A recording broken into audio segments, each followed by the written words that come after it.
Under the calm glow of the moon, two figures strolled side by side in comfortable silence. The only sounds were their footsteps on the quiet street. Neither of them spoke, but both seemed to enjoy the peaceful moment together. Snowy, however, kept sneaking glances at Lu Sheng's face, trying not to get caught. Finally, they reached her home. Lu Sheng blinked, a hint of reluctance on his face. Well, it's time that he stops here. Looking a little disappointed, he tells her he will watch her go up. With her head lowered, Snowy hesitated for a second, then finally spoke. In a few days, it'll be the Eastern Military District's competition. Lu Sheng already had a feeling he knew what she wanted to say. Of course, he will do his best to not seriously hurt Dong Xiangyi. But he also made it very clear that some things, once wrong, are just wrong, and people need to pay for their mistakes. Since he already said he will break his martial path, then he will put his money where his mouth is. Honestly, that guy would never make it to the 9th level anyway. Lu Sheng figured he might as well crush his hopes early.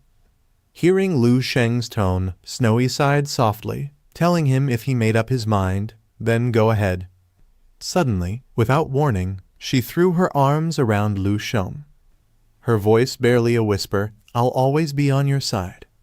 Before he could react, she quickly let go and rushed toward her door, disappearing inside. Lu Sheng stood there, staring at the spot where she'd just been, replaying her words in his head. Slowly, a smile spread across his face. But wait, wasn't something missing? Right, he forgot to kiss her. The realization hit him all at once, and he mentally kicked himself for missing the perfect opportunity. Next time, he will definitely be more proactive, he thought with a determined smile. As soon as she got home, Snowy kicked off her high heels, sending them flying to the side and collapsed onto her bed. She replayed bits of the date in her mind, her face occasionally flushing with a mix of embarrassment and excitement.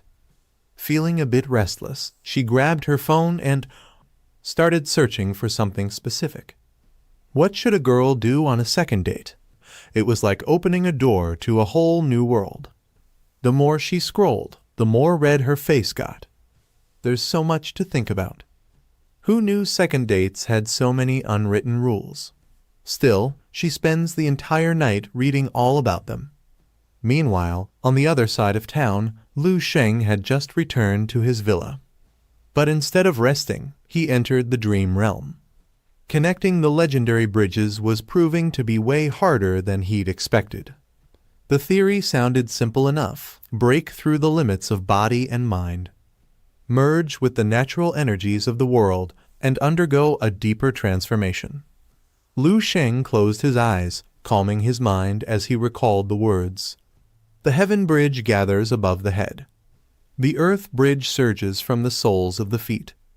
Not long after, a powerful surge of energy exploded from his body, shooting straight into the sky.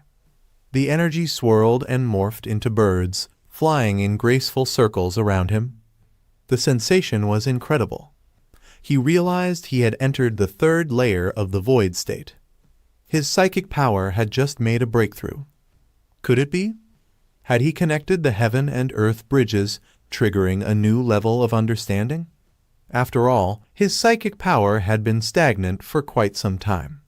This new breakthrough meant that, even without relying on the dream realm's inherited memories, he could push his martial arts mastery to the next level.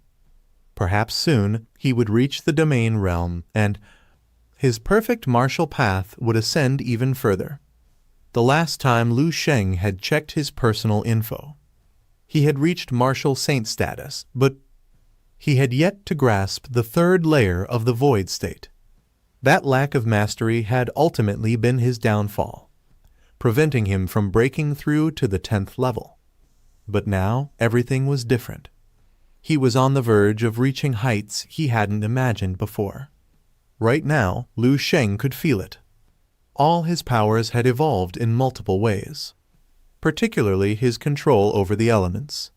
The sensation of connecting the heaven and earth bridges was incredible. And more than that, it was downright powerful. If he could maintain this state, he'd passively absorb the world's energy. He estimated that in half a month, he'd be able to create 1 immortal cell. In a month, that'd be 2, and in a year, 24. At that rate, he didn't even need 5 years. He'd reach 100 immortal cells. Thinking about it, Lu Sheng stretched out his hand and made a fist in the air, creating a faint sound of a sonic boom echoing. By that point, he knew crushing a martial saint would be as easy as squeezing a tomato. The scene shifted back to the Eastern Military District, where peace had finally returned after the chaos of the SS-level cavern uprising. While the other caverns have also quieted down, it seemed like the district had entered a rare period of calm, with many general stars returning from the cavern. Preparations for a grand event were already in motion. The highly anticipated military competition. Back at our boys' place, it seemed like there wasn't much suspense about this year's competition. Unlike previous years, there was a clear favorite this time. Lu Sheng's emergence had completely overshadowed everyone else. For many, it felt like the outcome was already set in stone. Meanwhile, the maid was cleaning the table, her mind wandering, filled with thoughts of Lu Sheng. She didn't snap back to reality until she noticed him descending the stairs. Straightening up, she respectfully informed him, "The military district competition is about to start, sir. The military vehicle has arrived to take you there." Lu Sheng nodded slightly and continued on his way. The maid instinctively glanced up at Lu Sheng, only to find his eyes already on her. In that instant, she felt completely exposed, as if he could see right through her, inside and out. A wave of fear, or maybe guilt, washed over her, and before she knew it, her legs buckled and she collapsed to the floor. Lu Sheng, however, remained calm, asking her, "What's wrong?" However, struggling to find her voice, the maid stammered, "It's just that your presence is so overwhelming." To be fair, she wasn't lying. Lu Sheng's aura was intense, almost suffocating. But even she didn't fully understand why a single look from him had sent her into such a panic. Her entire body was still trembling, unable to shake off the feeling. Without another word, Lu Sheng simply asked her to bring him his military uniform. The maid hurriedly scrambled to her feet and ran off, her heart pounding in her chest.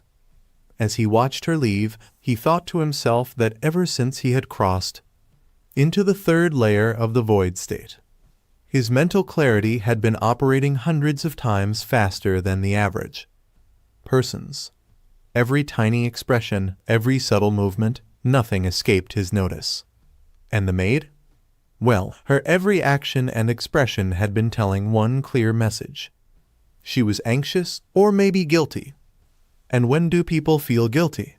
Naturally, when they've done something wrong or are about to. That reminded him of the so-called old comrade of her parents. It didn't take long for Lu Sheng to put 2 and 2 together. He decided to have the butler discreetly investigate the situation.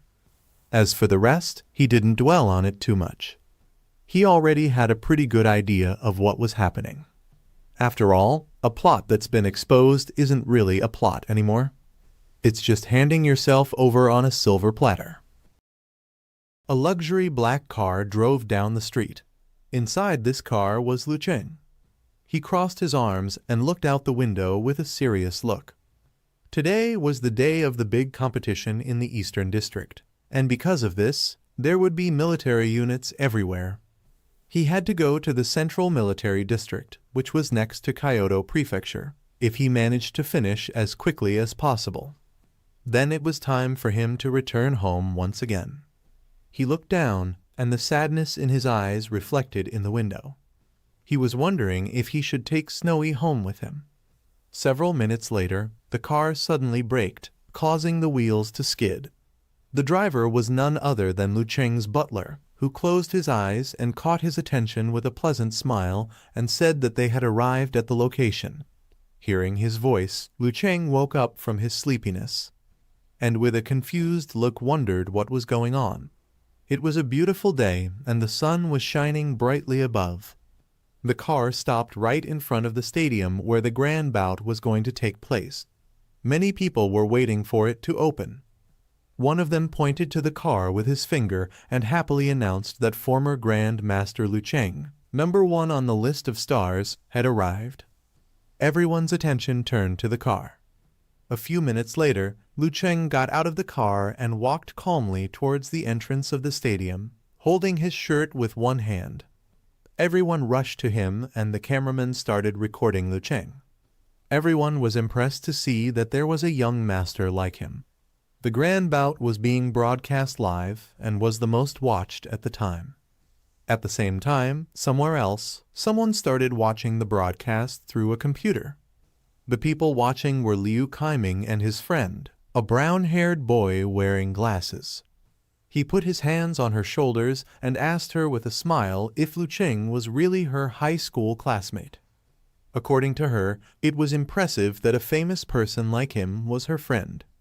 Sitting on the chair, Liu Kaiming started watching the broadcast and couldn't stop himself from smiling and being happy. He started touching his neck, lowered his head, and told him with a sad look that he was wrong because he couldn't be friends with such an important person. His friend came to him, held his hand in front of him, and asked with a calm look what he was saying. He had seen many photos of Lu Cheng with him. He asked if he didn't want to help his friend a little. Liu Kaiming turned his head towards him and started thinking quietly with a surprised look. Then he looked away and started blushing, which showed that those photos were edited by him. His friend was shocked and asked with a surprised look if it was true. Liu Kaiming's eyes filled with sadness. He took out his mobile at that time. The sun was shining in the eastern military region, and a meeting was being held in the skyscraper. Both generals and important people were present in this room. The marshal was sitting next to the window, resting one hand on his knee and drinking tea with the other. He explained that in their eastern military district, it had been a long time since such an icon appeared in the army. The general of the eastern military district was also present in that room. He closed his eyes and said in a calm voice that it was good. He walked up to the marshal, bowed his head slightly in front of him, and explained that although personal bravery is not promoted on the battlefield, in times of peace it can have a great motivating effect and inspiration throughout the military. The marshal took the cup, and while it was still hot, he put it in his mouth and took a sip. According to him, Lu Cheng was an outstanding leader who should be set up as a role model and an ideal.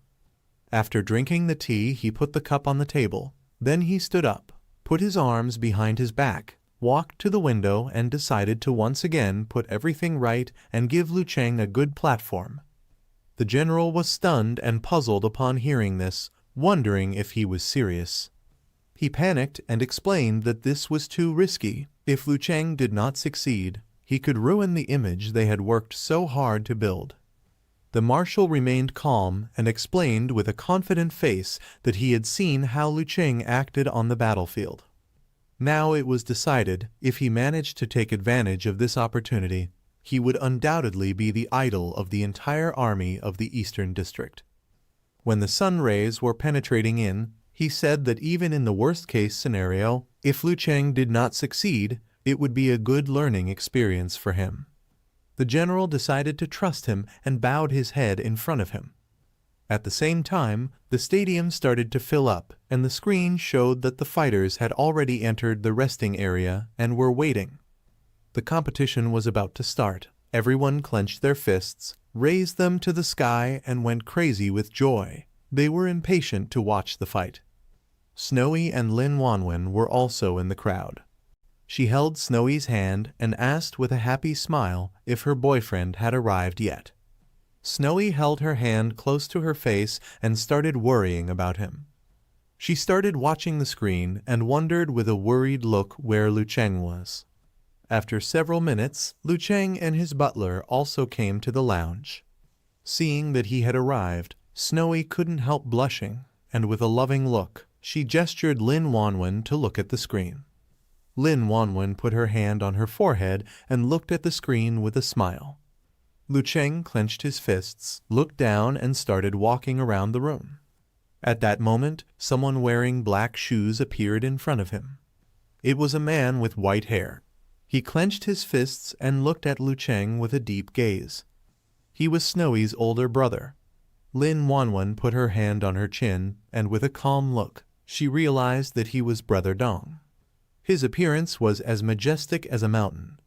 Despite being very powerful, he was nothing more than an ordinary martial artist compared to Lu Cheng. Lu Cheng was like the sun. When the sun crosses the sky, he only looks at the mountain under his feet once. The two were not on the same level. And according to Lin Wanwen, this time, Brother Dong was going to face defeat. As the tension in the air was rising, the host of the competition raised his hand to the sky and asked everyone to keep quiet. Upon hearing this, everyone fell silent and looked at the host. At that moment, several people started walking towards them, and he decided to welcome them. These people were the marshals and commanders who had come to talk.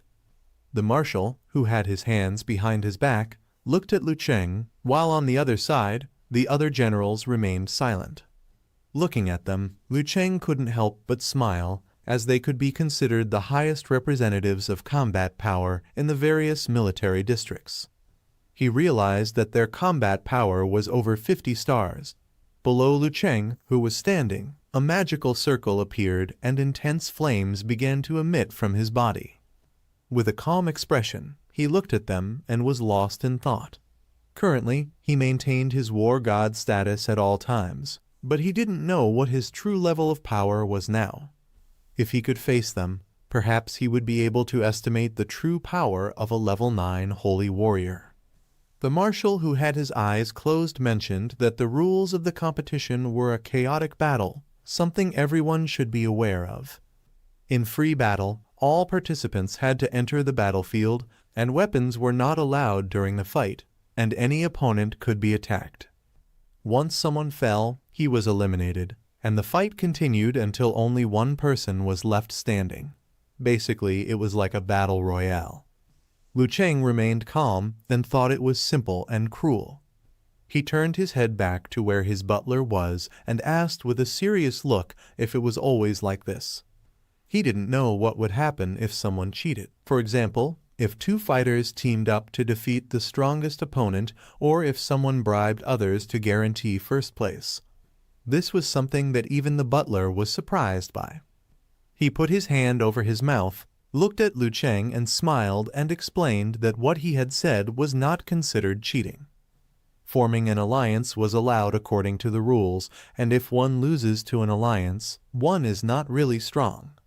After all, strategy is also a part of strength, and it is even more impossible in the case of bribery. Even if one buys first place, there will still be countless people who will challenge him for disagreeing. One who cannot win the respect of others is destined to have a tragic fate. Lu Cheng looked up and realized that after winning first place, one must be ready to be challenged at any moment, unless he is strong enough to intimidate everyone. First place was both an honor and a test. The marshal began to smile. He went to the stage with the other generals and decided to explain something. Upon hearing this, everyone's attention focused on him. With a serious look, he explained that the rules of this military competition were going to be slightly different from the previous ones. Lu Cheng's expression changed, and he was shocked, with a confused look. He started wondering what was going on. With a wicked smile, he started looking at Lu Cheng and announced that all the military stars in this competition were going to unite to attack Lu Cheng until they were all defeated. Hearing this, everyone was shocked. They didn't know what the marshal was thinking. The great competition would only end when Lu Cheng defeated everyone or Lu Cheng was defeated. He started looking at the marshal and kept quiet. The butler panicked. His gaze was filled with fear, and he started sweating. Everyone was going to attack one person, which meant that Lu Cheng would face the whole army by himself. With an exciting look, Lu Cheng started looking at them. While the marshal was stroking his beard, Liu Cheng started smiling because this competition was going to be interesting. All the general stars just stood there, completely stunned. Sure, they'd all heard the legends about Liu Sheng, but really? Is the whole squad ganging up on one guy? Did the military really think this was a good idea? Even the butler, trying to keep his cool, whispered to Liu Sheng, saying nothing like this has ever happened. Not just in the Eastern Military District, but in the whole history of the nation. And how does Liu Sheng react? Just a casual smile, like he's not bothered at all. Meanwhile, the butler was losing it, muttering that having 400 grandmasters and great grandmasters pile onto one man was just plain crazy. Perhaps even the top great grandmaster would get drowned in that crowd. Outside, the audience was going wild, except for Snowy. She looked quite worried. On the other side of the district, Ming was glued to the live stream. His fists clenched, thinking that this was unfair. Meanwhile, Dong Shanji frowned, completely confused by the military's bizarre plan. And then, back on the platform with the whole arena buzzing, the marshal finally spoke. He scanned the crowd of general stars below and told them to calm down. "This is an order," he said. "If they don't want to participate, feel free to leave any time." The tension in the air began to settle, though some of the weaker grandmasters were visibly shaking under the marshal's intimidating aura. The marshal, still standing on the platform, turned his gaze to Liu Sheng and asked if he had any objections.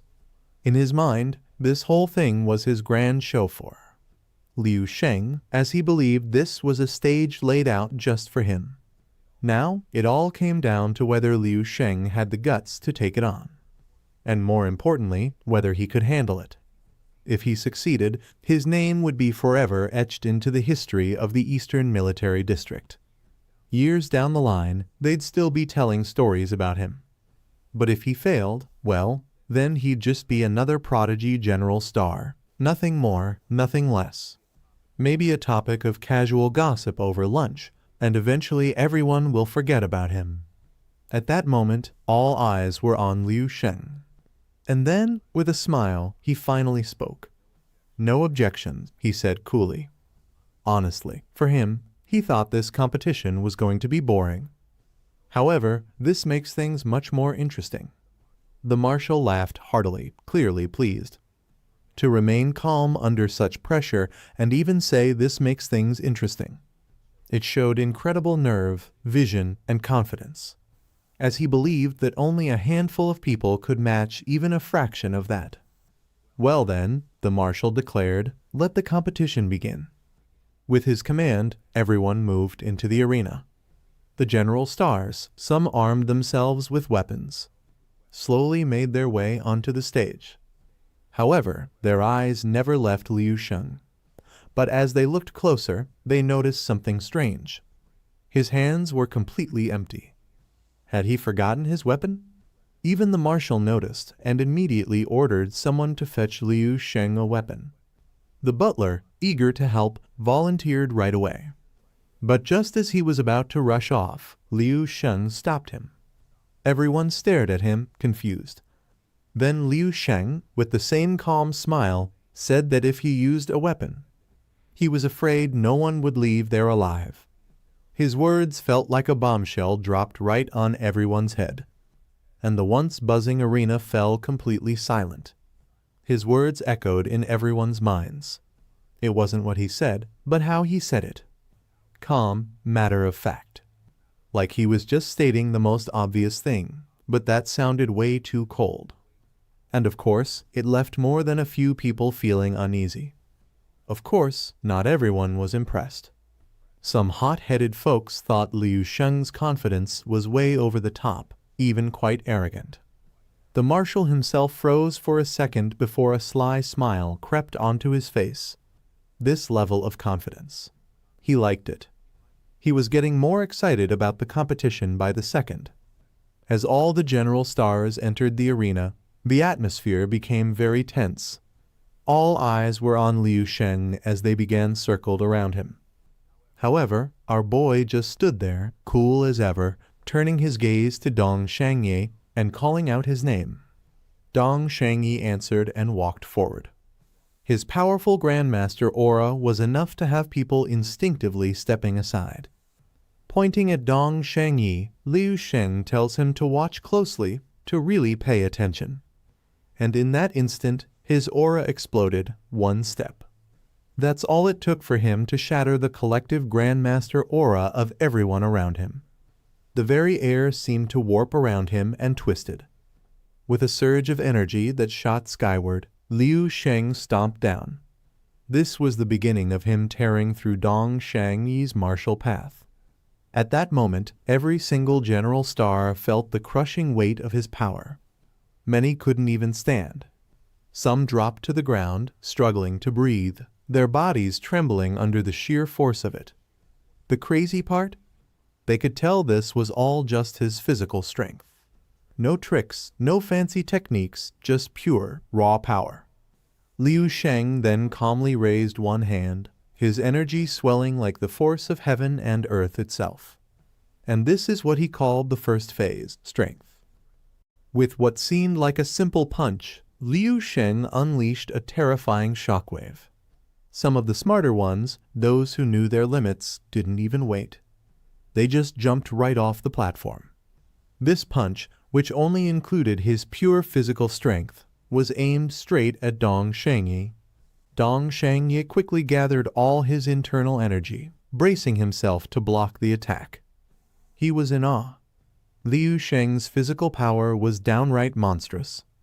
But under the force of that shockwave, the protective internal energy that most grandmasters took pride in, the one that usually felt like an unbreakable wall, crumbled like a piece of flimsy paper. Many of the other general stars were already out of the fight, too drained to keep going. Dong Shangye, though still standing, was covered in wounds. Even the marshal, watching from the sidelines, could hardly believe what he was seeing. He thought to himself, this is insane. A punch with nothing but raw power behind it, and not a single general star could handle it. Liu Sheng, he figured, was practically a monster wrapped in human skin. Nonetheless, Liu Sheng stayed calm as ever, not even breaking a sweat. Meanwhile, the other general stars were starting to panic. Just one single attack and most of them were already gasping for air. Those who managed to stay on their feet were shaken. Liu Sheng casually dusted off his clothes and with a smirk asked if they were ready to surrender. As he said this, he shot a teasing glance at Dong Shangye. However, he knew the gap between them was massive, but wasn't ready to throw in the towel. Refusing to back down, Dong Shangye declared general stars can be killed, but never humiliated. He urged the others to fight with him and took the lead, transforming his internal energy into a weapon before launching a full-force attack at Liu Sheng. And now comes the second phase, defense. Suddenly, a powerful aura radiated from him. Dong Shangye's strike, his absolute best effort, was suddenly stopped. Or precisely, his attack was blocked by an invisible barrier, just a few centimeters from Liu Sheng's body. No matter how much power Dong Shangye poured into the attack, he couldn't even crack Liu Sheng's internal energy. The others quickly snapped back to reality, rushing to stand behind Dong Shangye, their auras flaring up in unison. They were determined to break through Liu Sheng's defense no matter what. On the sidelines, Lin Wanwen gasped in surprise. This was the first time she'd ever seen so many general stars teaming up against a single person. She thought, isn't this the kind of thing only a martial saint could pull off? Could Liu Sheng already be at that level? After all, these were the strongest general stars the Eastern Military District had to offer. Could he really hold his ground? In the next moment, their combined force finally broke through his internal energy. As energy dispersed, Dong Shangye realized with a glimmer of hope that they'd done it. They'd broken his defense, but as the dust settled, the reality hit them like a punch to the gut. Their all-out attack had barely torn Liu Sheng's clothes. Liu Sheng looked down at the tear in his shirt, chuckled, and asked if they were trying to tickle him. One of them, utterly shocked, stammered, "How is this possible? His strength is insane, but how is his defense this strong too?" But before they could process what had happened, Liu Sheng was now on the third phase, blood energy. With a casual step forward, the entire arena cracked like a spiderweb beneath his feet. Some of them even lost their balance, nearly falling over. Behind Liu Sheng, a shadowy figure emerged, his own energy taking form. A technique that only people with an overwhelming amount of blood energy could pull off. Liu Sheng had his fun and was ready to end it all. Without a second thought, the figure floating above him slapped the remaining general star off the arena like they were nothing. The few top generals and even the marshal were left speechless. They had no idea how to even calculate Liu Sheng's combat power anymore. 30 stars, 40, maybe even 50, because even for them, it was impossible to pull off something like this. Now, only Dong Shangyi remained standing, trembling as he looked around at the unconscious general stars scattered across the field. He was speechless, overwhelmed. Meanwhile, Liu Sheng is already in front of him, ready to move on to the fourth phase, technique. Before Dong Shanmi could react, Liu Sheng closed the distance, his hand stopping just an inch away from him. With a calm and almost effortless punch, he struck. Dong Shangyi tried to defend it with his internal energy, but it melted away just as quickly. Then he was sent flying, coughing up blood as he desperately fought to stay conscious. Liu Sheng glanced down at Dong Shangyi, casually asking, "So, is that enough for you?" But by now, Dong Shangyi couldn't even respond. And shortly after, his body limp and fell unconscious on the ground. Without another word, Liu Sheng turned and walked away. The marshal, still watching from the stands, finally pieced it all together. A single punch to take out a top great grandmaster. This had to be the legendary Fourth Realm, a technique so advanced that most martial artists hadn't even heard of it. And only those at the martial saint level could ever hope to master it. The marshal sat down, struggling to calm himself. He had thought he was merely offering Liu Sheng a stage, a grand showcase. What he hadn't expected was that he'd witnessed the rise of a god, or rather a living legend in the making for the Eastern Military District. At this point, the marshal couldn't even begin to predict Liu Sheng's future. Would he rise to become the next marshal, or perhaps reach the rank of martial saint, maybe even something greater? It's already the next day, and something weird is going on. The Eastern District's daily newspaper barely mentions the competition or Liu Sheng's win. Still, Liu Sheng's name is spreading like wildfire throughout the entire military. Back at his mansion, all he's waiting for now is the final military competition to kick off. That's when the butler strolls in with a fancy box. Turns out, it's Liu Sheng's upgraded weapon, custom-made and shiny with over 90%. Mithril gold and some other super rare metals thrown in for good measure. Now that's what you call a true level 8 weapon. The butler also gives Liu Sheng the heads up that the competition's starting soon.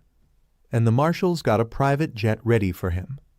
But Liu Sheng just waves it off, saying he's got a quick trip home first. He'll just show up a day or two early, no biggie. Just as he's about to head out, the maid pops out of nowhere, eager to tag along and serve him. Liu Sheng glances up, locking eyes with the maid. "So it's starting, huh?" he thought to himself. But instead of pointing it out, he just nodded and agreed. The maid's eyes lit up, and she quickly thanked him. Liu Sheng gave her a curious look. Then, with a teasing grin, asked, "Why is she thanking?" Liu Sheng, ever the gentleman, offered to go with her. But he didn't see it as a bad thing for Dong Shangyi. Sure, the guy's pride was sky high, but he was too easily manipulated back in the cavern, stubbornly chasing what he called the invincible martial path. But here's the problem. His talent and strength just didn't match up to that goal. In Liu Sheng's eyes, even if Dong Shangyi hadn't run into him, he would have met someone even stronger eventually. And that time, it wouldn't just be his pride that got hurt. Rather, it'd be his life taken away. But now, after his martial path was shattered, if he could find a new martial path going forward, there might still be hope for him. Liu Sheng had seen Dong Shangyi's future in the dream world. He knew the guy would never become a martial saint, so everything he said to Snowy was genuine. Snowy thought about what Liu Sheng said, but in the end, she didn't fully get it. Still, she promised to pass the message on to her brother. Liu Sheng gave a slight nod, then suddenly remembered something else.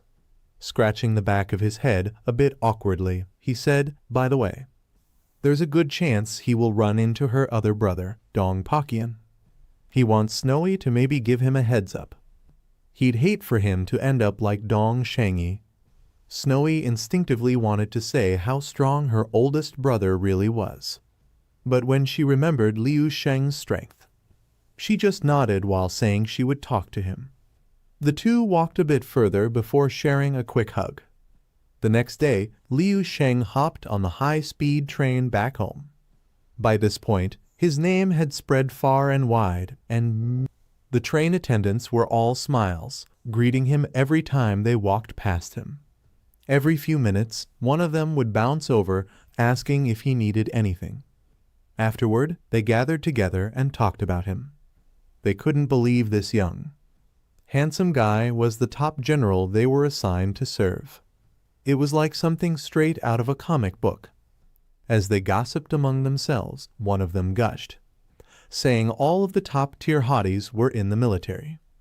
And she even knew this train route was set up just for him. Liu Sheng, hearing all the chatter, casually called over the maid traveling with him and asked for a fresh cup of tea. The maid took his cup and headed into the next carriage. As she turned her back to Liu Sheng, her expression changed, and a cold sweat broke out on her forehead. Her face twisted into a sinister smile. Before bringing the tea back, she let a drop of something suspicious slip into the cup. What could she be up to?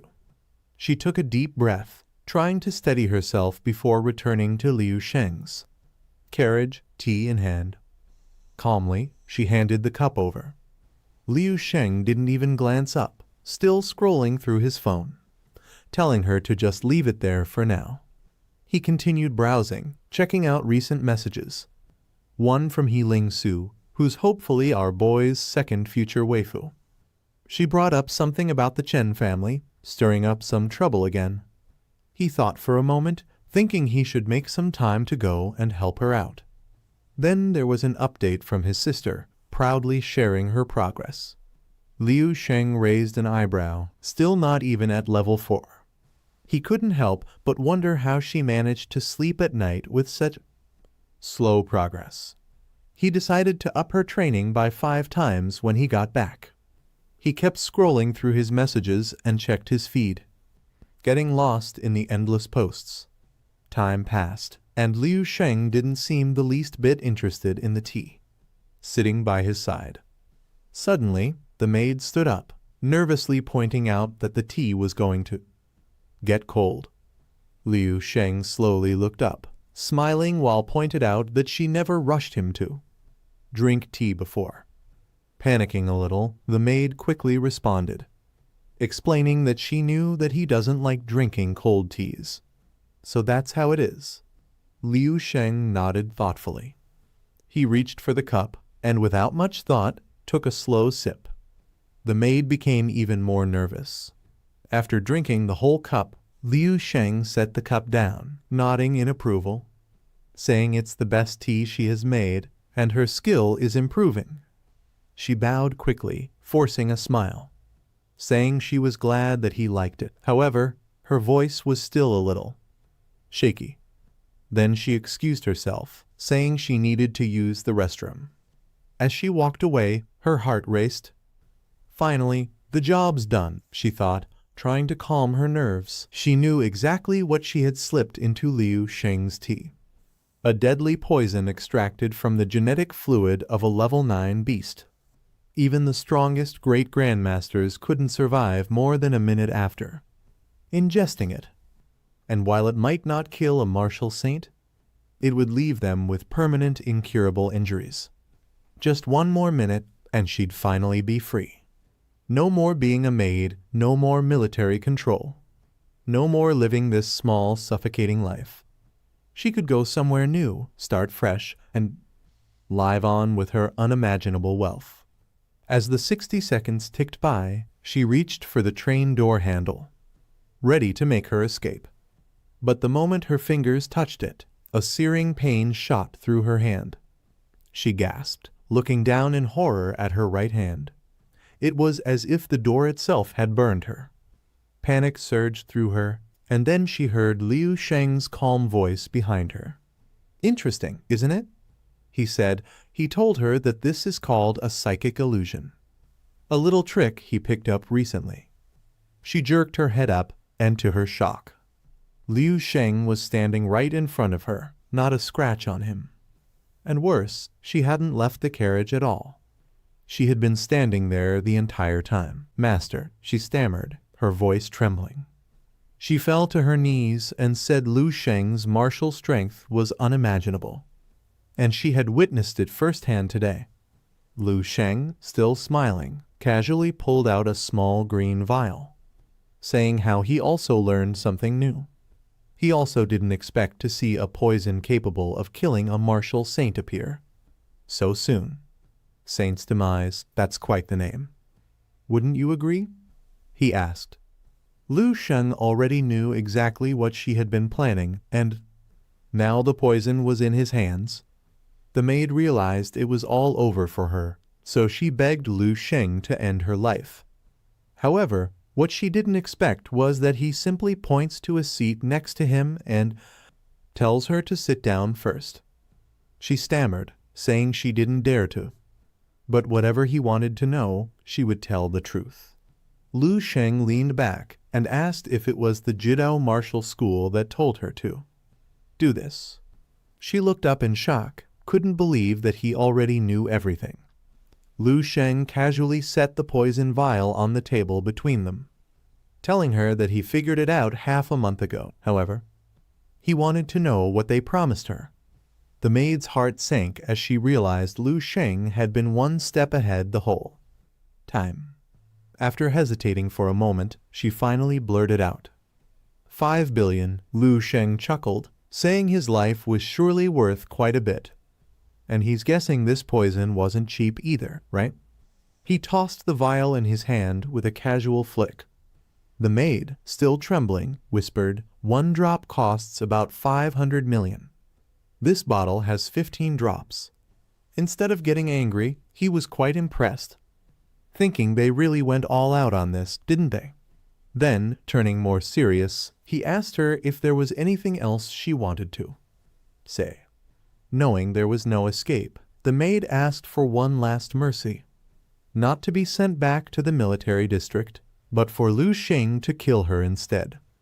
But Liu Sheng wasn't planning on either.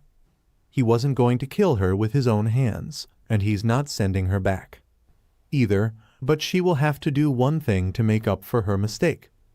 With that, he activated his psychic powers. Sometime later, the high-speed train pulled into the station, and Liu Sheng stepped off. The train attendants waved him off with smiles and farewells.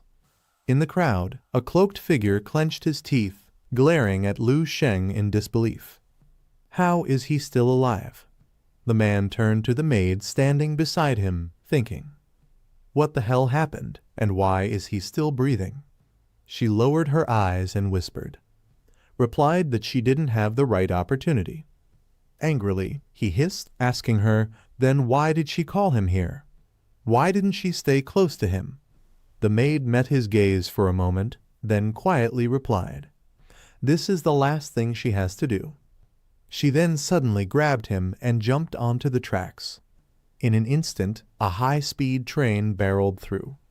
The crowd erupted in shock, realizing too late that someone had just thrown themselves in front of it. Liu Sheng, expressionless, glanced back for a moment. He knew exactly what had happened. he had planted a seed of psychic control in the maid's mind. He also figured that he hadn't really been focusing on psychic powers. But now, as an 8th-level psychic master, he realized that with the right use of these abilities, he could create illusions and even control the will of others. Using these powers, Lu Sheng could deceive a person's 5 senses, creating a world for them to experience whatever they wanted.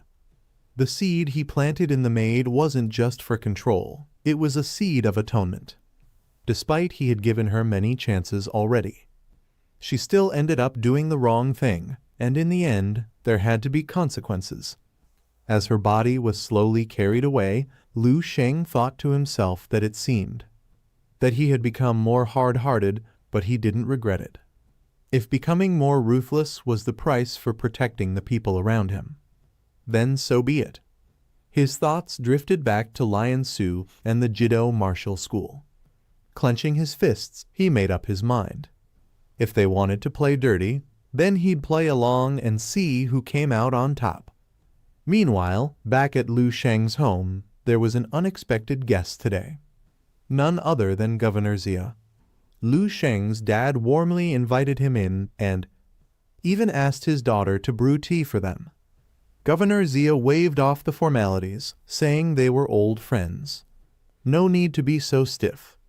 He just heard that an important person from the military was coming to White Lake City today, and since he was heading out to greet them, he thought he'd swing by and visit. That's when he learned that Lu Sheng had coincidentally returned home today, and his face lit up. Looks like I get to crash dinner again. Hearing Zia stood up immediately, guessing that it must be the car of the Major General from the Dongning province arriving. Lu Sheng's parents decided to join him at the door to greet the guest. When they reached the entrance, a red carpet had already been rolled out, and security guards lined both sides.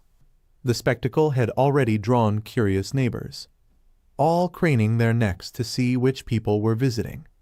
Seeing the grander entrance, Governor Zia couldn't help but shake his head in admiration, thinking every time he sees old Kayan's entourage, he gets a little jealous of the fanfare. Just then, a figure in a full military uniform stepped out of the car. Governor Zia hurried forward to greet him, but before he could say a word, the man looked at him nervously and told him to keep his voice down. Then, with great respect, the man turned toward the car and shouted, "Welcome, Top General." Governor Zia was stunned.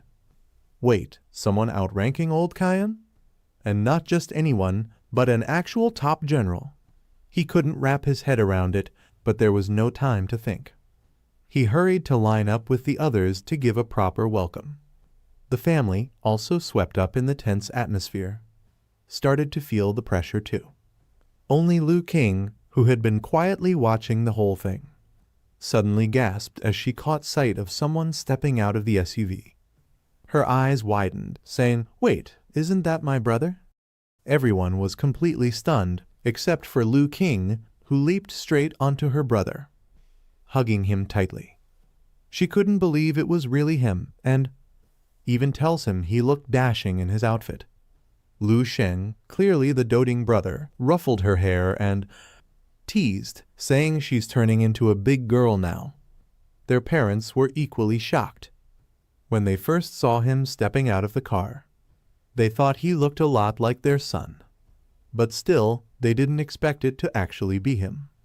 However, the most surprised person had to be Governor Zia.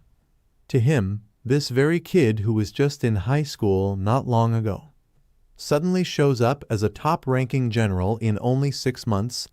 Sure, anyone can fake an outfit, but there's no way you can fake the prestigious dragon-marked badge on his chest. Governor Zia quickly regained his composure, standing tall and saluting Lu Sheng, then introducing himself loudly and formally as Governor Zia Pingnan of Dongning Province. Reporting to the general, Lu Sheng smiled warmly, thanking him for taking care of his family during his absence. This left Governor Zia momentarily at a loss for words. Lu Sheng then smiled and invited him inside to continue the conversation. That's when Governor Zia realized he wasn't going to get away with crashing this family reunion. He politely declined, saying it was best to let Lu Sheng enjoy this moment with his family, promising to visit another day. Lu Sheng didn't press him and casually mentioned they could have tea together sometime. That little comment from Lu Sheng made Governor Zia's day. At least it showed he hadn't forgotten about them.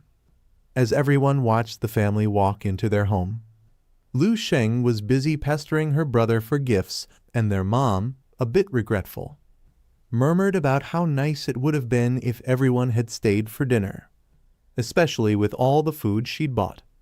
Meanwhile, their dad laughed while telling her to stop fussing, because he was planning to have a drink with his son. As for Governor Zia's old friend, Major General Kayan, he respectfully escorted the family inside.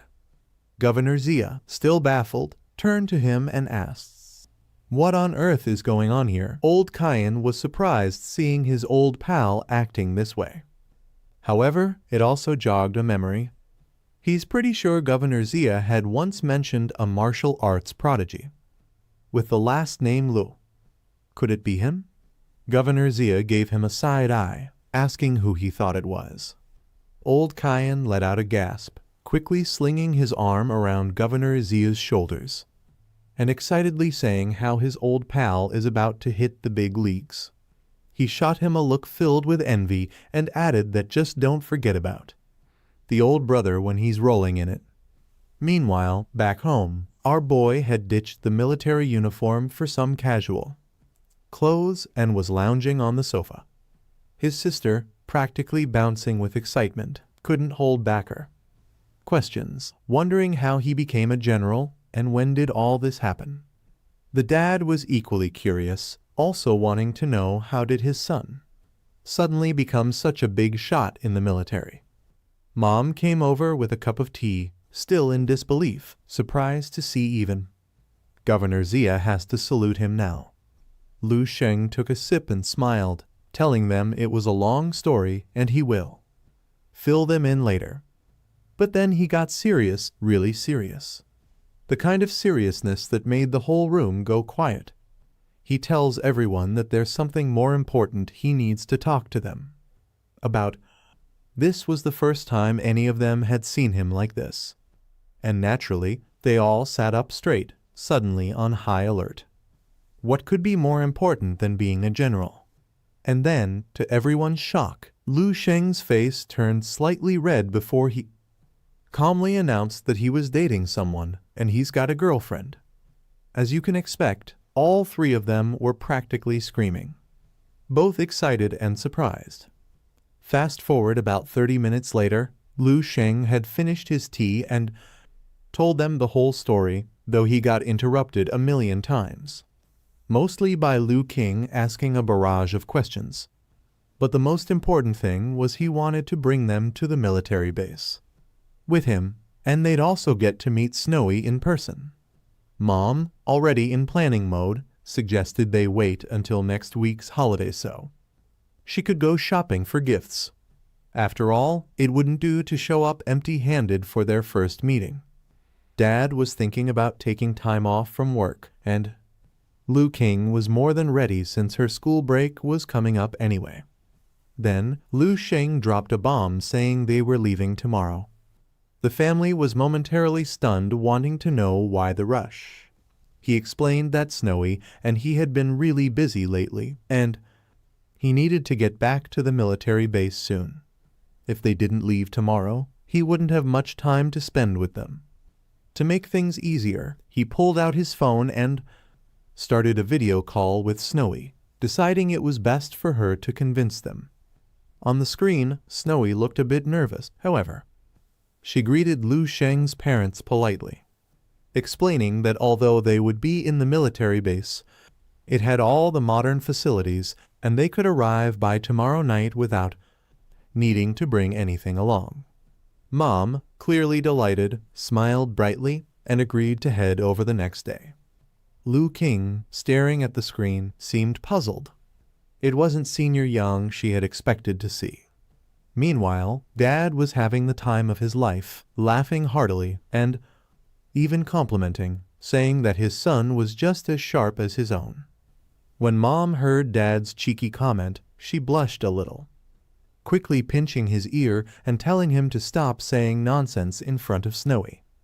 She then hurried him off to start packing their belongings. Watching this heartwarming scene, Lu Sheng smiled and got back to his room. He knew his plan had worked. His main goal wasn't just for the family to meet Snowy. Rather, it was getting them to the military base quickly. As he sat down to think about his next steps, the looming threat of Lion Su and her schemes began to surface in his mind. The maid's plan had already failed. And by now, Lion Su had probably caught wind of everything. No doubt the follow-up moves from the Jidao Martial School were likely on the way too. His eyes fell on the small bottle of Saint's Demise in his hand. Lu Sheng knew that Lion Su wouldn't let this poison go easily since it was worth 5 billion. Even the wife of a martial saint would feel the sting of losing something that valuable. But what would she do next? Then it hit him. He had access to the dream realm. Why not just go check it out? Settling into meditation, he entered the dream realm and immediately began investigating both his and Lion Su's personal information. Soon, something caught his eye, an organization's name that even made him quite surprised. Dark Demon Society. It turned out that Lion Su's backup plan involved the Dark Demon Society, a mysterious organization with almost no known details, but in the Fireseed Resource Library, nothing stays hidden for long. From the Fireseed database, he learned that the Dark Demon Society was no ordinary organization. These guys were a full-blown international terror group with a sprinkle of cult vibes thrown in. They were obsessed with genetic experiments on human bodies using the DNA of beasts. The group even went so far as calling themselves demons, using names from the 72 demons of Solomon as code names for their strongest members. Even scarier, the society had some serious muscle. There were even martial artists at the martial saint level. The reason they'd managed to stick around for so long was largely because they had the backing of the Lion Nation. I wonder which country the story is referring to. Unfortunately, the records didn't specify which of these demons Lion Su had hired to kill him. But honestly, he wasn't too worried. According to the information he found, Lion Su ended up dead after this whole mess, which meant her plan was doomed to fail. As he fiddled with the bottle of poison in his hand, he knew the beef between him and Jidao Martial Saint needed to be settled soon. Meanwhile, over on the outskirts of White Lake City, the story was taking a darker turn. A man was hiking up a nearby mountain, chatting on the earpiece. He tells the person on the other end that he's here. He also explained that he had heard someone ranked in the top 10 is coming this time too, wanting to have some extra information about the target. The person, code-named Jay, chuckled, saying he was wrong, and emphasized that it's not just one of the top 10 coming there, will be multiple of them. The man seemed a bit surprised, wondering if the target this time was a martial saint's son or something. Jay laughed again, saying not quite. However, this one's even more valuable than a martial saint's kid. Word is, the military considers him a rising star, someone with the potential to become the next martial saint. He elaborated that the target this time is only 20 years old, but they estimate his combat power at over 30 stars, which is on par with one of their top 10 demons. The man's eyes widened in disbelief. 20 years old? 30 stars? That's crazy. Almost as strong as the 10th demon. Who the heck wants this guy dead? Since he believed a prodigy like that would be a treasure for any nation or organization. Jay let out a sigh, his tone growing a bit more serious. He tells the man that everyone knows how it is. No country, no organization is a united front. For some, he's a precious gem, but for others, he's a poison, and they want him eliminated before that poison spreads. He then stabbed a dagger into the kill order sitting in front of him. It was at this time that we finally learned that the blond man's name was Jiro's. Seeing this as the perfect opportunity, Lu Sheng decided to stick around and toy with them. Soon, his avatar appeared in front of them, floating ominously in the air, making the two wonder if they'd stumbled upon a mythological figure from legend. Picking up where we left off, they quickly shook off their initial shock. Sure, the sight was surreal, but they didn't have the luxury to freak out. One of them turned to the other, saying there was no need to be spooked since those things don't exist. They knew this guy was strong, but if they attacked together, they might at least manage to escape, even if they couldn't win. The woman nodded, regaining her composure. They were, after all, 2 of the top 10 demons. How could they lose to someone who wasn't even at the level of a martial saint? Pooling their strength, they charged at Lu Sheng. In response, he simply watched them calmly, as if they were nothing but trash. He was mildly amused to see they even had some combo attacks up their sleeve. The woman took a deep breath and launched a massive fireball, while her werewolf partner lunged forward, dashing toward Lu Sheng. Seeing this, he sighed and shook his head. Both their strength and their techniques were just disappointing. With a gentle puff, he not only extinguished the fireball, but also sent the werewolf flying backward. The werewolf steadied himself, sweat trickling down his forehead. He couldn't believe it. He knew his partner's flames were powerful. How could a single breath blow them away like that? Then, to his horror, he realized he couldn't move. He was frozen in place by some kind of psychic force. His eyes went wide as he stared at Lu Sheng, stammering. How can you have such strong psychic power? Lu Sheng shook his head and replied, "This isn't just psychic power, it's divine power." The werewolf's body began to contort, bending at unnatural angles as though he were being twisted into a ball. He let out a painful scream. Watching this terrifying sight, his partner immediately turned and bolted. To her, maybe Lu Sheng was the real demon here. There was no way she could beat him. Her only option was to run for her life. But just as she took her first step, she heard a calm yet chilling voice beside her saying, "Don't panic, he's not a demon." She turned slowly, only to find the golden figure standing directly in front of her. He was about to treat her to something special. Meanwhile, on the speeding train, the girl paced anxiously, scanning every corner for Lu Sheng. Where had he gone, and why hadn't he come back yet? They were nearing their destination, and she wondered if their mission was really just over like that. Just then, she heard a familiar voice beside her. Turning, she was surprised and relieved to see Lu Sheng grinning at her. She asked, almost in disbelief, where he had gone. He replied casually, saying he had just finished a little sewing project while holding up a bundle of thick rope. She blinked, obviously not understanding. But Lu Sheng only smiled back, offering no further explanation. Elsewhere, those 2 top 10 demons were tightly bound to a steel pole right in the middle of the railway tracks. They tugged and strained, but their combined strength couldn't break free. With horror, they realized the ropes were crafted from rare mithril gold, making them unbreakable. Then, one of them looked up and froze in fear. 2 high-speed trains were approaching from opposite directions, each engine linked to the ropes binding them. Back on the train, Lu Sheng checked his watch and decided it was time. He raised one hand slightly, activating his psychic energy. The 2 depart by the force. Guess that's a modern take on the ancient pull-apart punishment. But this wasn't just about victory. It was about sending a message to anyone who dared to go after him. Just then, the officer approached him, reporting some unknown popping sounds. For his safety, she suggested calling in a helicopter to take him directly to the capital instead of staying on the train. Lu Sheng shook his head with a smile, instructing her instead to have someone clean up the tracks they had just passed. She nodded, uncertain about what was going on but determined to follow his orders. Meanwhile, back at the Dark Demon Society's temporary base, a man stared at a monitor. Horror struck. Another 2 of their top 10 demons' life signals had vanished, 3 in one day.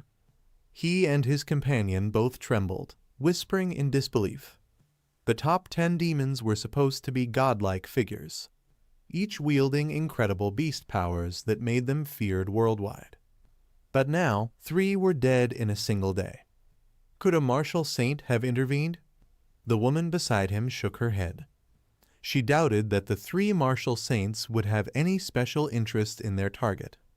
And the military didn't have anyone of that level, biting her lip. She finally concluded that they might have underestimated their target's power. He wasn't just at a top general's level. He was more likely on par with a marshal. The man could hardly believe what he was hearing. Was someone like this even possible? A top-tier great-grandmaster under 20, potentially with the power of a marshal. How were they supposed to handle this? Losing 3 top demons was too high a price. No payoff could justify such a setback. Should they just cut their losses and retreat? He was visibly shaken, but the woman beside him stayed remarkably calm. She agreed they needed to cut their losses, but retreat wasn't the answer. They had to finish the mission. After all, they'd been hunting this target relentlessly, and there was no way he wouldn't hold a grudge. If they let him keep growing, wouldn't he eventually come back for revenge? The man asked if they should immediately contact the organization for backup. But the woman shook her head. They still had the 4th-ranked demon, Lady Samajina. With her strength, she was confident they could kill the target. But the man pointed out a major issue. They had no direct contact with Lady Samajina. The organization hadn't provided that information. Suddenly, the woman dropped to her knees, clasping her hands in fervent prayer. She said they didn't need contact information. Samajina was always with them. The man watched, utterly confused. Then, without warning, she cried out, invoking the 4th demon, Lady Samajina, to descend. What happened next was horrifying. A hand emerged from the woman's mouth. The man scrambled back, completely shocked, but it only got worse. A woman began crawling out of the woman's mouth, stretching until the force burst the woman's head like a balloon. Now, standing naked before him, Samajina's cold gaze fell on the terrified man. She ordered him to provide the target's coordinates, showing no emotion and not even glancing at the sacrificed corpse behind her. Lu Sheng wiped the blood from his hands. Another Dark Demon Society member is down. He'd lost count of how many he'd taken out by now, but fodder was still fodder, no matter how many they sent. Glancing at the communication device from his latest guest, he guessed it probably had a tracking feature. If he kept it on him, the Dark Demon Society should be able to locate him. He was curious how many of them were brave, or perhaps foolish enough to keep coming. But by sunrise tomorrow, he'd be done playing around. At his current speed, he could reach the capital within a few hours, faster than a plane. However, his real goal was to get rid of Lai and Su, and he needed to stay in top shape in case anything unexpected happened. Plus, he figured he'd give the Dark Demon Society a fair chance to catch up. After all, he didn't want them to fall too far behind. As he turned to leave, a thought struck him. Killing Lai and Su wouldn't have too many consequences, but as the wife of a Jadao martial saint, he needed to ensure it didn't lead back to him, an alibi. Now that could work. Maybe he'd create some chaos elsewhere at the exact time of her death. With a plan forming, he took out his phone and dialed a number. On the other end, a surprised voice answered none other than Healing Su, our boy's future waifu too. Lu Sheng casually asked her when the Chen family's birthday banquet was scheduled. She replied it was tomorrow evening, sounding curious and wanting to know why he was asking. Lu Sheng chuckled, saying he was just looking out for her. He already knew how these family banquets usually went. He assumed there was always some jerk trying to make trouble for anyone who wasn't fully accepted in the family, like her, for example. And he didn't want anyone bullying her. After a pause, he added with a smirk, "Come to think of it, she's practically the perfect main character template for a romance novel. Unaccepted by the family, standing tall despite it all, the whole thing." On the other hand, Ling Su didn't know how to respond. She told him there was no need for all that. She was practically invisible at Chen family events, so no one would bother her. But Lu Sheng, already set on his perfect plan, told her it was decided. She just needed to send him the address, and he'd be there on time tomorrow night to back her up. With that, he hung up. Ling Su stared at her phone, a bit dazed, wondering what exactly Lu Sheng was planning this time. Meanwhile, Lu Sheng pocketed his phone with a satisfied grin. Perfect. His plan was flawless. Take down Lai and Su, then show up at the Chen family banquet and stir up some chaos. Whether or not Ling Su needed his help was beside the point. If he said he was going to have her back, she'd just have to go along with it. Simple as that. Hours passed, and the sun had fully set. In a dark forest clearing, a young couple was cozied up just outside their tent, gazing at the sky. Despite her thick jacket, the girl shivered and hugged herself. She pouted, asking the boy if he was messing with her. She couldn't see a single star. How was she supposed to believe there'd be a meteor shower? The boy, rubbing his cold nose, assured her he'd checked the forecast. It was supposed to be a once-in-a-millennium Pegasus meteor shower. In truth, he'd exaggerated to get her out there for a cozy night alone. He took the chance to suggest they warm up inside the tent. After a moment of hesitation, she nodded, and he began wrapping an arm around her shoulders. But just then, the girl gasped and looked up, saying there's actually a shooting star, a golden one too. The boy looked up, equally shocked to see a golden streak cutting across the sky, which he hadn't expected at all. The show wasn't over. A second light appeared in the sky, this time a streak of red, heading straight for the golden one. They collided, and an explosion lit up the night. The boy hurriedly pulled out his telescope, his jaw dropping. 2 meteors colliding? That was anything but normal. As he looked closer, he noticed something even more unbelievable.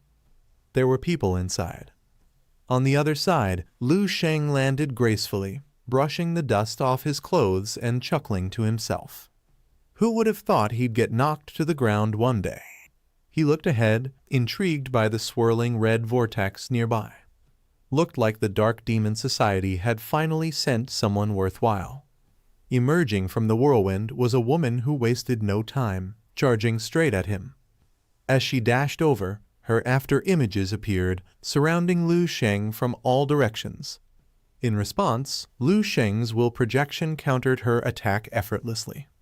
After a brief exchange, he looked at her with satisfaction and said, "Not bad." Lu Sheng knew that advancing from an 8th-level Great Grandmaster to a 9th-level Martial Saint required a seamless fusion of mind, body, and spirit.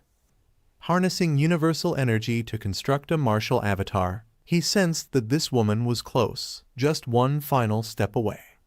Samajina's eyes gleamed as she observed Lu Sheng's calm demeanor. "No wonder so many have died at your hands," she said, her voice soft but edged with danger. Acknowledging his strength, she took a step toward him. But Lu Sheng, relaxed and almost dismissive, replied, "If that's all you've got, this might be a waste of my time tonight." Instead of being provoked, she smiled with a wicked glint in her eyes, asking our boy if that's all he's got. While licking her lips, she continued saying, then he wouldn't get the chance to say that again. Suddenly, a surge of immense energy erupted from her, enveloping the area.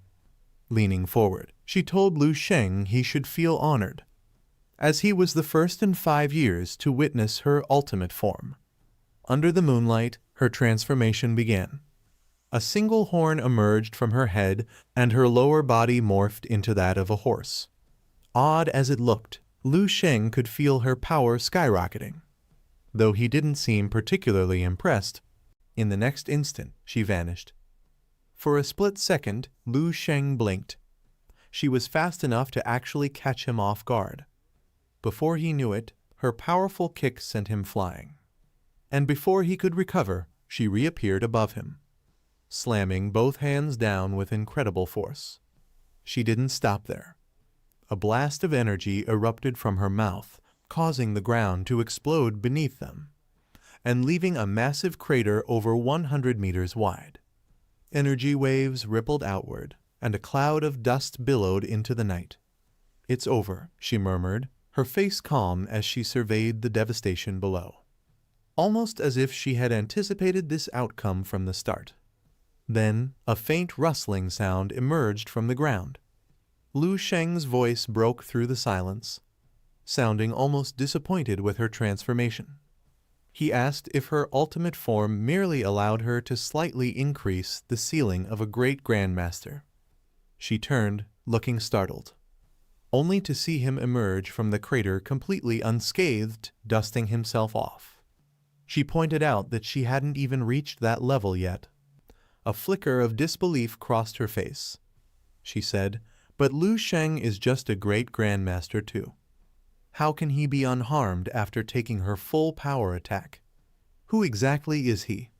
As the dust settled, Lu Sheng's low voice cut through the night, saying he is someone on the verge of reaching the peak of martial arts. And as for her, she's no longer worth his time. In the next second, a terrifying aura erupted from within him, gathering all his strength into his fist. Hello guys, welcome back in SL Manhwa. Let's continue. As Lu Sheng's body radiated a dark, ominous energy, a cold mist began to fill the air. His gaze, sharp and unyielding, fixed on Sam and Kina, assessing them with a calm yet unsettling intensity. "You have nothing left to offer," he murmured, his voice echoing through the mist. Sam and Kina shared a fearful glance. From their perspective, Lu Sheng was not the man they once knew. He was something far more dangerous. Kina swallowed. Her nerves tore as she attempted to stand her ground. But before she could react, Lu Sheng's hand shot forward, crackling with restrained power. He stopped just short of grabbing her, instead releasing a surge of mental force that sent a chill down her spine. His power hung in the air, suffocating and cold, binding her in place. Kina's body began to tremble as she struggled to break free of the invisible hold. But this time, Lu Sheng didn't strike. Instead, he loosened his grip and stepped back, watching her with a bitter smile. "Run if you think you can escape," he taunted. Sam seized the moment, lunging forward to pull Kina away. Together, they stumbled back, and just as they were about to retreat into the darkness, Lu Sheng's hand rose again, releasing a wave of energy that lit up the sky with a blinding brilliance. The shockwaves sent them sprawling, but when they looked up, they saw only his silhouette disappearing into the shadows. Meanwhile, back at Lianshu's villa, the news of Lu Sheng's survival and Sam and Kina's near escape came as a bitter blow. Furious, Lianshu clenched her fists, her calm exterior shattering. How could they fail me again? She seethed, her anger palpable. Plans and contingencies raced through her mind as she prepared for her next move, realizing that Lu Sheng's resolve was stronger than ever. Back in the misty night, Lu Sheng looked up at a golden stairway that appeared in the sky, a mysterious path leading to greater power. As he ascended, his mind was filled with questions and determination.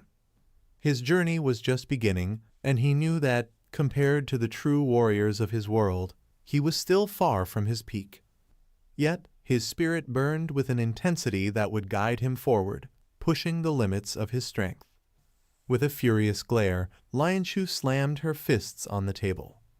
She had invested a considerable amount in this high-stakes operation by hiring the Black Magic Society, and the failure was unacceptable. On the table, a tablet displayed a live video call with a suited man who appeared slightly rattled by her outburst. "Please, calm down," he said cautiously, apologizing for the mission's failure. He explained that they had suffered significant losses, with her target eliminating 4 high-ranking demon pillars, something they hadn't foreseen.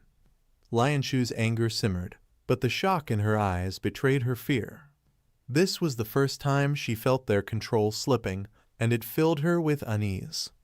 Blaming the society's weakness, she grasped the tablet tightly, unwilling to let this setback deter her.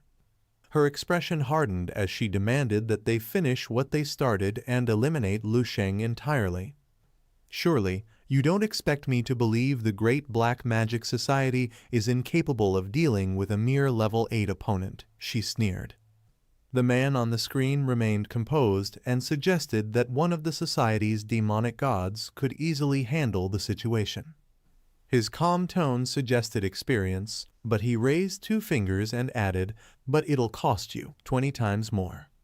Lianshu's initial anger turned to confusion. He explained that sending any of the 3 demonic gods into the dragon realm would spark international outrage, potentially drawing the attention of 9th-level martial saints.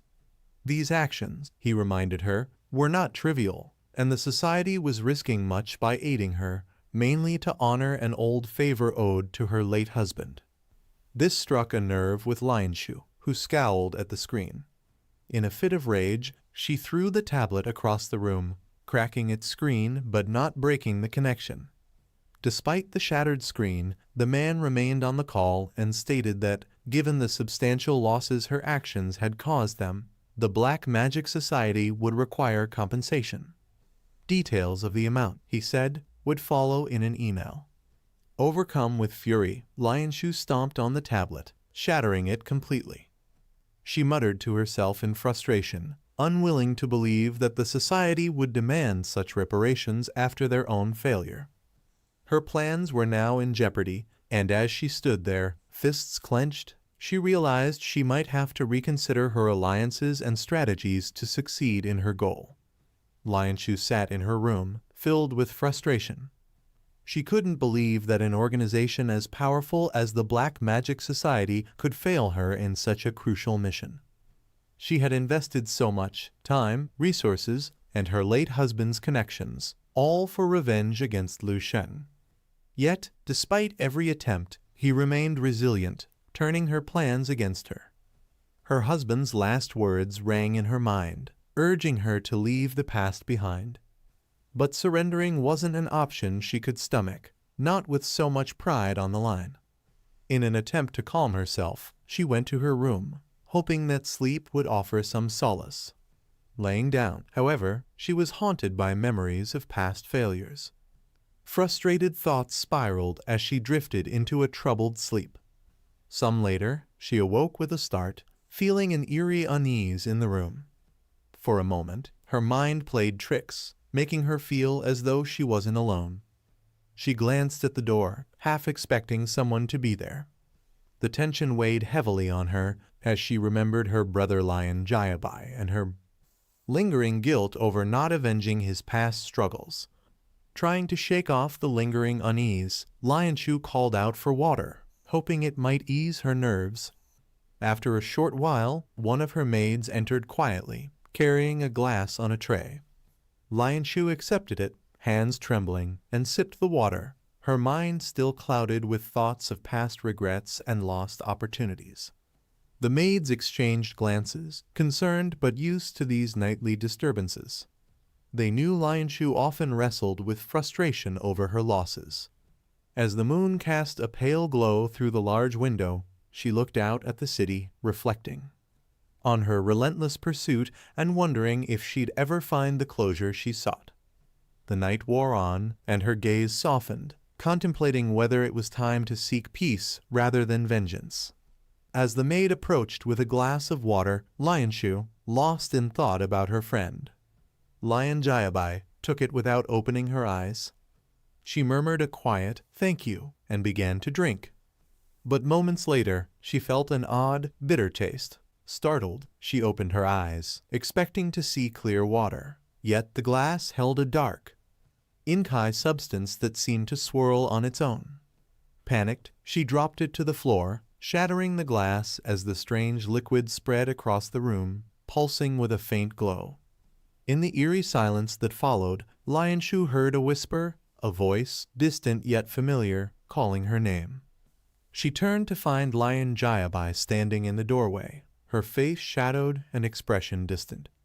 That something was wrong. Jayabai's eyes were blank, her movements slow and robotic, like she was under some kind of spell. "Do you like my gift?" she murmured, her voice hollow. Lion Shu took a step back, realizing that something or someone was controlling her friend. But before she could react, another figure appeared. It was Lion Shu, standing just outside the room, his body surrounded by an ominous green mist. His gaze locked onto Lion Shu, a twisted smile spreading across his face as he raised his hand, and Jayabai's movements mirrored his. With growing terror, Lion Shu understood that Lu Sheng had somehow enchanted her friend to torment her. The room began to shift and distort, blurring her sense of reality. She tried to scream, but her voice was muted by the pressure of the dark magic in the air. Desperately, she looked into Jayabai's eyes, searching for a sign of her friend's true self, but Jayabai's expression remained lifeless. Just as the darkness seemed to consume her, a sudden surge of light shattered the illusion, and the mysterious figure vanished. Lion Shu fell to her knees, exhausted, as she felt a reassuring hand on her shoulder, a monk from a nearby temple who had sensed the disturbance and intervened. With his guidance, she rose, knowing that this encounter was far from over.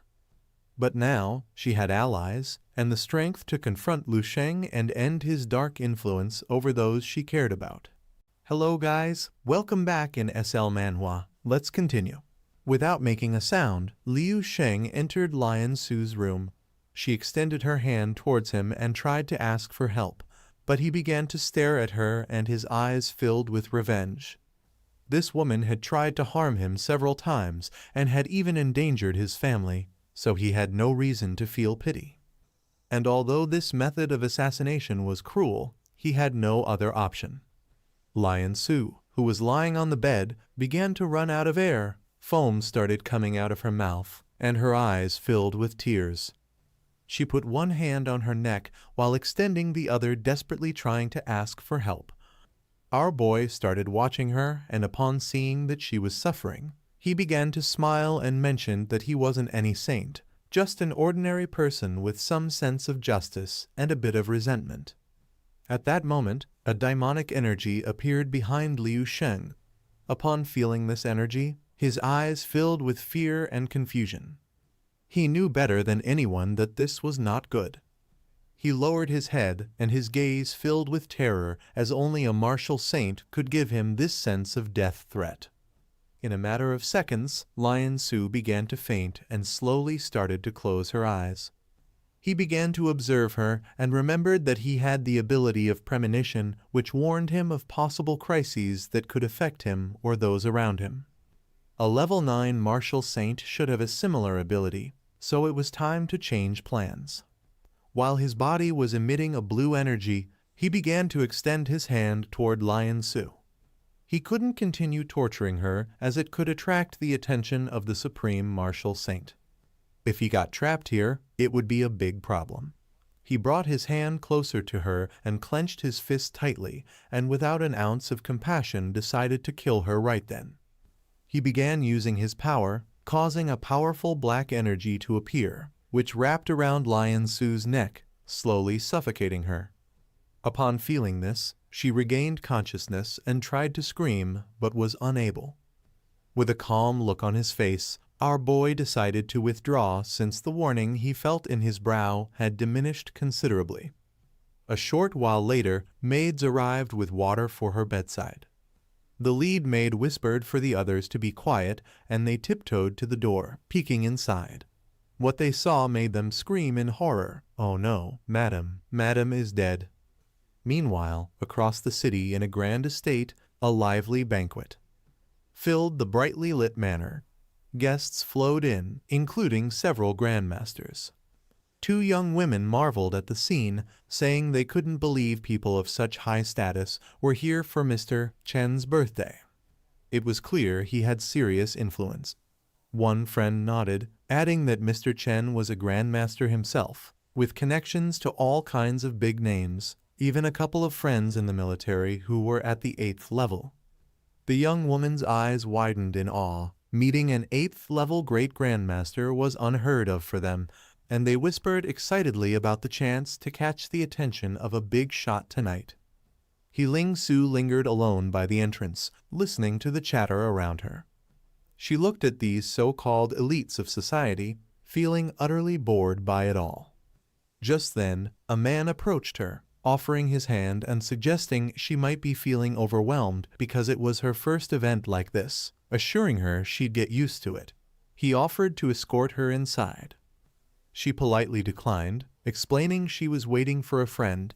He didn't take offense, just looked a bit surprised, remarking that he hadn't known she had a friend here in the capital and would love to meet them later.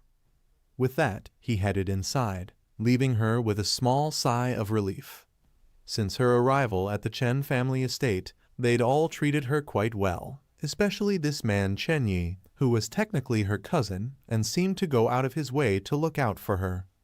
Still, she couldn't shake a nagging feeling.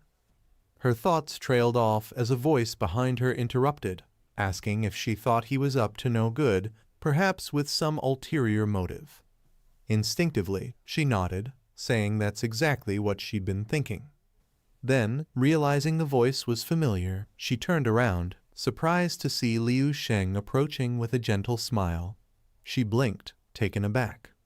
She hadn't expected him to actually show up.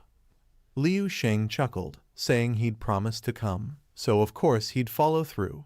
Glancing around, he took in their surroundings and thought to himself that it was about 1,000 kilometers from Lion Su's mansion to the Chen family estate, a distance he'd covered in just 5 minutes.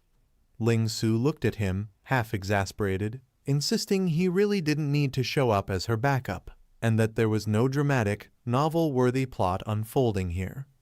As far as she could tell, the Chen family had been welcoming, and even if they felt a bit distant, they seemed genuine in their attempts to make her feel at home.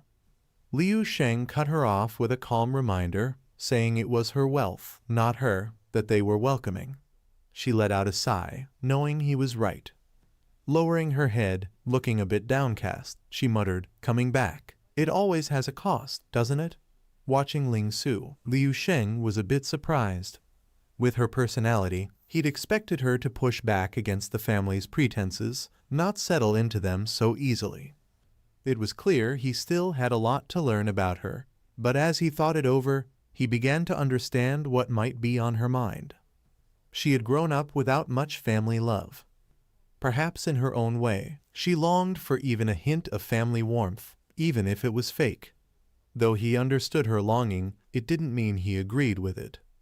Looking at her, he smiled and said, "It doesn't really matter. Tonight, I'll make the right choice for you." Ling Su blinked in confusion, asking what he meant by that. Liu Sheng didn't answer directly. Instead, he glanced at the people milling around, muttering something about finding an unlucky target. Ling Su stared at him, clueless about his plan for the night. Suddenly, Liu Sheng pointed to someone and asked, "Who's that guy?" He was indicating a young man who had just stepped out of a sleek car, a beautiful woman on each arm. The people around instantly recognized him, bowing and greeting him with deep respect, though he barely noticed. She explained that he was the second son of the Zhu family, a powerful clan on the outskirts of the capital with more influence than her own Chen family. Her opinion of him wasn't high. She dismissed him as nothing more than a rich playboy, adding that his older brother was the one people really knew. Before she could continue, Liu Sheng smirked, pointing out that she just said her Chen family. Ling Su paused, realizing that, unconsciously, she'd already begun to see herself as part of the Chen family. Liu Sheng took her hand gently, smiling at her with a warmth that made her blush. He didn't want her getting tied down by things that would hold her back from becoming stronger, and tonight, he was here to set things right for her. Before she could process his words, Liu Sheng was already striding toward the Zhu family's second son. People crowded around the young man, each eager to introduce themselves, practically begging for a moment of his attention, growing impatient. He told them all to get lost, just as he thought he'd cleared the crowd. He looked up to see a tall, imposing figure blocking his path, a young man with a cool, unflinching gaze. The young man looked Liu Sheng up and down, noting his impressive build and sharp looks. But what struck him most was the pressure radiating from Liu Sheng's aura, which made it hard for him to even breathe. Instinctively, he pulled the two women closer, using them as shields, and demanded to know who Liu Sheng was. Liu Sheng glanced at the flashy sports car parked behind him and asked if it was his. The young man nodded, smirking, and replied, "And what if it is?" Liu Sheng nodded, while acting super impressed, said it was a nice car, but wanted to know just how much it set him back, realizing this was about status. The young man chuckled, pride taking over as he said, "This baby cost him over 80 million. And it's a limited edition, probably the only one in the country." Liu Sheng acted even more impressed, walking over to run his hand over the car's sleek surface. The young man scoffed, muttering something about country bumpkins. But in the next second, Liu Sheng's tone turned cold, "Nice car." But before anyone could react, an overwhelming force radiated from Liu Sheng. In an instant, the car was flattened, crushed under his aura like a tin can. The young man froze and then let out a horrified scream. "My car!" Liu Sheng stuffed his hands into his pockets, giving the young man a satisfied smile while saying, "That's much better." The young man, his face twisted with rage and fear, glared at him. "Hey, bro, what's this all about?" Liu Sheng shot him a sharp look, the chilling energy rolling off him, making the young man stumble back in panic. It was then that he learned about Liu Sheng's name, who's also a friend of someone named Ling Su.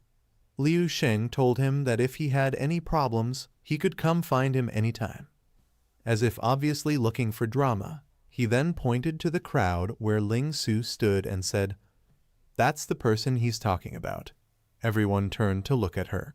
Meanwhile, Ling Su herself was completely confused and pointed to herself, wondering why she was suddenly the center of attention. Zio's luxury car, which had been crushed by Liu Sheng, was now engulfed in flames. Poor Zio put his hands on his head and started screaming in panic, while on the other hand, our boy was watching silently. Everything was going as per his plan. Yilingsu's eyes were filled with confusion, which made him sweat. He had no idea how to explain it or why Liu Sheng was behaving this way. Zio fell to the ground on his knees and started crying. Yilingsu, who was standing behind Zio, saw him and panic spread on her face as she knew this was not good. Now that the situation had escalated, Liu Sheng closed his eyes, began to hit Zio with one hand and smiled and apologized to Zio and told him that he could not control his feeling of jealousy. Obviously, this angered Zio. He turned his head towards them, and while his body was trembling and his face was full of tears, with an expression full of vengeance and anger, he remembered the names of Yilingsu and Liu Sheng, swore so that they would pay the price in the future. Yilingsu started pointing her finger at herself and asked with a confused expression why she was getting involved if she had nothing to do with it. Before she could continue talking, Liu Sheng gently placed his hand on her hip, closed his eyes, started walking towards the mansion, and with a confident smile told her not to pay attention to Zhu. Yilingsu placed her hand on her chest and she became nervous and started sweating a lot. While poor Zhu was kneeling on the ground mourning the loss of her luxury car, Liu Sheng and Yilingsu started walking towards the entrance of the mansion. A white-haired man present at the scene turned to look at them, his gaze filled with fear. He didn't know who Liu Sheng and Yilingsu were or how they dared to provoke the second young master of the Zhu family. According to him, Liu Sheng was an imposing figure who left people wanting more. After a while, Liu Sheng and Yilingsu entered the mansion. which was very luxurious and filled with important people. Now that they were inside, Yelingsu, who was somewhat upset, put her hand on Liu Shang's chest and pushed him and asked with a serious expression what he was trying to do.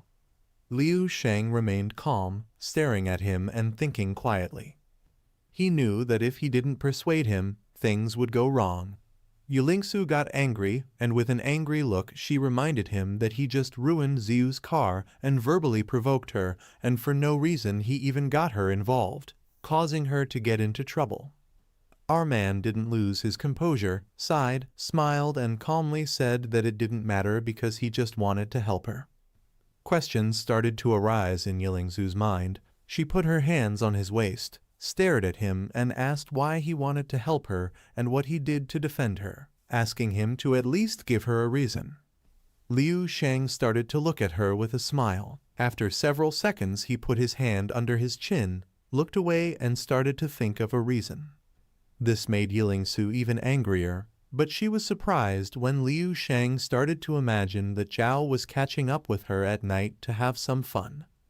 Our boy walked up to her, started pointing his finger at her, and explained with a confident expression that Jiu is not just a playboy. Today she was dressed very sexy and beautiful, so she was definitely going to attract the attention of that boy who had malicious intentions and would do anything to get her. Yelingsu's gaze was full of fear and confusion, and before she could think of anything, Liu Shang gently placed his hand on her head. Then he walked up to her, looked into her eyes, and mentioned with a kind smile that this is what is always said in novels. He was doing this to prevent a disaster, and he also said that there was no need to thank him. Upon hearing this, she became even more confused than before and answered yes with a lost look. The innocent Yelingsu believed Liu Shang. He showed her a thumbs up, started looking at her, and praised our boy in a serious way, saying that he is incredible. Some beautiful tables were set up in the main hall of the palace for the guests to eat. The party was about to start, and all the guests, some rich men, others powerful and very famous, entered one after another. One of them was a man wearing earrings. It was Zuo, who had a sharp eye. He quietly observed Liu Shang. While Liu Shang and Yelingsu were happily chatting with each other, his cousin Chenri appeared. He looked at Liu Shang and couldn't help but smile because he had been looking for them for a long time. In the blink of an eye, the room was filled with people. Chenri walked up to them, closed his eyes, and greeted Yelingsu with a smile. Hearing her voice, they stopped talking and focused their attention on her. Chenri walked up to them, stared at our boy, extended his hand to her, and smiled and asked Yelingsu if she wasn't going to introduce her friend. He had heard that after coming, our boy had smashed Zhuo's car and even blamed the Chen family. He was really impressed. Liu Shang did not lose his composure, looked at him calmly, and wondered who this boy was. Yelingsu started sweating and thought indecisively. She didn't know what to say about it. Liu Shang closed his eyes, put his hand on his mouth, asked her to stop praising him with another, and smiled and thought that his way of speaking was very interesting. Seeing Liu Shang's attitude, Chenyi's gaze was filled with confusion. He stared at him and wondered why he was laughing. Liu Shang opened his eyes, and as a dark aura emanated from his body, he stared at Chenyi and asked if he was hinting at something. As he sensed Liu Shang's aura, Chenyi couldn't help but feel a chill throughout his body. He realized that he was no ordinary person. Chenyi became alert, and with a confused expression, he distanced himself from them. He was nervous as he didn't know what was going on. Seeing this, Yelingsu, who was standing next to Liu Shang, became somewhat confused. Poor Chenyi's face was filled with fear. He looked at the ground, which made him sweat profusely.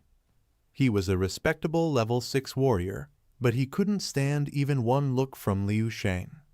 He took several steps back, looking at Liu Shang with a panicked expression, and his body trembled as he realized that he was an outstanding student of the 7th Martial Academy, a rare talent in martial arts who hoped to become a master.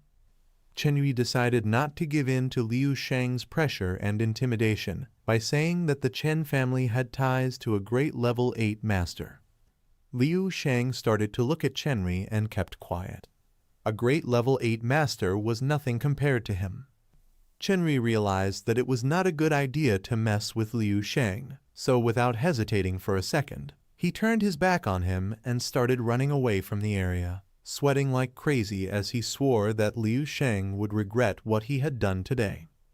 Chen Yui thought he was out of danger now, but once he looked down, his eyes filled with fear. He didn't know why he couldn't continue running. Suddenly, Chen Yui's body began to float in the air. He tried to move but couldn't. He didn't know why his body was floating or who was responsible for it. It was obviously Liu Shang. He stretched his hand upward and activated his psychic power, causing Chen Yui's body to float in the air. He mocked him and asked where he expected to run to. Chen Yui panicked upon realizing that Liu Shang was behind this. He began to sweat even more and tried to ask He Lingshu for help. He and the others stared at him and were stunned.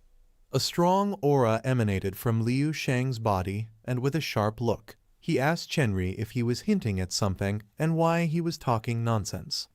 Just before Liu Shang could do anything, He Lingshu came up to him, clenched his fist tightly, and with an angry expression ordered him to put Chen Yui down and not cause any more trouble.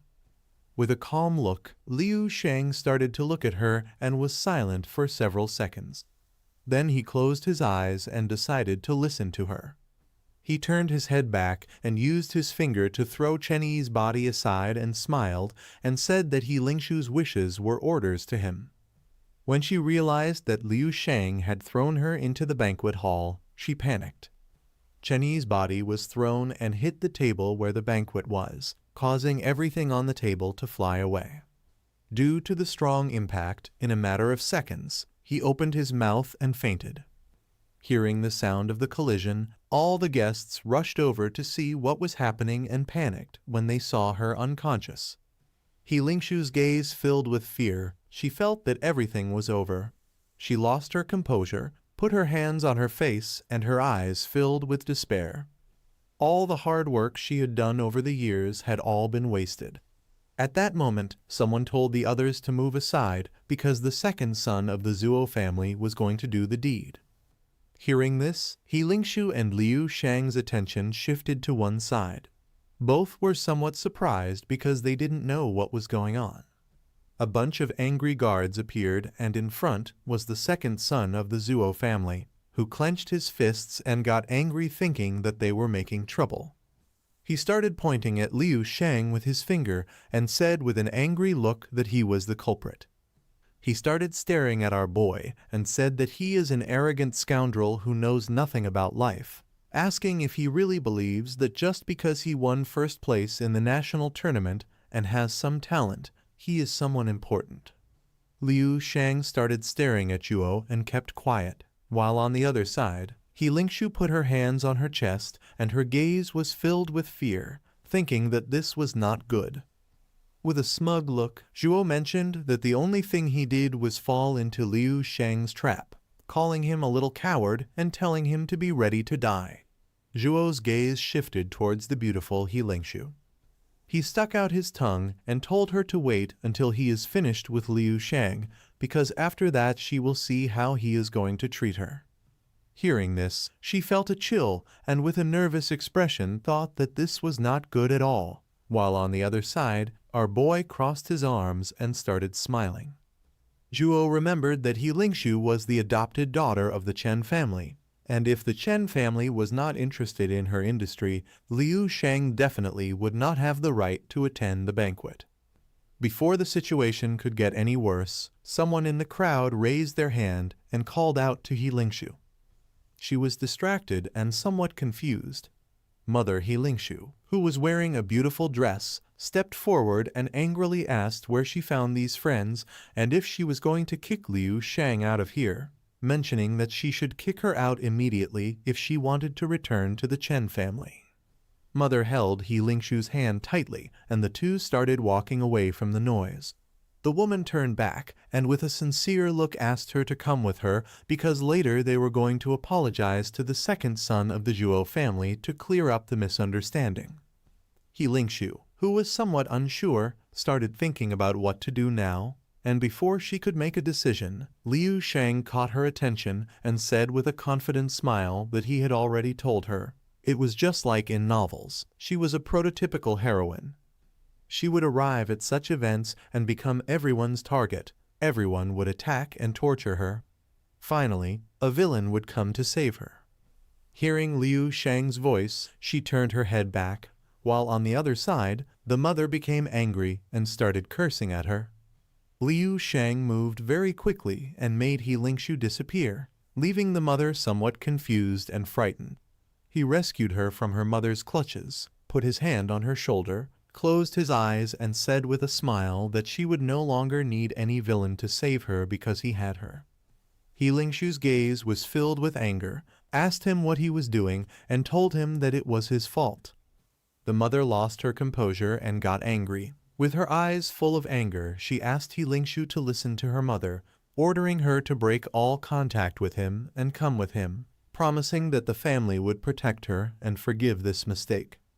Instead of looking at her mother in uncertainty, He Lingshu began observing Liu Shang, and far from taking the Chang family's side, she stood firm and apologized to Mrs. Chen with determination, explaining that she could not accept the terms they offered. The mother did not expect this. She became angry, started pointing her finger at them, calling He Lingshu a pervert, and ordered the guards to catch them both. Liu Shang hugged her and calmly told her not to worry as he would not regret this decision, saying that what happened now was the most exciting part, revealing that it was time to teach them a good lesson. Being so close to Liu Shang made He Lingshu blush like a tomato. She couldn't believe he was doing all this for her. This is the end of the video. If you guys want to see the next part, don't forget to subscribe and like the video. And now comes the fun part. The suited men charged at them all at once. Most of the guests stayed on the sidelines, treating it like entertainment. Some looked at them with pity, others just laughed. However, these men didn't even get close to Liu Shang and were sent flying back by an invisible force. And with a little comedic timing, one of them crashed directly into the cousin, doubling him over in pain as he groaned dramatically. Then, a middle-aged man from the Chen family stepped forward. He seemed surprised to see the young man be a grandmaster. Rubbing his eyes, rolled up his sleeves, he said how he was just here for a casual banquet. But who knew he'd find such an interesting opponent? However, he didn't even finish his sentence before his face twisted in shock, because Liu Shang was already behind him. Before the man could react, Liu Shang subdued him, then sent him off with a gentle kick on the ass. The kick sent him soaring through the air, landing, of all places, directly on the poor cousin again. The woman was shocked to see how her family's own grandmaster lost so easily. She got scared, so she quickly sneaked inside the crowd, hoping to not be noticed. Desperate, the Zhu family members began calling for help from any grandmasters. Not only weren't any response, but the crowd also edged farther back while keeping their head low. The man looked shocked and had no idea what to do next. Liu Sheng turned to Ling Su and asked her if she understood now. This is the so-called elite family she had been trying to blend in. Pathetic, isn't it? Suddenly, on the other side of the hall, one of them demanded to know who dared cause trouble at his birthday banquet. All eyes turned toward the door, where a tall, elderly man entered, with several people walking beside him. One was a general, the other was Zhang He, someone we hadn't seen for a while. Gasps rippled through the crowd, saying how the Chen family had a lot of connections. Pointing out one was a 7-star general, and the other was the vice chairman of the capital's Martial Art Association. Several Chen family members sneered at Liu Sheng, saying it was over for him. Liu Sheng recognized Zhang He, which he remembered from the martial arts competition before. At the same time, Ling Su grabbed his sleeve in panic, wanting him to leave. She said she would stay behind and smooth things over. She reasoned she still has a connection with her mother, and if she makes some sacrifices, she can still fix this. She tugged harder, but our boy didn't budge. Frustration gave way to desperation, and tears welled up in her eyes. She moved in front of him, pushing at his chest, telling him to go before it's too late. Lu Sheng gently wipes away her tears, telling her to not worry. He said gently, saying there's nothing to worry about. She pounded her fists against his chest, believing he's gone too far this time. The Chen family won't let this go. Lu Sheng just smiled, calm as ever. Tells her they might have the numbers, but if it comes down to a real fight, even all of them combined are no match for him. Besides, he added with a playful wink, today's her big day, and she's the protagonist tonight. And as her backing, he's not going down that easily. She looked up, can't believe he still had time for jokes. Chen looked quite mad and demanded to know why Lu Sheng caused such a ruckus at the Chen family's celebration, and why didn't he have any respect for his birthday. Instead of answering him, Lu Sheng turned his gaze to Zhang and said it's been a while. Zhang, he stroked his beard thoughtfully. He didn't expect it would be Lu Sheng. He still vividly remembers how our boy ended Lion Jaibai on stage. Turning to Chen, Zhang, he wanted him to let it go on his behalf. Chen took a deep breath, saying usually when someone is trying to make a scene on his 80th birthday, he won't let him go. Before he could finish, Lu Sheng interrupted and tells him to just do what he thinks is best. Chen clearly wasn't expecting this, and Zhang, he mentally cursed under his breath. This kid doesn't follow the script at all. Chen is now furious, and then looks at our boy dead in the eye, and asks him if he's sure of this. Then his grandmaster's aura began to radiate. Lu Sheng simply stretched his arms and smiled, saying, let's make this quick. Chen turned to Zhang, he won last time. But Zhang, he simply said he was the vice chairman of the Martial Arts Association. He tried to help Lu Sheng with a favor, but if he acted this way, then there was no point in wasting any more words. Hearing this, Chen then said he was going to teach his youngster a lesson. It was then someone from the crowd saluted. The 7-star general stepped forward. General Du Linjun of the Eastern Military District 5th War Zone at your service, General Lu. Suddenly, the entire banquet hall fell into a stunned silence, as if someone had hit the mute button. Even our boy wasn't expecting to bump into someone from the Eastern Military District here. The guy, noticing Lu Sheng's confusion, quickly reminded him that they had met before, where he knocked out Dong Shengyi and the rest of them with a single punch. Hearing this, Lu Sheng chuckled, saying now he remembered, though he had no idea who this guy really was. Chen, looking a bit confused, wanted to make sure they actually knew each other. General Du quickly responded, saying, General Lu is the strongest in their district. And as for them, they're just accompanying him for the upcoming grand military competition.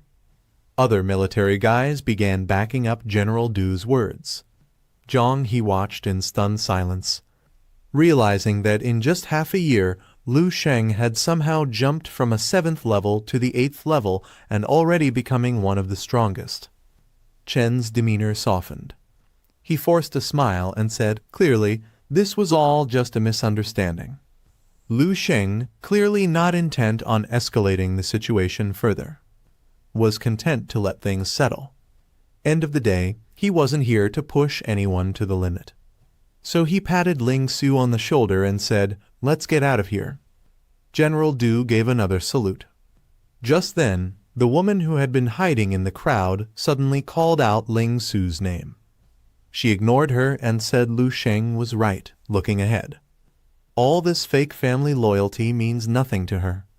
She believed for the last 20 years, she and her father had been fine being on their own, so her life would still be great, even without this woman. All brightened up. Ling Su sighed in relief and said she was so foolish before. Lu Sheng laughed and tells her, now that's the Ling Su he remembers. Once outside, Lu Sheng grinned and jokingly asked if she liked to be the star of the show. Ling Su shot him a playful glare, saying it's he who's the actual star tonight. And perhaps tomorrow, the whole capital will know that the top general had crashed Chen family's birthday party. Hearing this, our boy just chuckles and replied that's exactly what he was going for. A while later, the situation subsided a bit and Lu Sheng and He Lingsu went back into the mansion and began to talk to each other.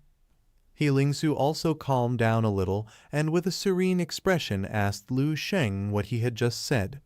In response, Lu Sheng extended his hands to the sides and with a joyful smile replied that he hadn't said anything, explaining that in reality he didn't usually behave like that.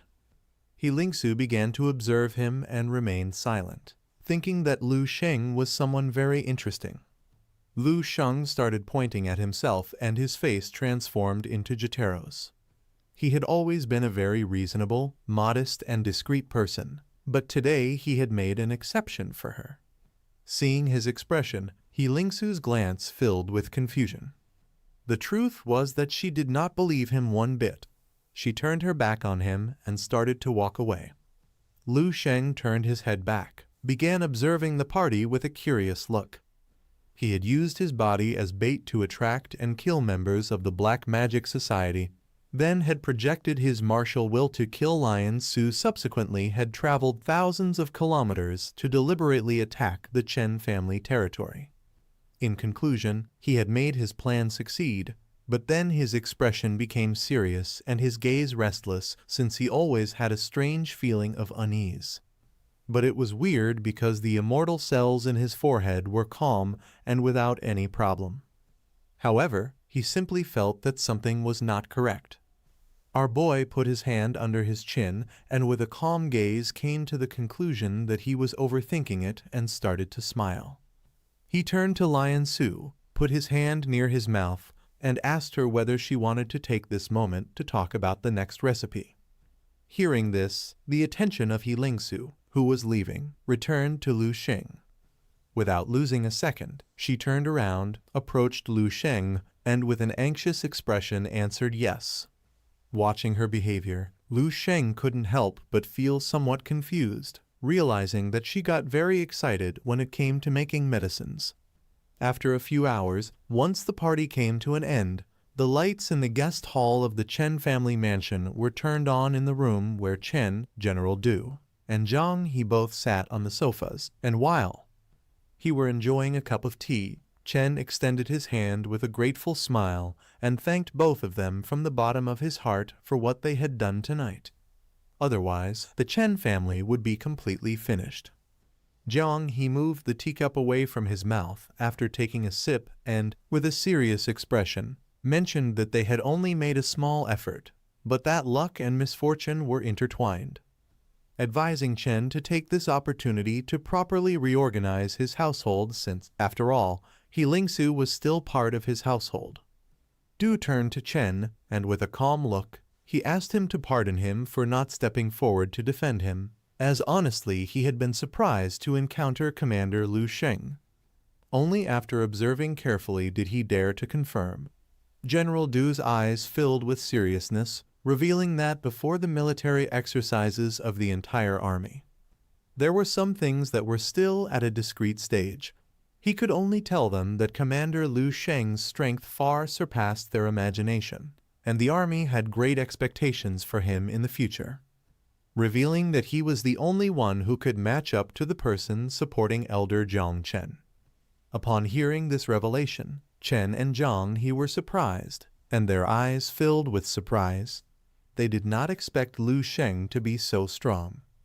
With a look full of fear, Chen began to imagine the intimidating Elder Tang Zhangwu, better known as the Martial Saint. He couldn't help but start feeling panic at the thought that this meant Lu Sheng had a great possibility in the future of reaching level 9 and becoming a Martial Saint. Even though he had overestimated his identity, he did not expect his true foundation to be hundreds of times more solid and exaggerated than he had imagined. General Du stood up and, seeing that there was nothing else to discuss, decided to leave first. Chen also stood up, and while keeping one hand behind his back, extended the other toward him and decided to accompany him to the exit. Zhang He, who was sitting nearby, remained silent. Chen placed his hand on General Du's shoulder, and both began moving toward the exit. Zhang He's expression filled with seriousness and fear, causing a drop of sweat to appear on his cheek. According to him, Lu Sheng was an extremely surprising person. He decided it would be best to immediately inform the martial saint, but then he realized that the martial saint should already know it. It was already night, and the sky was clear and full of beautiful, bright stars. He Lynx, who accompanied Lu Sheng to the entrance of the hotel. He turned his back to her and started waving goodbye with his hand. With a smile, she also began waving goodbye to him, and before leaving, Lu Sheng handed her the formula for the 4 levels of Golden Dragon saliva. Lu Sheng entered the hotel and went to the balcony of his room, which had a beautiful view of the entire city. He placed his hand on top of the railing and couldn't help but start smiling. He had given her the new formula because for Ling Sheng Pharmaceutical to reach its current level of development, it needed a truly high-end product to establish its position in the market. He began to observe the landscape, and his eyes filled with confidence as he remembered that he Lynx who had chosen to be by his side without hesitation despite becoming the target of all criticism, which demonstrated the true loyalty she had toward him. Lu Sheng closed his eyes and, with an embarrassed expression, recalled that the last time someone had done something like that was during the new students' meeting. Lindsay had run out to confront those who questioned Lu Sheng and had proudly shouted about their national essence. Lindsay had flipped everyone off and cursed their families. For Lu Sheng, this had been something surprising. Lu Sheng got tired of the city views and entered his room. And while he was walking, he decided to meet up with his old friends. He took out a bottle that he had in his pocket and began to observe it with a curious look, remembering that he had not yet studied it carefully. It was said to be a super elixir capable of poisoning even a level 9 martial saint. The bottle began to emit an intense energy. This poison was called the Saint's Lament. Lu Sheng had tried to search for information about it in the future, and the only thing he had found was that it was said this thing was extremely extraordinary. Even in 10,000 years of future martial arts, it could still cause very powerful damage to the strongest martial arts warriors. There were even incidents where level 10 warriors were poisoned and killed by it, causing great commotion. Lu Sheng took the bottle, brought it closer, began to observe it, and couldn't help but start smiling. His mind filled with curiosity, so he decided it was time to test the effects of the poison. The bottle began to emit an intense demonic energy capable of making anyone nearby run away. But for Lu Sheng, it was different. His gaze filled with confidence. Not even a level 9 martial saint could resist this poison, and if he managed to withstand it, it would mean that he was stronger than a level 9 martial saint. Although Lu Sheng didn't want to risk his life, he was very curious about how exactly this poison could kill martial saints. The physique of a great level 7 master was already enough to be immune to more than 90% of the world's poisons. They could drink poison as if it were water. Lu Sheng began to imagine the body of a level 7 Grand Master who had powerful green antibodies with an immunity 100 times superior to that of an ordinary person, along with cellular activity and metabolic speed. Common poisons could be metabolized before taking effect, and even if they did, the body would quickly repair itself. In the system, it was mentioned that this poison had been extracted from toxins within exotic beasts of level 9 or higher, involving something much deeper than the genetic level. Once the poison entered the body, it began to destroy all cells. With great care, Lu Sheng removed the stopper from the bottle. It was said that the poison would cause permanent damage, but for him, this was not important since the cells in his body would sooner or later be replaced by immortal cells. Lu Sheng activated his power, causing a purple aura to appear around his body. He began staring intently at the bottle and using his power started extracting the poison from within. He was using his mental strength to precisely extract 1/10,000th of the poison just to feel its effect a little. Lu Sheng precisely extracted a bit of poison and then inserted it into a glass of water. With great care, using his power, he began diluting it slightly. After successfully diluting the poison in the water, Lu Sheng picked up the glass, which began to emit a demonic aura. He started using his spiritual strength to detect any trace of the poison but found nothing, and when using the perception of warriors, he also found no fluctuations. It was no longer surprising to him that even a martial saint could fall into the trap and drink the poison without realizing it. Without hesitating for a second, Lu Sheng began drinking the water. Several seconds later, he emptied the entire glass, opened his mouth, and ate the glass to leave no traces since with his constitution he could chew even raw steel without problems. Several minutes later, Lu Sheng sat on the bed in silence, waiting to see the effects of the poison. Not long after, veins appeared on our boy's face and his eyes filled with alertness, realizing that the poison had already begun to take effect. Lu Sheng calmed down, began to meditate and feel a strange sensation in his abdomen. Then he started to feel intense pain. The water with the poison reached Lu Sheng's stomach and stuck to its walls. The poison began to take shape, and its gaze fixed on the cells that were in the stomach. The poison took the form of a demon. With a smile, it began to extend its hand to catch one of the cells. But then, the immortal cells of Lu Sheng appeared upon detecting a threat and went on alert. Our boy placed his hand over his chest and couldn't help but smile. He was happy to understand what was happening. The cells inside his body were fighting against the invader.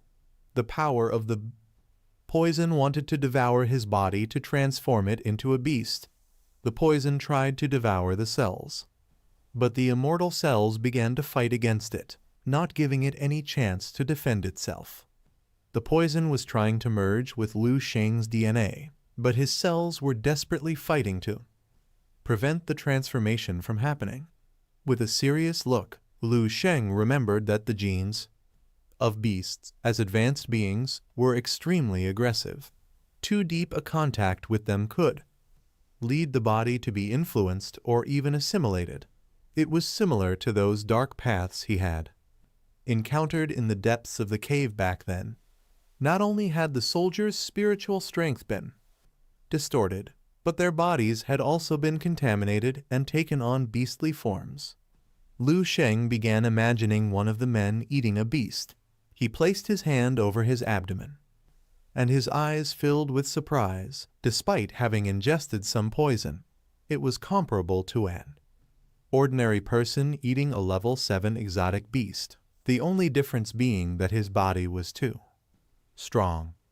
Now he wasn't afraid. Our boy focused a little, and his body began to expel the poison from his system. Seeing that the poison had been expelled, he was somewhat surprised and realized that the poison affected at a genetic level. In the system, it was stated that the toxicity surpassed the genetic level, and Lu Sheng did not know exactly what this meant, questioning whether the toxicity would only manifest more clearly after the cells were affected. Lu Sheng extended his hand and, using his sharp nail, made a cut on the palm of his hand. Then he began to observe the wound and with a smile decided to test the effect of the poison on his palm. Using his power, he started controlling the bottle of poison and very carefully dropped one drop onto the wound he had just made on his palm. Upon seeing what was happening, Lu Sheng's eyes filled with alertness, and he was surprised. He couldn't believe what his eyes were seeing. The poison began to take effect and entered his palm, causing veins to appear on his hand. He started observing it and couldn't help but become alert, thinking this wasn't good. The poison began to enter his body, but then his cells appeared and started fighting with all their strength to resist the invasion of the drop of poison. The wound began to emit a demonic aura. Upon seeing this, Lu Sheng realized that if this continued, the poison would be forced to come out. Our boy activated his mental strength and his gaze filled with determination. The poison couldn't do it on its own, so Lu Sheng decided to help it win this battle. Veins appeared on Lu Sheng's face. He grabbed his wrist and with a piercing look gave the order for the poison to enter obediently, causing his palm to start glowing.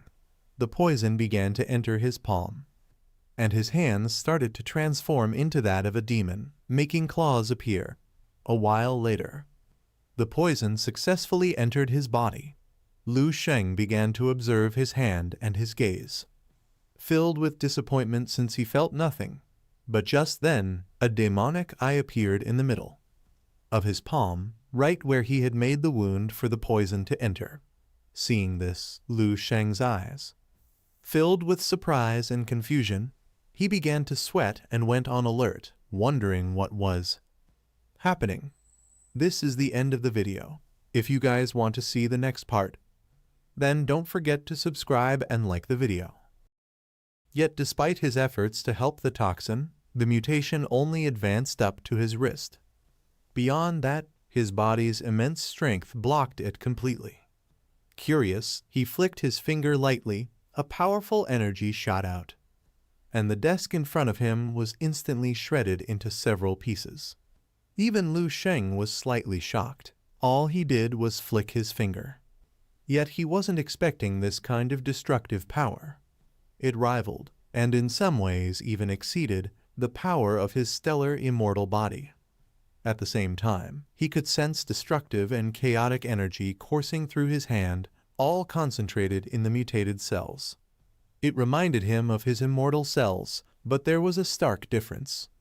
While immortal cells symbolized immortality, these mutated cells represented pure destruction. Either way, both were leagues beyond ordinary human cells. This also explains why the beasts were so powerful.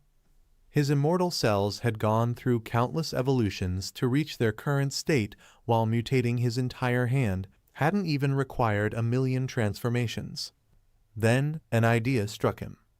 What if he focused all this mutated energy on a single cell? If it underwent billions of transformations just like immortal cells, could he create something on par with immortal cells? But at the opposite extreme, a cell dedicated to ultimate destruction. He imagined the possibility that perhaps he could get rid of the bad stuff while exploring a new pinnacle of physical evolution while still retaining his human form. But before he could dwell on it further, his hand suddenly erupted with searing pain. The once vital and powerful hand began to wither and collapse, the mutated cells rapidly decaying and being expelled from his body. Within moments, his hand began healing by his immortal cells, then quickly returned to its original state as if nothing had happened. What the hell was that? Why did those cells only survive for such a short time? He understands the vitality of immortal cells was infinitely times greater than that of ordinary cells. While the mutated cells couldn't match that level of resilience, their lifespan shouldn't have been so short-lived either. Then an idea stuck with him. Could it be some kind of rule? Perhaps his earlier theory was flawed, or maybe he wasn't able to use it on life forms in this world because of the rules. It was like how modern firearms were ineffective against high-level beasts, and how the beasts' true powers were suppressed. This is all because of the rules. This toxin, poison, or whatever you want to call it, after ingesting it, causes the host cells to corrode and mutate. And these mutated cells will inevitably rapidly collapse. It wasn't a question of how strong one's body was. Whether 9th level or even 10th level, it was impossible for them to withstand the forced eradication by the rules. In other words, it wasn't the toxin that killed the host, it was the rules. But if that was the case, could he still find a way to harness it? Oof, seems like we will never catch our boy slacking. He will try everything to get stronger. Suddenly, a surge of overwhelming energy erupted within his body. He immediately sensed danger. This power was far too intense to keep building uncontrollably. Just like before, he shattered his own blood core as if forming an immortal cell. The rush of blood energy swept through his body again and again until finally turning into his 8th immortal cell. Taking a deep breath, he couldn't help but wonder where that energy had come from. Though he didn't need to think too hard, the answer was obvious. It had to be the saint's demise. Even though the mutated cells were obliterated by the power of the rules, the raw energy they contained remained. Glancing back at the vial in his hand, a realization dawned on him.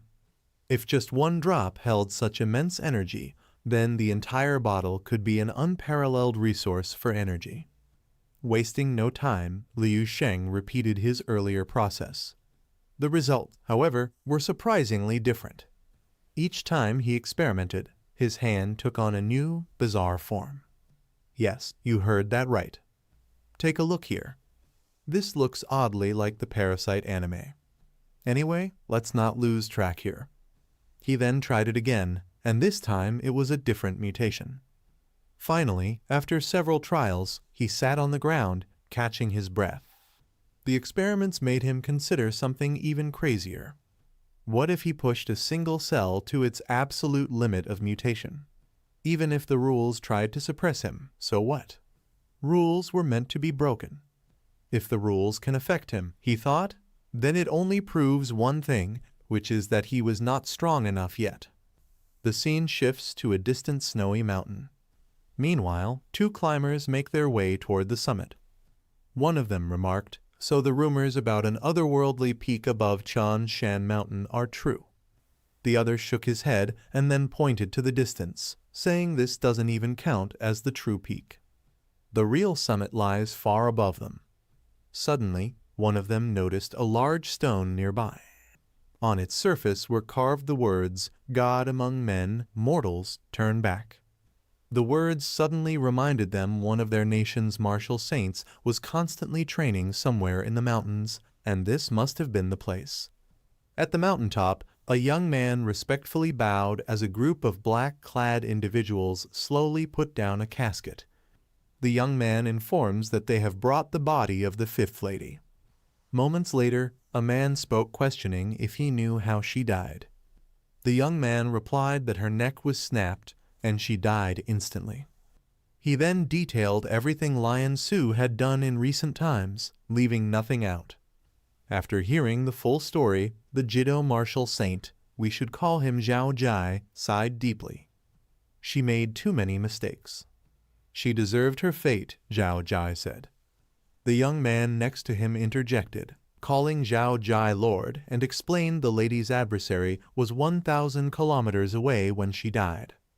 But he was certain Liu Sheng was definitely involved in this, or at least had some connections. Zhao Jai waved dismissively, saying, "Since she's dead, just leave it at that."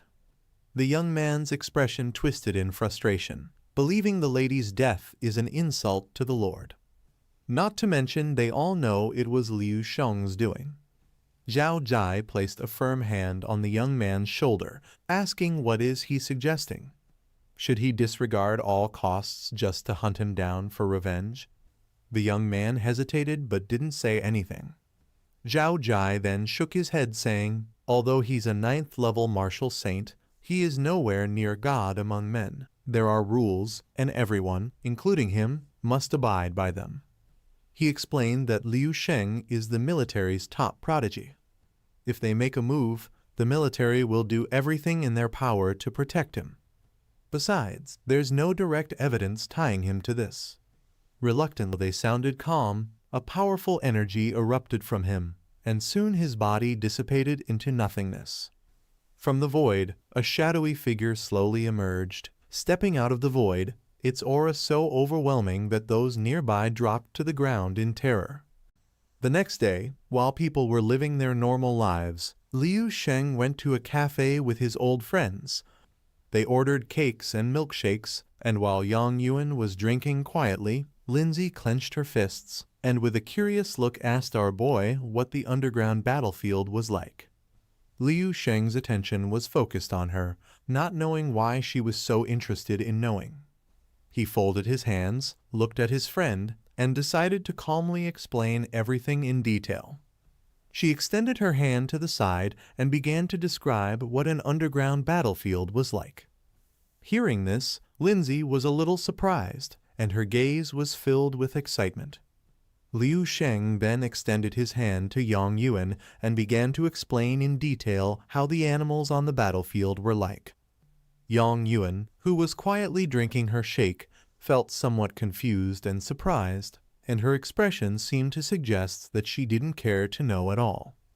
Liu Sheng took the milkshake, started drinking, and meeting his friends whom he had not seen for a long time, and he couldn't help but feel happy and calm. In these 6 months, Lindsay's complexion had darkened considerably, as well as he had become taller and more muscular. It was clear that he had been working hard on the martial path. Yang Yuan, on the other hand, had not changed much. He had become a bit more mature than before. Lindsay's gaze was full of surprise and excitement. He stood up and was stunned to learn that people could transform into animals. According to him, Liu Sheng's experiences were very exciting. Yang Yuan, on the other hand, put his hand on his chest and his gaze was full of worry. Looking a little closer, he realized that Liu Sheng had become very strong. They started talking to each other, and the hours flew by. Liu Sheng, who was drinking the shake, decided to look at the time, and when he looked at his watch, he was somewhat surprised and realized that it was too late. He remembered that there was still something to do, so he put his hands on the table, stood up, and in a kind gesture suggested the idea of going out to eat together. Liu Sheng's friends looked at him and quietly thought about it. Lindsay, who has always loved food, smiled and calmly said that the idea was good, adding that she knew of a barbecue restaurant that served really good food.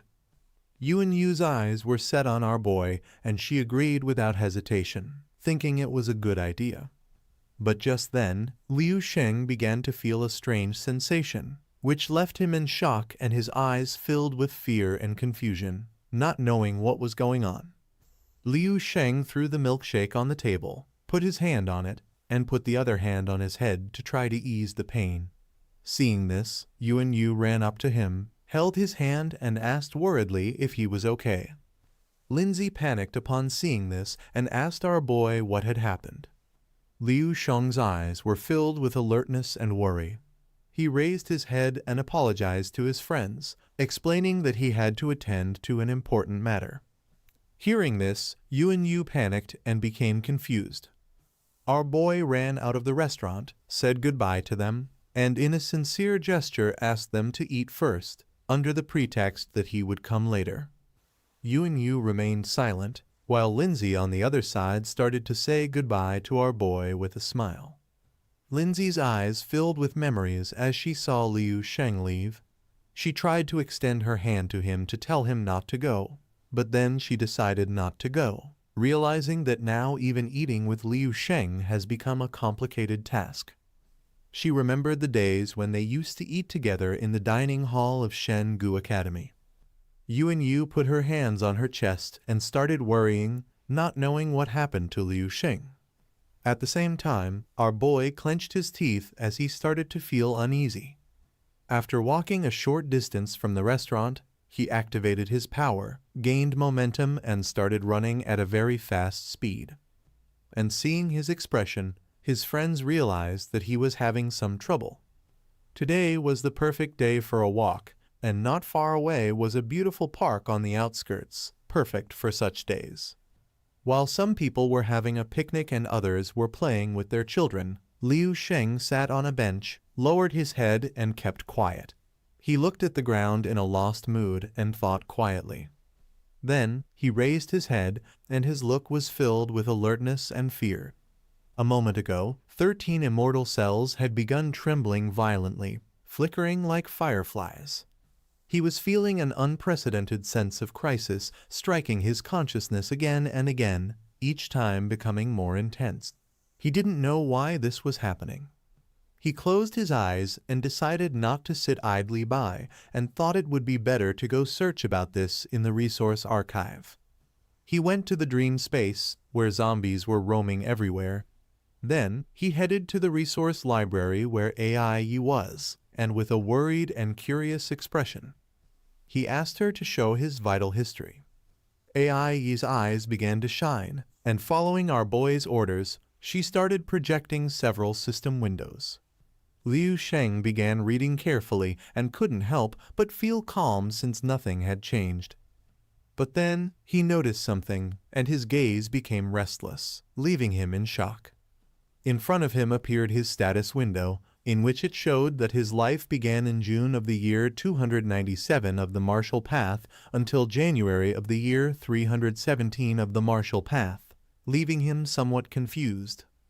Upon seeing this, Liu Sheng's eyes filled with fear, and he couldn't help but feel a pressure he had never felt before, realizing that he was going to die this month. The system began to show how Liu Sheng was going to be personally killed by the extreme supreme marshal Zhao Jai at the headquarters of the Ning the Great Martial Competition, dying at 20 years old. He realized that it was true that he was going to die at the hands of the extreme supreme marshal. He clenched his teeth tightly, and despair and fear consumed his mind. He began to observe the system window and couldn't help but wonder how this was possible. Zhao Jai was only a 9th level supreme, not a 10th level one, who did not have the absolute power to act without consequences. He knew that Liu Sheng was under the direct protection of the army, and there was also no public evidence incriminating him in Lion Su's death. He didn't know why Zhao Jai had attacked nor what had failed in his plan. He closed his eyes, and as his body released energy, he began to imagine Lion Su smiling, realizing that she was very important to Zhao Jai. He didn't know why he had given in the first time when he had killed Lion Jai Bai. Liu Sheng, who was sitting on the bench, came out of the dream space, and his reality began to break into pieces before his eyes, as now his plan that he was so proud of had ended in total defeat. A few hours later, night fell, and then the sun rose again, and the leaves began to blow in the wind. 3 days had already passed, and Liu Sheng was still sitting on the same bench, trying to find the mistake, with his body covered by leaves.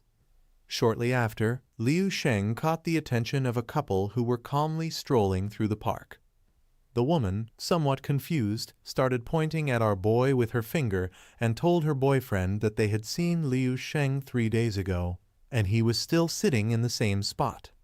Seeing that his body was covered by leaves, she couldn't help but wonder if he was dead. The man began to observe Liu Sheng and decided to take a look. He approached Liu Sheng, crouched down, placed his hand on his shoulder, and started shaking his body vigorously to remove all the leaves that were on top of him. The leaves fell off, but Liu Sheng still did not move. With a worried and surprised expression, the man realized that his chest was still moving, which meant he was breathing and still alive. The woman placed her hand on her chest and somewhat worriedly asked why he was sitting there, revealing that several days had already passed. The man's gaze filled with curiosity, not knowing what had affected our boy, assuming he must have suffered heartbreak. The woman began to blush, saying that he was quite handsome, so there was no way someone like him could suffer heartbreak. Liu Sheng's eyes were full of despair and exhaustion from not having slept for days because he had been thinking about his death, and upon seeing that he had woken up, the couple became emotional. With a worried expression, the man asked him what had happened and why he had been sitting here for days. With a lost gaze, Liu Sheng replied that it was nothing important. He was just thinking about something he couldn't understand. The man sat down next to him, extended his hand toward his girlfriend, indicating for her to leave. Seeing the signal, the woman put her hands behind her back and began to walk away from them to leave him alone. The man became curious upon seeing that Liu Sheng had gone 3 days without finding an answer, and he asked if he could tell him about it. At first, Liu Sheng continued looking at the ground and remained silent. Then, with a desperate look, he revealed that he had been thinking about something he had planned, believing it was perfect. He had even verified it several times with the most reliable institutions, but in the end, everything had gone wrong, and the final result had been completely different from what he had imagined. The man closed his eyes, took a cigarette out of his pocket, started lighting it with the lighter, and felt relieved since he had thought it was something serious. He explained that, as he himself had said, it had been an unforeseen event, revealing that unforeseen events were something normal. Liu Sheng raised his head, began to observe the man, and with a tired gaze argued that he had consulted the experts, and they had assured him there would be no unforeseen events.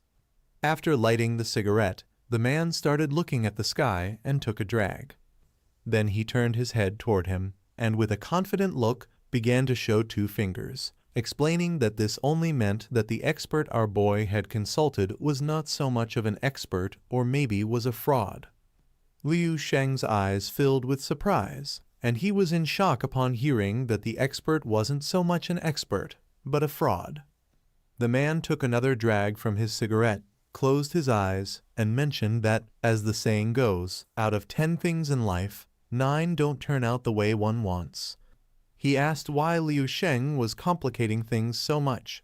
If he had failed, then he could start over from scratch.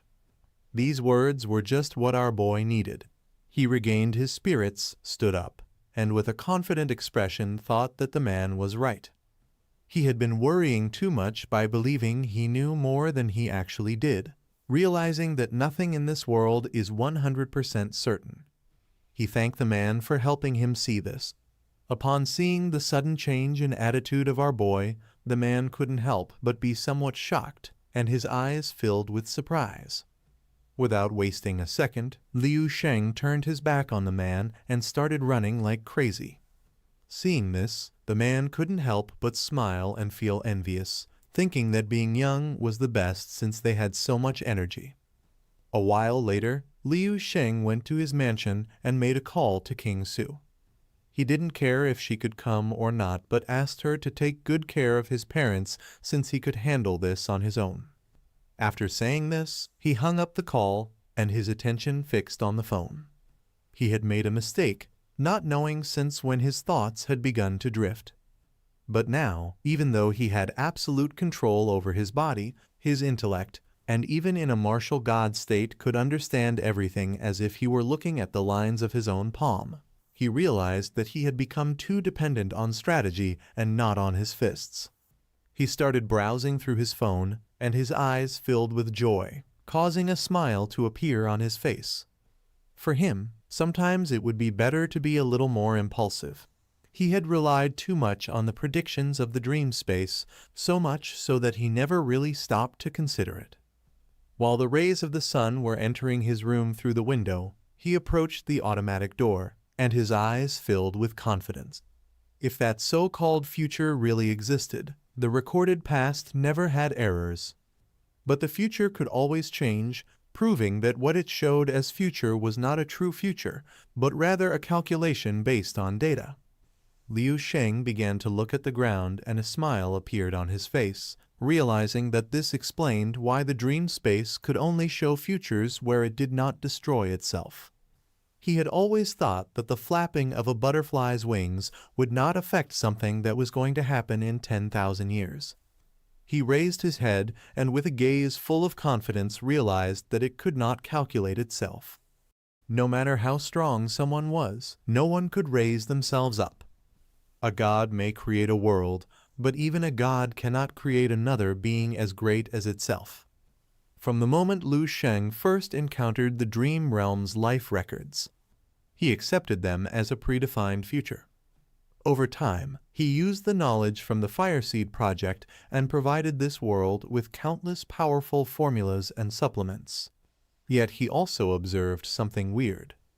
One such anomaly was a lower-tier formula that, in the Dream Realm's timeline, had become a fifth-level supplement 10,000 years later, making it 1,000 times more effective. The improvement was attributed to the addition of several different herbs, with the blue yin grass essence being one of them. Out of curiosity, Lu Sheng had asked AI Yi to search for it, only to discover that it was theoretical, non-existent in the current world. But what did this mean? This meant that the formula's components were fictitious, imagined, and impossible to find on this world, or more accurately, on this planet. Lu Sheng realized he should have seen this sooner. Evidence has shown that implementing these supplements prematurely altered the future, extending time frames for centuries. And still, the place he is standing on remains a ruin, and everything here is the same as the first time he stepped into the place. He had placed too much confidence in the dream realm and failed to recognize that it was a future beyond saving. No matter what he did, the world where the dream realm is built on had already died. But if that were the case, why had the dream realm permitted him to gain the powers of these future martial artists? What message were they trying to pass on to him? What was even the true purpose of the dream realm? Was it merely a powerful storage device, a computer capable of vast simulations, and what of the so-called Fire Seed project? What was its ultimate aim? Perhaps Lu Sheng was nothing more than a lucky seed. Were raised to believe he was the savior of the world, gradually inheriting the legacies of the strongest and most powerful martial artists. Yet as he got stronger and turned back to look, he realized perhaps he was never the savior, nor could he save this world to start with, finally getting some clarity. And maybe by now, he didn't need to carry the crushing weight of playing as a savior anymore. But thinking about this did not seem to bring him any joy. Facing away from AI Yi, Lu Sheng mumbled to himself. "Can you tell me the truth about all this?" AI Yi lowered her gaze, then suddenly spoke, telling him that his permissions are inadequate and he needs to increase his access level.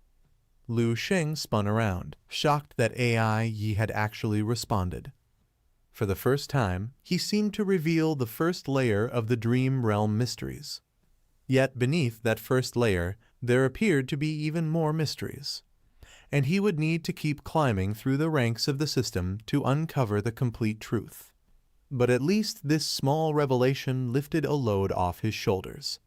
The chains that had tied him felt looser, and for the first time in a long while, he felt much lighter and relaxed. With a smirk, Lu Sheng's confidence surged. "Since our boy is destined to become the god of martial arts, how could a mere martial saint kill him? Jai Dao Martial Saint Jiao Jai. The dude's gonna have his ass kicked in no time." A few days later, the grand military competition was about to begin. Fleets of warships glided through the ocean, accompanied by fighter jets roaring in formation. In the ocean, a young man could be seen surfing alongside the fleet. Towering walls of waves loomed over him, but to him they only added to the thrill of the day. With a graceful flip, he landed back on the deck of a ship. Meanwhile, in the command center, generals and marshals from every military district sat, listening to officers introduce this year's representatives. The surfer was none other than Lai Yao, the pride of the Southern Military District. At the head of the room sat the 5 marshals. They were told Lai Yao was ranked second on the general star rankings and had a combat power exceeding 25 stars, according to the records. The Southern Marshal, beaming with pride, couldn't help but chuckle at the compliments being showered on his representative. Meanwhile, elsewhere, a tall and imposing man leaped from an armed helicopter, diving straight into the sea below. Just before hitting the water, he threw a powerful punch that detonated across the surface. "Time to catch some fish," he roared with laughter. The resulting shockwave nearly capsized nearby ships, as the ocean's surface caved in under his strength. Moments later, he burst out of the water and landed on deck, casually tossing a fish onto the ship as if it were a trophy. This was Gao Qianzong, the Northern Military District's representative and another top-tier general star. Next came the Western Military District's representative, and she was the only female. She skimmed the surface of the water, her movements sharp as a blade slicing through waves. As the crowd erupted into cheers, she found the noise to be quite bothersome. 3 of the 5 general stars had now arrived, and suddenly a surge of immense power sent waves towering dozens of meters high. The sheer aura left the 3 representatives momentarily stunned. At the crest of the largest wave stood a man with long white hair, clad in a black trench coat. His presence exuded an unmatched aura of dominance as he strode atop the rolling water. This was Dong Pakian, nicknamed the Emperor, and also the #1 figure of the Central Military District. Standing atop the towering wave, Dong Pakian gazed down at the crowd below. As he muttered to himself, this year's competition seemed much livelier than usual. His dramatic entrance sent the crowd into a frenzy, with people chanting his name at the top of their lungs.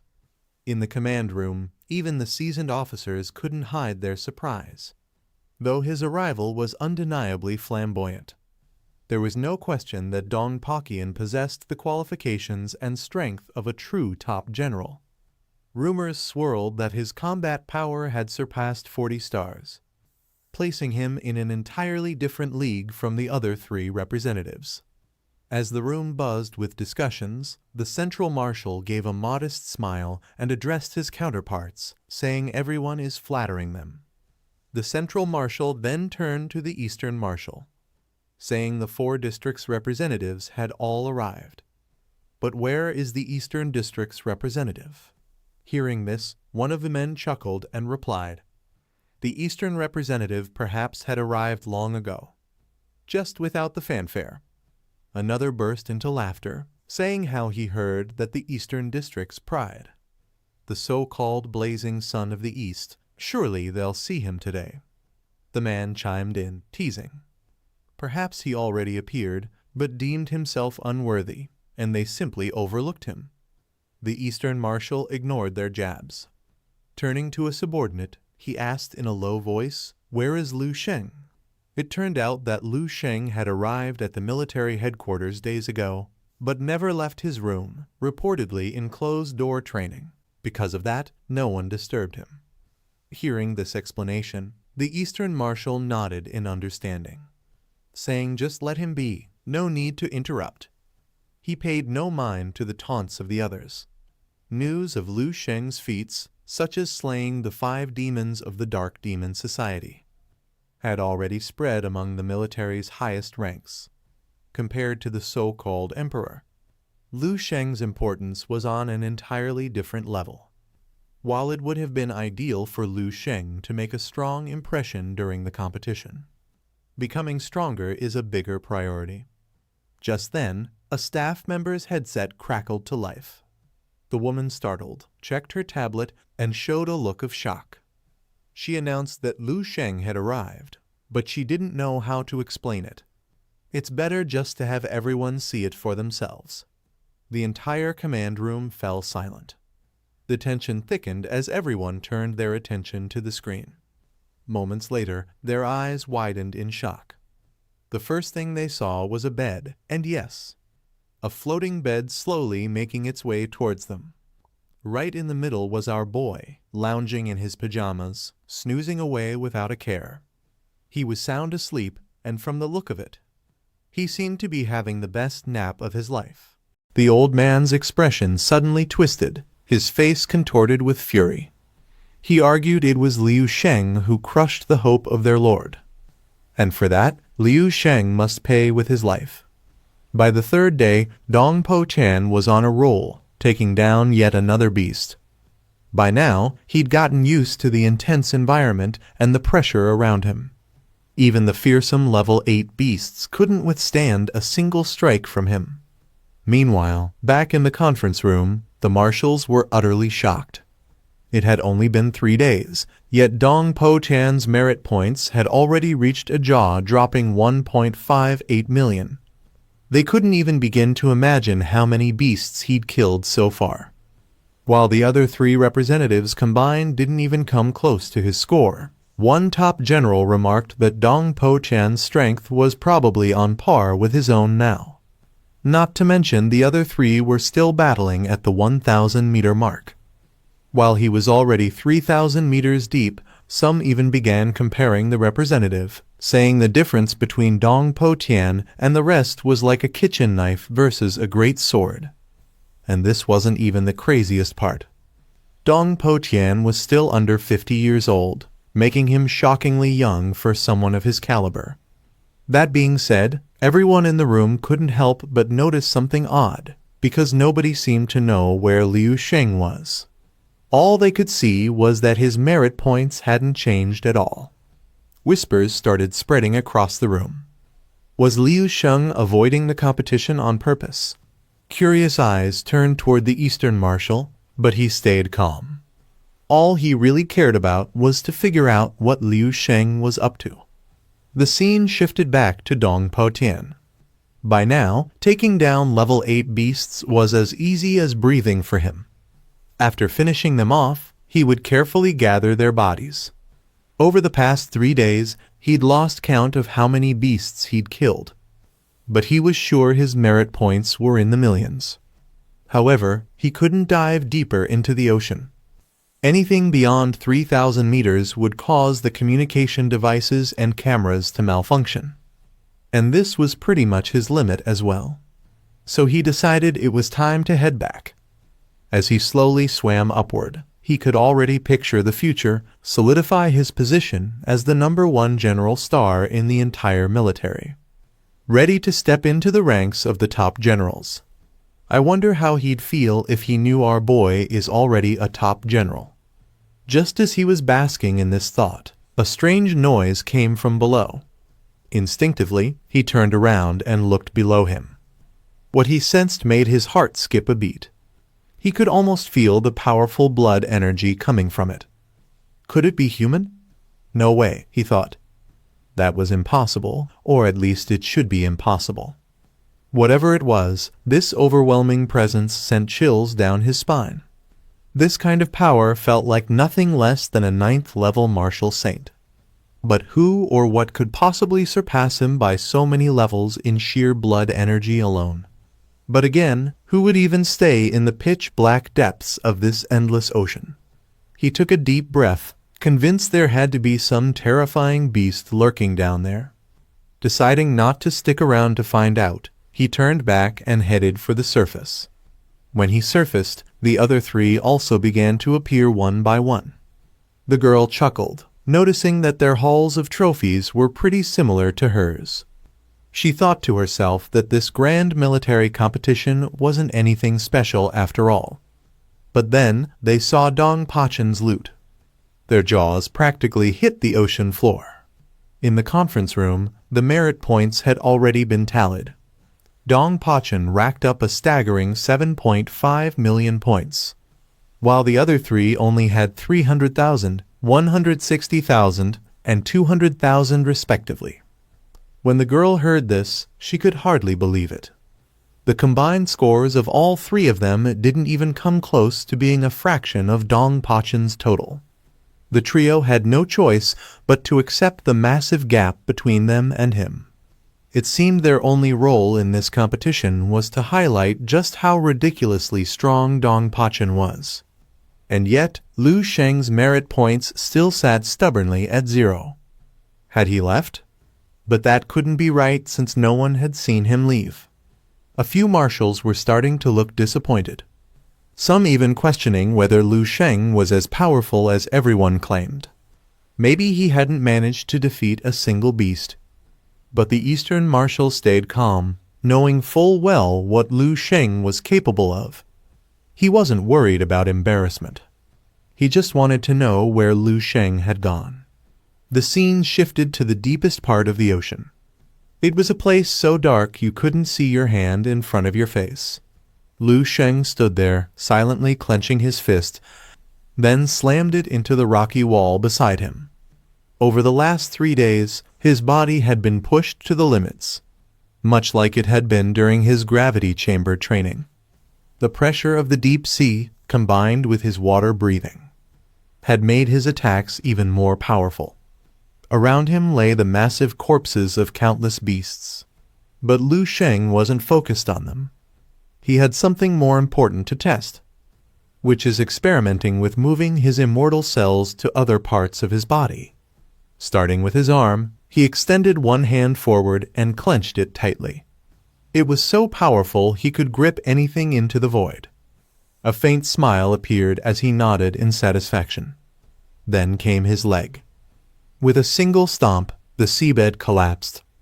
The force rippled upward, breaking through layers of the ocean. At first, the change on the surface was subtle. Just small disturbances in the water. No one noticed except Dong Po Tian. The next moment, towering water pillars erupted from the ocean, forming a massive vortex near the warship. Dong Po Tian's eyes widened as he realized this was the same energy he felt from the deep sea just moments ago. The water pillars spiraled wildly.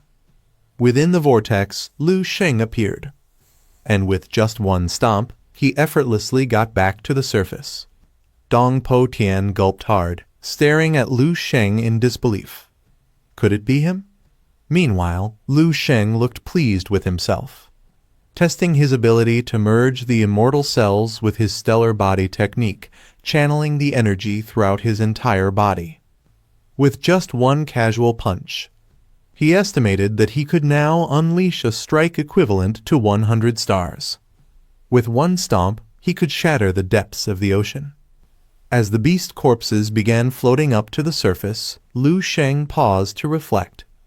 Before surfacing, he had taken a quick detour into the dream realm to check on the future. As expected, the future shifted once again. This time it seemed that he managed to slip away with nothing more than minor injuries. Yet even so, this clearly wasn't the future he had hoped for. Friends, today I am going to explain the logging 10,000 years into the future. Dong Potion had captured a lot of monsters, but our Lu Sheng had captured a very large number of monsters. This was nothing in front of him. Our Lu Sheng has a golden aura emanating from his body, and our hero says, "Are you Dong Potion?" Seeing so much of golden energy coming out of Lu Sheng's body, Dong Potion gets a little scared and asks, "Who is this?" Dong Potion gets jealous and says that there is no one more powerful than me. I am the most powerful general here. Dong Potion immediately punches his hand where purple energy was coming out and charges forward. But Lu Sheng blocks him easily and his punches have a deadly impact. But Dong Potion is nothing in front of Lu Sheng. After stopping the attack, Lu Sheng attacked Dong Potion with a strong blow. This blow was so powerful that Dong Potion flew very far away. Dong Potion is beaten so badly that he is hit by a huge stone, and even his clothes are torn, and he is in very bad condition.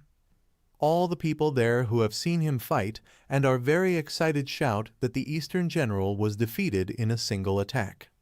Lu Sheng was very surprised and started thinking, "Brother-in-law, you are very weak. I just applied a little pressure." He puts his hand on his head and thinks, "Forget it. I've already fought. The worst that can happen is that I can just be polite to him next time we meet." At the same time, in the command room, the man with the scar on his face was standing with his mouth open and his eyes full of fear. Dong Potion was the #1 in the central district. He couldn't believe that there was such a gap between Lewin and Dong Potion. The northern marshal sitting next to him was also standing with his mouth open and his eyes full of surprise, seeing that Dong Po was defeated as if he was trash. The marshal of the central district began to inspect the screen, and despite being in shock, he tried to remain calm. The combat prowess that Luong had displayed had already reached a level that even he had to admire, feeling that he was worthy of becoming a marshal despite his young age. His body was surrounded by intense golden flames. With a confident gaze, he revealed that today he intended to shatter the divine altar and wage war against the heavens. To do this, I must develop a peerless aura of invincibility. A giant screen appears above the ship and RMC is seen in it. Later, he decided to ask everyone for help so that they could provide some assistance. Everyone's attention was on RMC and they all started watching him silently. The people on the ship did not understand what Lu Sheng had just said, and they were very surprised and started looking at him. Hearing Lu Sheng's words, the Eastern Marshal became extremely nervous and began to sweat. He observed Lu Sheng and said, "Smashing the divine altar? Waging war against heaven? Lu Sheng, what do you intend to do?" At that moment, Lu Sheng gained momentum and landed on the water, creating a great golden burst. Lu Sheng's eyes were full of confidence, and with a determined smile, he revealed, "Since you all are already here, there is no need to hide. I have already sensed your presence long ago." Just then, some lightning-like clouds began to form in front of the ships, and the East Marshal was astonished and speechless as a dense military aura could be felt from the clouds. In the blink of an eye, he jumps off the ship very quickly and starts moving towards it to satisfy his curiosity. He came a little closer, his eyes filled with surprise and fear. He couldn't believe it. They came from the clouds. The marshal's subordinates stepped forward. The oldest man with his hand on his cane remained calm, while on the other side the blonde-haired man, the black-haired woman, and the blue-haired man sitting in front of them were looking at the marshal intently. They were the 4 extreme symbols in the 28 mansions. A large number of martial artists appeared behind them, and seeing this, marshal couldn't help himself and was shocked with eyes full of fear. He told Master Chuan that the army was conducting military exercises today and asked what the Extreme Martial Arts Academy was doing here. Purple lightning emanated from Shan's body and his gaze focused on the marshal, showing that he had come to take Lu Sheng's head following the highest martial saint's orders. Shan's energy was capable of taking down even the most powerful. The other marshals followed him, and all clenched their fists and prepared to fight. Golden flames were emitting from his body, and he had a fierce expression on his face. Xuan opened his mouth and explained in a serious voice that he was wrong, pointed his finger at Luong and explained with angry eyes that if he had killed the 2 ruffians of the Martial Academy, he would have forgiven them. But Martial Saint's wife and her future descendants committed a cruel and unpardonable crime. Hearing this, all the military marshals present there were shocked and surprised. No one could believe that it was our boy who killed Lion Su. The East Marshal turned his head back and focused his attention on her, realizing he had made quite a mess this time. Our hero puts his hands in his pockets and stares blankly at the ground, questioning his actions. He closed his eyes and a smile spread across his face.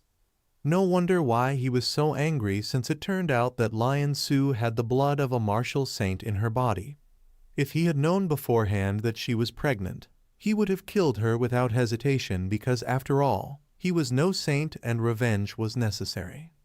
He opened his eyes and looked at them carefully with a happy look, and a proud smile appeared on his face, which showed that he did not regret his action at all. Shi Hongfei nervously pointed his finger at Xuan and the others and tried to save time by asking what evidence Xuan had to prove that Luong was the killer. He said that the military department would discuss the matter with Vuong himself, and until the situation was clear, no one could touch a single hair of Luong. The others watched in silence. Marshall's expression changed. He couldn't help but be confused and wondered what was going on with an incredulous expression. Xuan and all his companions kneel down to honor and welcome their lord. Suddenly, there is a lot of lightning in the sky. A huge purple portal opens above our hero's head, and someone begins to come out of it.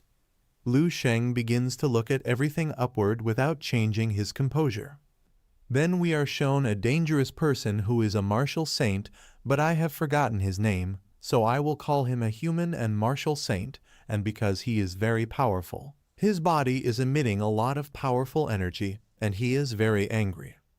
because the display on the top of the ship shows a photo of the same person in front of whom everyone bows down with utmost respect and welcomes him.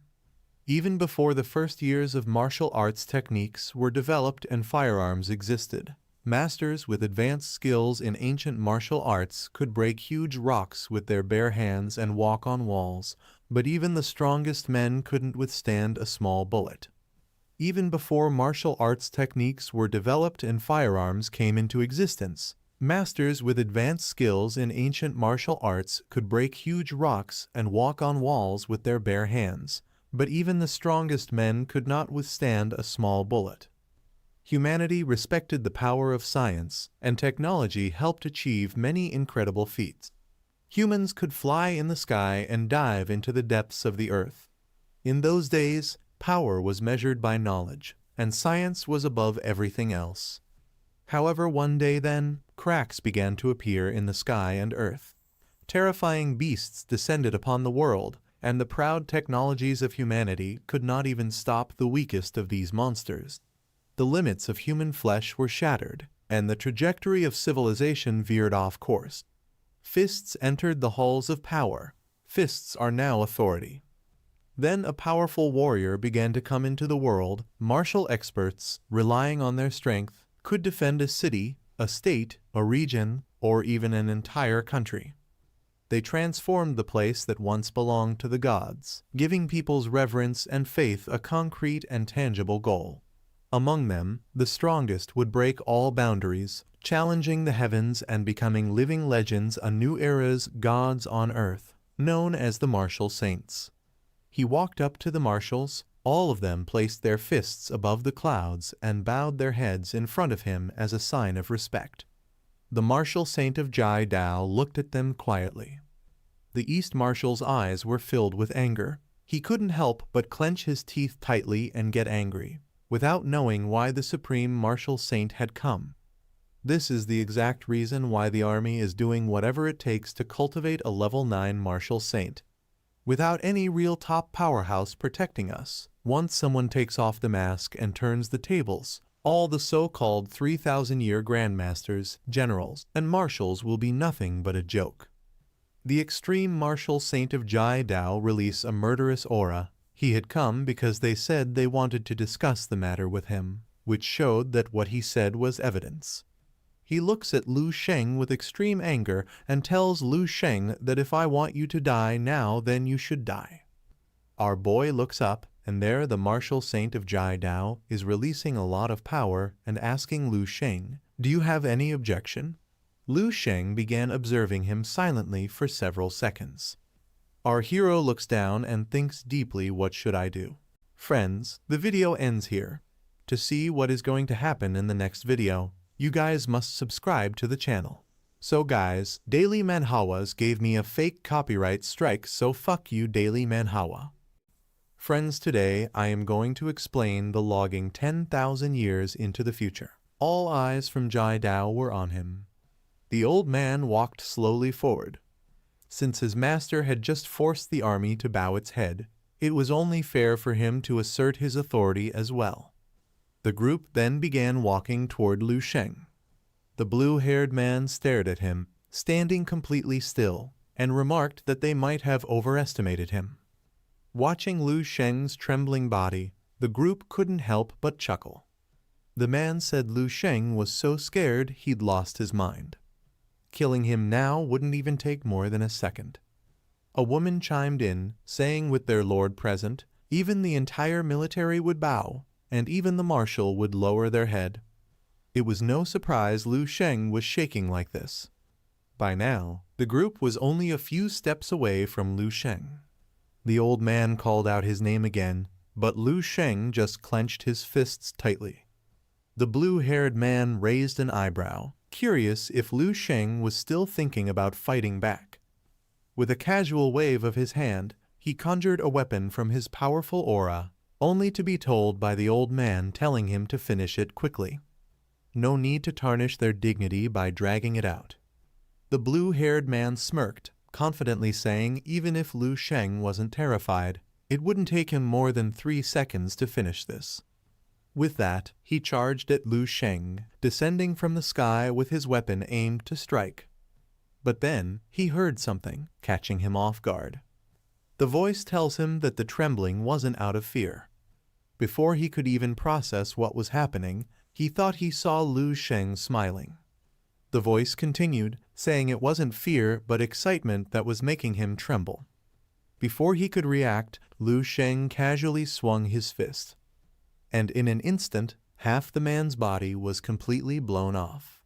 His expression froze in disbelief. He didn't even know what hit him. All he could hear was someone calling his name. His weapon slipped from his hand as he began falling into the sea. The old man was shocked and started to say something. But before he could finish, a streak of golden light zipped through the crowd.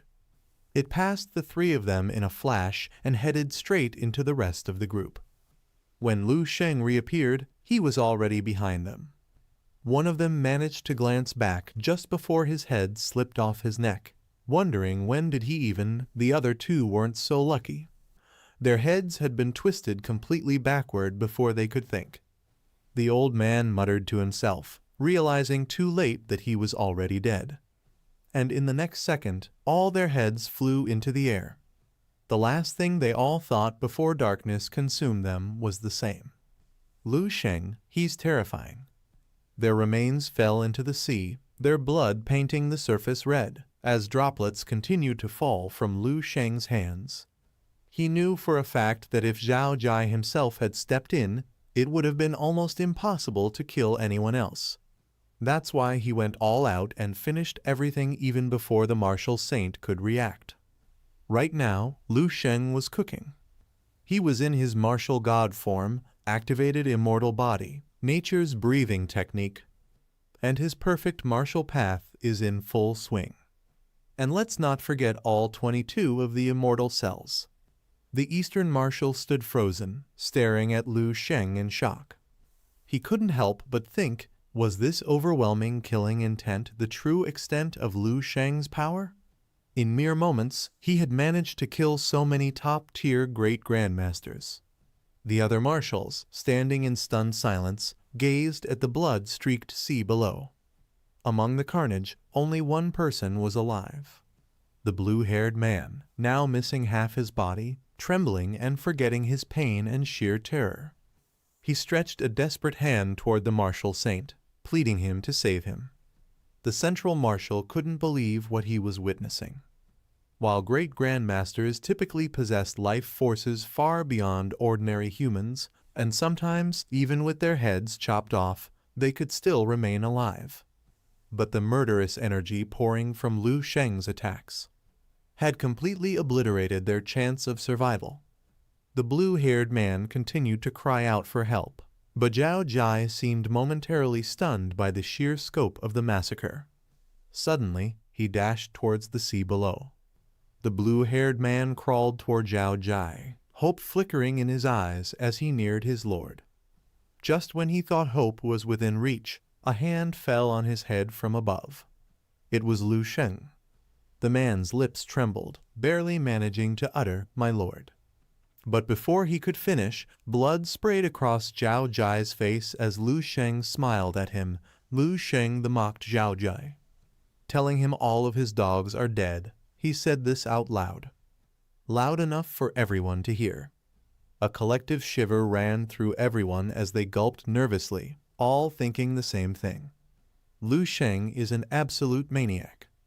As his life force began fading, the blue-haired man couldn't understand why he had died. Even with his lord right in front of him, had he met this fate, why couldn't the martial saint save him? Lu Sheng tossed the head aside as though it were trash and locked his eyes on Zhao Jai. The martial saint, wiping the blood off his face, muttered coldly, "Good, very good." In the next moment, an overwhelming aura surged from him. "It's been 100 years since someone made me this angry," he said, as he slowly took a few steps forward. Behind him a pair of massive golden hands materialized. With each step, the golden figure took on a more complete form, and this was Zhao Jai's martial avatar. Zhao Jai took another step and spatially tells our boy he's done well, very well. Lu Sheng responded with nothing but a light chuckle. Then, with a smirk, pointing his middle finger forward, he says, "Fuck you. If you have guts, then try to stop him." Friends, the video ends here. To see what is going to happen in the next video, you guys must subscribe to the channel. So guys, Daily Manhwas gave me a fake copyright strike, so fuck you, Daily Manhwa.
Lu Sheng very quickly creates a tornado over the sea that is even bigger than Zhao Jai Martial Saint.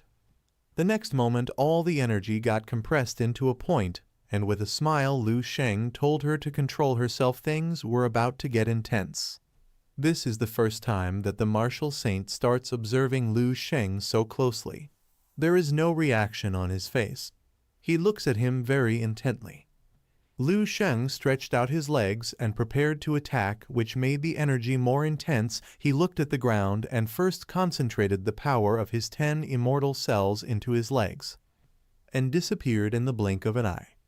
His expression changed and his gaze was filled with surprise. He was shocked to see our boy move while he was distracted. Still trying to figure out where Lu Sheng was, Zhao Jai suddenly found our boy in front of him.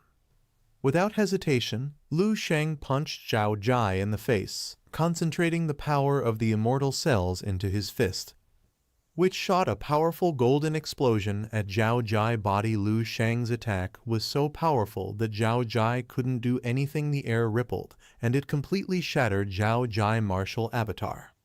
His face starts to crack due to Lu Sheng's punch, and he angrily says, "How can there be one? Look what you did." Our boy didn't respond, only staring the dude down, while Zhao Jai's body started to crumble. Shocked and furious, Zhao Jai realized that Lu Sheng had completely destroyed his mortal vessel. Meanwhile, the Eastern Marshal was overcome with excitement, shouting Lu Sheng's name and calling him the greatest hope of the military. By now, Zhao Jai's body finally collapsed completely, only to reveal a golden figure slowly emerging from within. Looks like we are about to start stage 2. Lu Sheng took a deep breath and said quietly, "Finally, the pedestal has been destroyed. Now it was time for the real fight." Rain poured down, splashing into the sea as Lu Sheng calmly called out Zhao Jai's name, announcing that he would now begin the slaughter of the saint. The 5 marshals exchanged uneasy glances. They couldn't believe their ears. Did Lu Sheng just say he was going to slay a saint? The officers on the deck were equally stunned, their expressions filled with awe and disbelief. They suddenly recalled what Lu Sheng had said earlier. Clearly, this was all part of his plan, and he had always expected the martial saint to show up. He'd prepared for this battle long before it began, and now he was actually doing it. All eyes were on Lu Sheng. To everyone watching, this was nothing short of legendary. In 300 years of martial arts history, there have been many legendary battles, some even favoring the underdog. But an 8th level defeating a 9th level. That had never happened. This was believed to be an impossible gap to cross. Yet Lu Sheng seemed like he might just make the impossible happen. The marshals decided they should at least do something. One of them admitted they couldn't do much against the martial saint. One of them pointed out they still had their planes and warships, and they could still fire their artilleries. Even if it didn't work, they'd at least make a statement. Just like that, orders began rolling out, and the officers on deck sprang into action.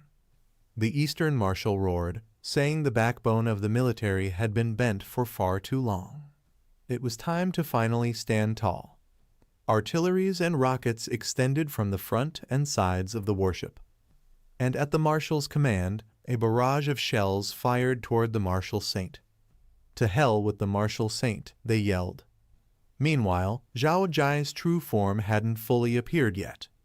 Looking up, he was greeted by the sight of countless shells raining down on him. He casually raised a hand, and a protective barrier formed around him. All of the shells froze midair, suspended like they'd hit an invisible wall. With a simple wave of his hand, the dense barrage of shells reversed direction, flying back toward the warship. Flames erupted as the ships caught fire, and Zhao Jai, cold and emotionless, stared at Liu Sheng. He tells him that these people would all die because of him, because of his ignorant defiance.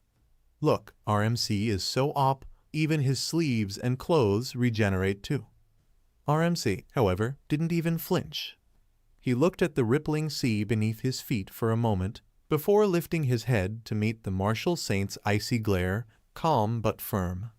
He tells him that these were true warriors, soldiers with unbroken spines, who would never cower, even against an unbeatable opponent.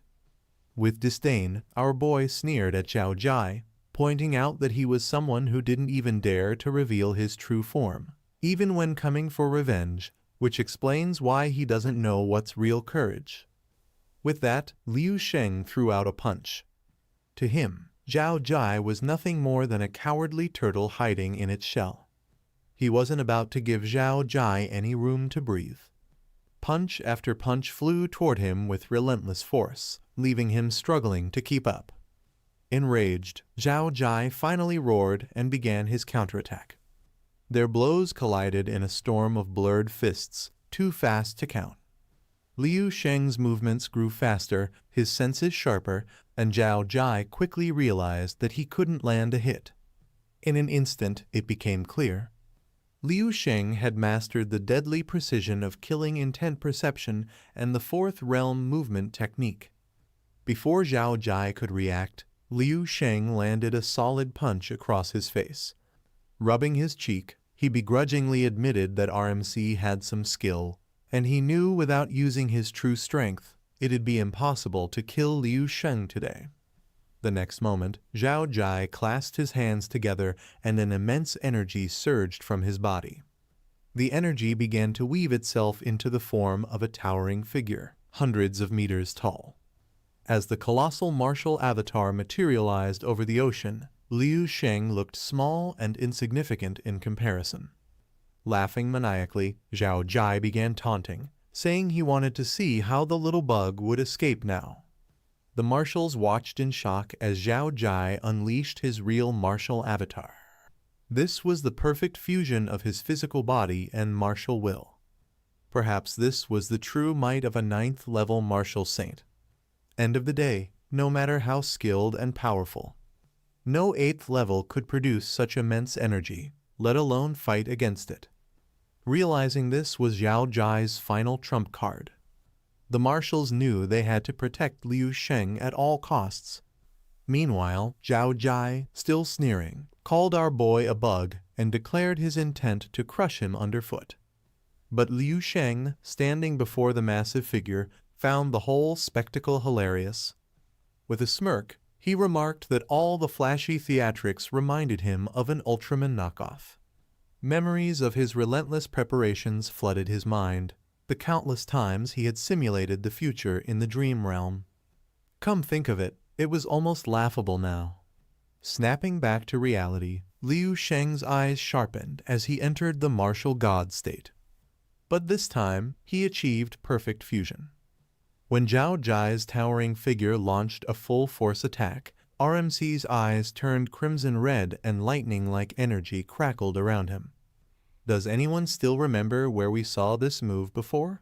Anyway, raising one hand, and with a single, swift motion, he sliced through Zhao Jai's massive martial avatar. Zhao Jai let out a cry of pain, stumbling back in disbelief. His face twisted with shock as he stared at Liu Sheng. "What kind of power is this?" he questioned. Liu Sheng, unbothered, gave him a mocking look. "It's hard to explain to a country bumpkin martial saint. You're just too weak to understand.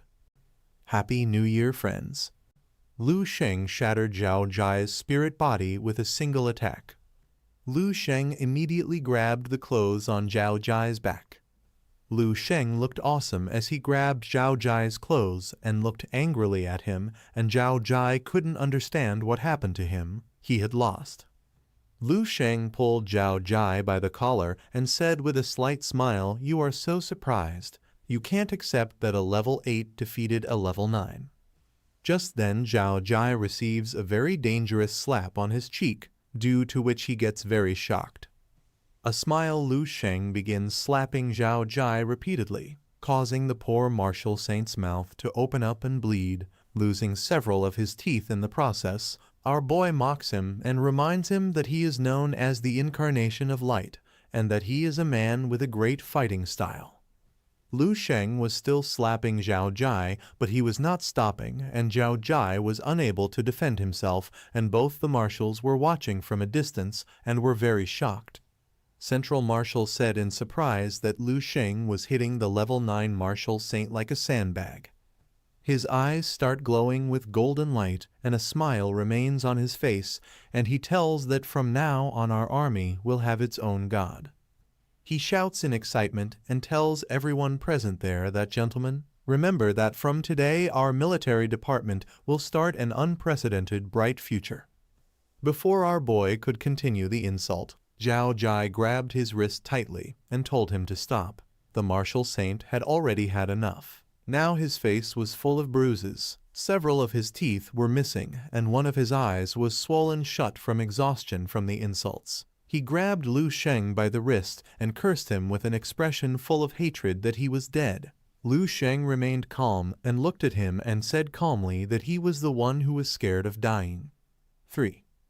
When Liu Sheng hears this, he asks him, "I am going to die. I am afraid it is not me, but you who are going to die here." However, at the same time an evil smile comes on Zhao Jai's face, and laughing he asks, "Did you fight enough?" Meanwhile, our boy gets surprised to see that all the injuries inside him are healing, as all the injuries on Zhao Jai's body were healing. After this, Zhao Jai tells, "No matter how strong your ability and skills are, it doesn't matter, because no one here has any idea how powerful a 9th level martial saint is." He explains that there is indeed a huge gap between level 8 and level 9. When he said this, RMC asked him what he was talking about. The martial saint's eyes widened with excitement, and with a confident smile, he stretched his hands out to the side, and lightning shot out from his body. He was connected to heaven and earth, and was still revered in the human world, so his power was infinite. His martial body had been nourished with the great power of heaven and earth for over 100 years. It had reached a power that Liu Sheng couldn't even imagine, so there was no way he could be defeated by an 8th level warrior. Hearing such things from his mouth, our boy also starts smiling. There was a crooked smile on his face. Smiling, he says that you yourself said that you are a native martial saint, but looking at you, I am sure that you are just a country's martial saint, and you are right. I don't know how powerful you are and how strong a 9th star level warrior you are, but looking at you, it seems that you are not even worthy of this power. Liu Sheng's eyes were filled with seriousness as he prepared to attack, and he stated that he would defeat him completely in the next attack, and then see if he could still keep smiling. Seeing our boy coming towards him, Zhao Jai gets very scared because Liu Sheng's punch has made him feel the danger of death, thinking about which he is very shocked. Lost in his thoughts, Liu Sheng stared at the ground and used the void-breaking technique. Multiple copies of our boy appeared. Zhao Jai surrounded him. He turned around and couldn't help but be alarmed when he saw this, as he knew he was in danger. As soon as they surrounded him, he was continuously attacked with punches. These punches were so powerful that Zhao Jai did not even get a chance to escape. As soon as these punches hit, Blood started flowing from his body and painful screams started coming out of his mouth. Due to the continuous attack of these punches, that area is going through screams of pain, and when these punches stop, we see Zhao whose body has become crooked. Many punches have penetrated his body and have damaged him so much that blood is continuously oozing from there. His face, his body, his hands, everything was broken and bent. But within a few seconds, Martial Saint starts recovering again. A purple-colored aura comes out of his body, which helps him recover his body again, even though our boy can break and tear his flesh. But Martial Saint's soul is immortal, so it is very difficult to kill him. Seeing the Martial Saint recovering again, Lu Sheng looked a little worried.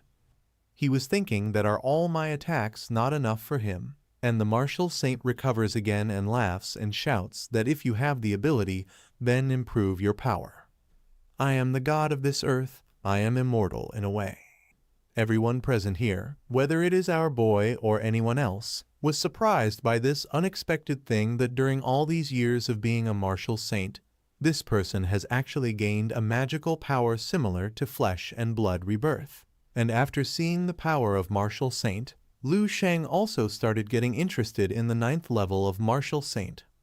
What would be the experience of touching the mysterious universe and the realm of nature? On one side, the Martial Saint was shouting loudly that you need to improve your power, and our boy immediately replies to him that as you wish, I will increase my strength a little. As soon as the Martial Saint hears this, the smile on his face disappears, and he asks in surprise, what nonsense are you talking about? Can you still improve your strength? Really, you are joking, right?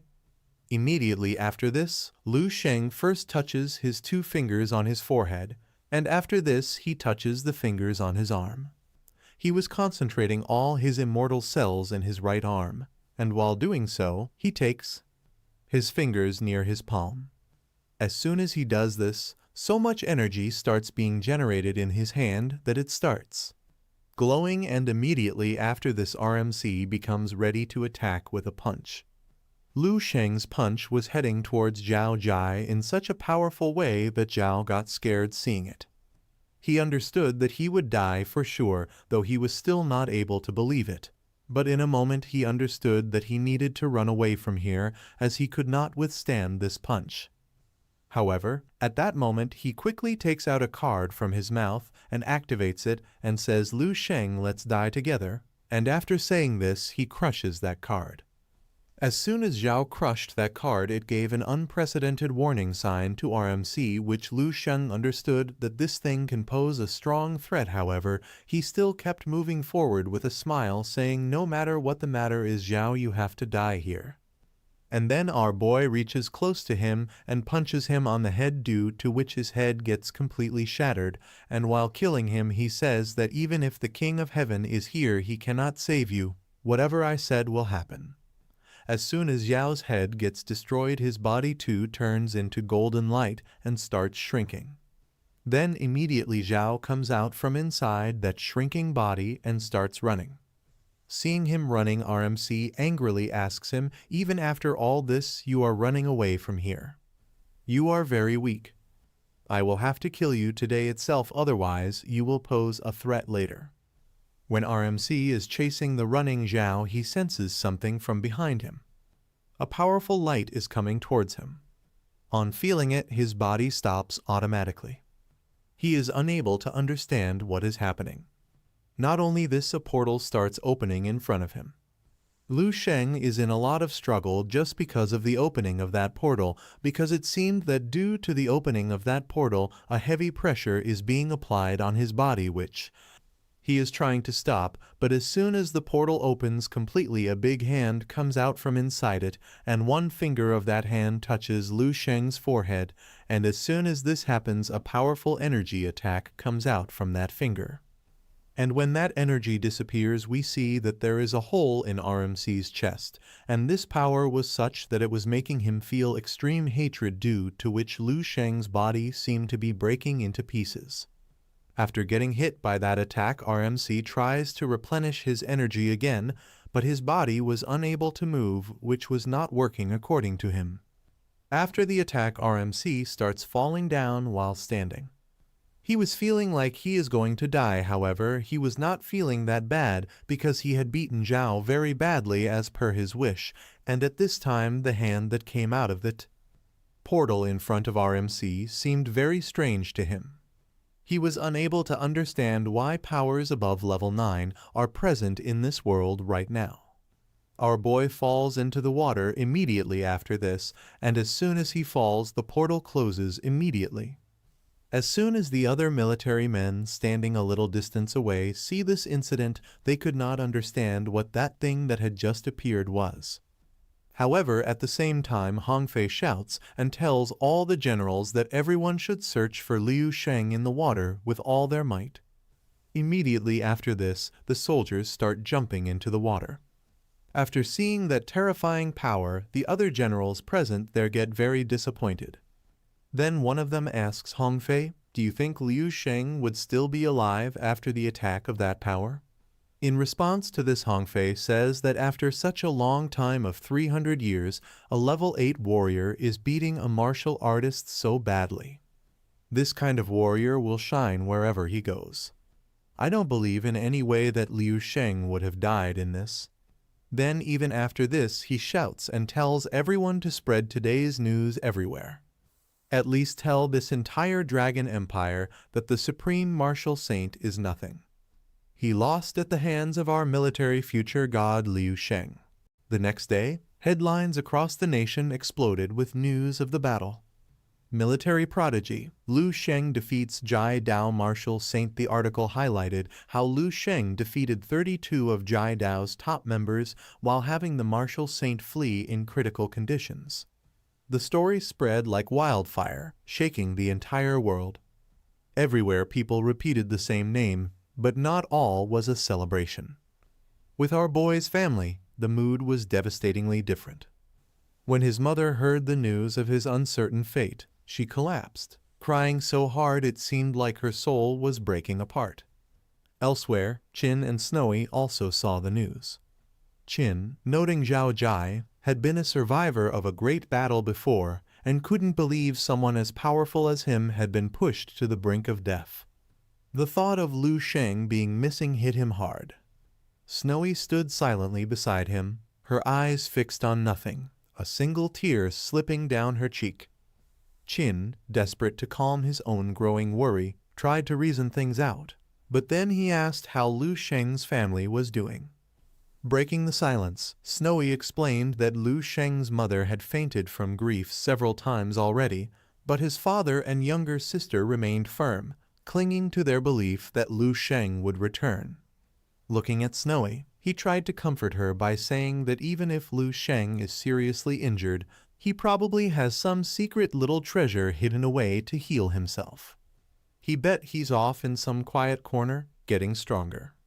The next time they see him, he'll probably blow them all away again. But Snowy gave no response. Qin, unsure of what else to say, sighed deeply and began praying.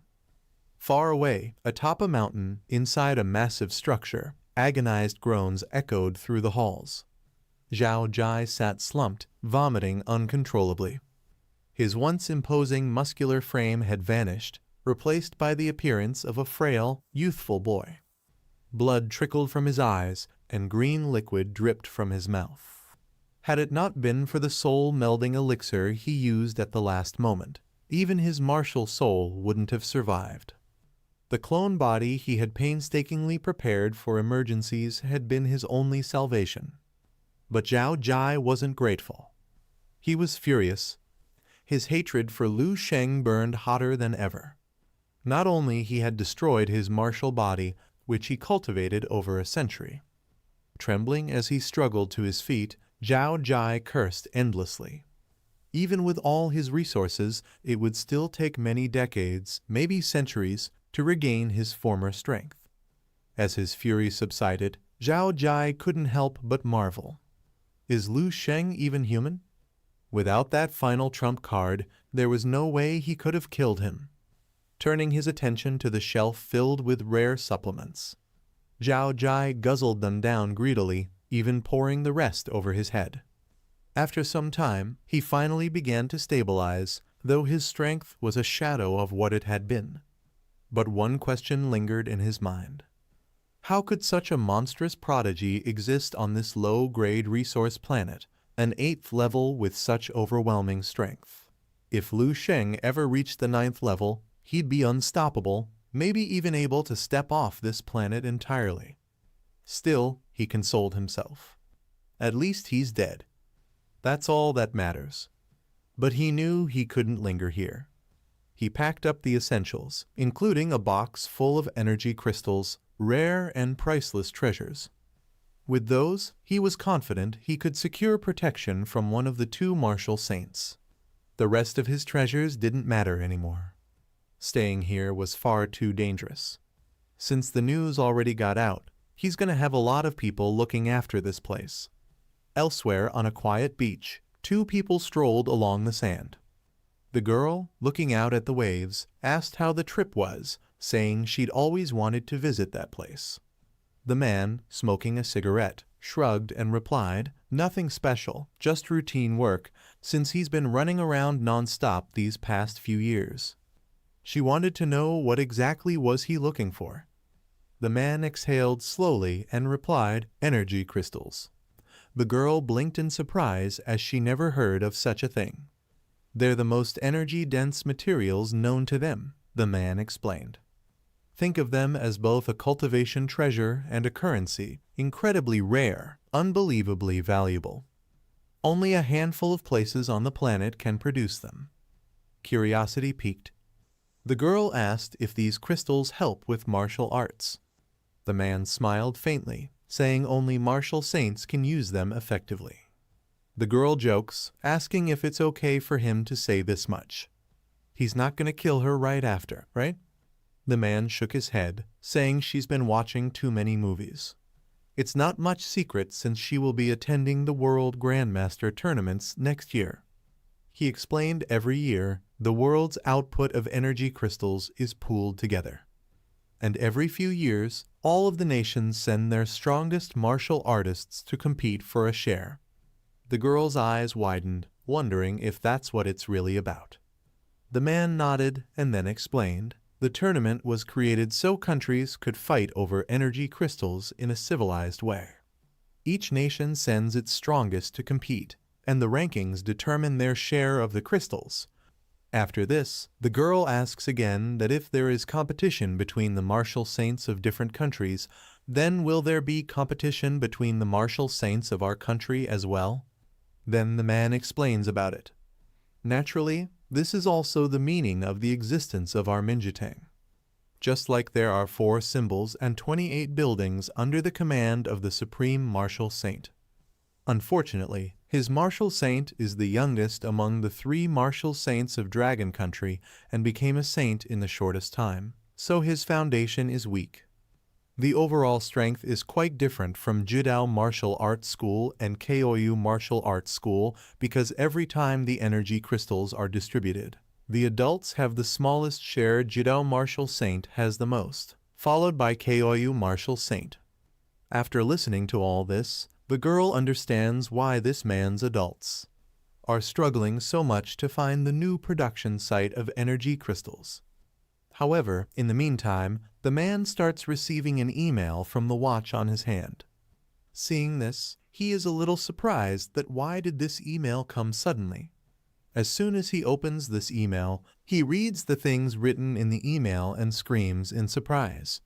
Seeing his surprise, the girl asks him if something wrong has happened. Then the man surprisingly tells the girl that the share of adults in this World Grand Master competition will not be reduced this time. As soon as the girl hears this, she asks why. After this, the man explains that because the 4 symbols and 28 constellations of Jidao have been completely destroyed by one person, and the Jidao Martial Saint is also on the verge of death, the Jidao lineage has ended. As soon as the girl hears about it, he also gets surprised and asks who did such a dangerous thing. Only one person. Does the Dragon Country have the fourth martial saint? Then the man says that actually you know that person, the girl. Hearing this, asks, do I know him? Then the man started to talk seriously about it. It was he who insulted the Jidao Martial Arts School, and the master ordered you to go and help.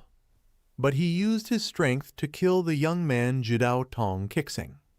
As soon as the girl hears about this, she takes the name of RMC in surprise. Then the man starts running away from there because he wanted to tell his adults about this report, so he leaves the girl here and starts going. When the man leaves from here, the girl thinks about RMC that how can this be possible? Because the last time this girl saw RMC was not so strong. After this, we see the sea where RMC is fallen inside it at a very deep depth. There is a huge hole in his chest and his eyes are still closed, but then suddenly his eyes open, but this time there was a glow of a different color in his eyes.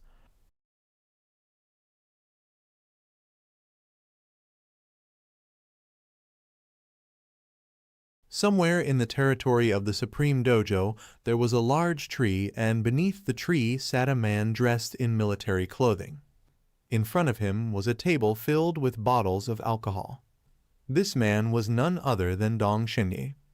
As the leaves from the tree were falling to the ground, with an expression full of sadness and regret, he grabbed another bottle and prepared to take another drink to forget his troubles. Two junior disciples walk by, and one of them greets him with a grin.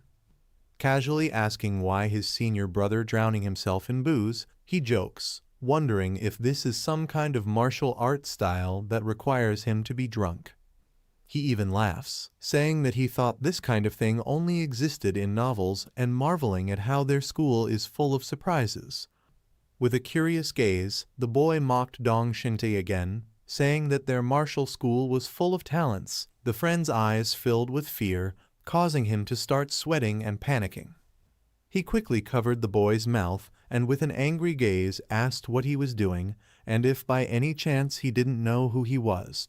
The jokester freezes, clearly shocked.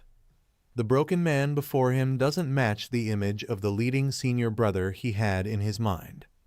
The other disciple sighs and explains that their senior brother's martial path was shattered, which caused him to act this way. For them, it's hard to imagine someone capable of taking down someone like their senior brother who's already at the 8th level. But the world is full of prodigies, and there's always someone stronger out there, so it's wise to stay humble and respectful. Dong Xinyi took another sip from the bottle of alcohol, and while he was venting his sorrows, a woman began walking toward him from behind, catching his attention. Their conversation doesn't just catch Dong Xinyi's ears. Wanwen overhears it too. She sighs and walks toward Dong Xinyi. Dong Xinyi gives her a bitter smile and asks if she's come to mock him like everyone else. Without waiting for a reply, he takes another long swig of his drink. Wanwen leans in and whispers something quickly in his ear. Whatever she says lands like a thunderbolt. Dong Xinyi's face shifts from misery to utter shock. He immediately asks if she's serious. Wanwen assures him it's true, saying she overheard it from her mother, and even the news is broadcasting it everywhere. Dong Xinyi stands frozen for a moment, then suddenly smashes the bottle in his hand onto the ground. The despair in his eyes vanishes, replaced by a fiery determination. If even the Jai Dao martial saint himself got wrecked and had his ass kicked that badly, then who was he to wallow in self-pity? With that thought, he clenches his fist and slams it into the old tree beside him, declaring that there's no point in comparing himself to that kind of freak. His blow was so powerful that more leaves began to fall from the tree onto the ground, his eyes filled with determination and vengeance. He didn't want Lu Sheng to die, so he decided to help search for him. Lin Wanwen, who was standing behind him, placed her hand over her chest and couldn't help but be somewhat surprised since she hadn't expected this reaction from him. At last, Dong Xinyi came out of his depression arc and began walking toward the exit, determined to find Lu Sheng. Seeing this, Lin Wanwen's eyes widened with joy. bringing a smile to her face. She was happy to see that he had finally regained his spirit. Meanwhile, near where Liu Sheng disappeared, the military's search efforts had expanded to cover a vast stretch of the surrounding ocean, spanning over 100 nautical miles. They had also pushed their search depth to the extreme 8,000 meters, almost to their limit. Yet, there was still no sign of General Liu. A junior officer reported this disappointing update to the Central Marshal, who, unsurprisingly, was far from pleased. The Marshal, his expression cold, ordered them to expand the search further, wider, deeper, and more thorough. The officer hesitated, expressing concern that they might have already ventured into the deep sea abyss. Where conditions made further exploration near impossible, the Marshal looked at him and then asked a simple question. Which did he think was harder, producing someone strong enough to defeat a martial saint or braving the cracks of the deep sea abyss? The officer quickly saluted and acknowledged the command. Over at the fleet, the Eastern Marshal stood at the bow of a ship. He murmured to himself, praying that the hope of the military for the last 200 years would not be extinguished here.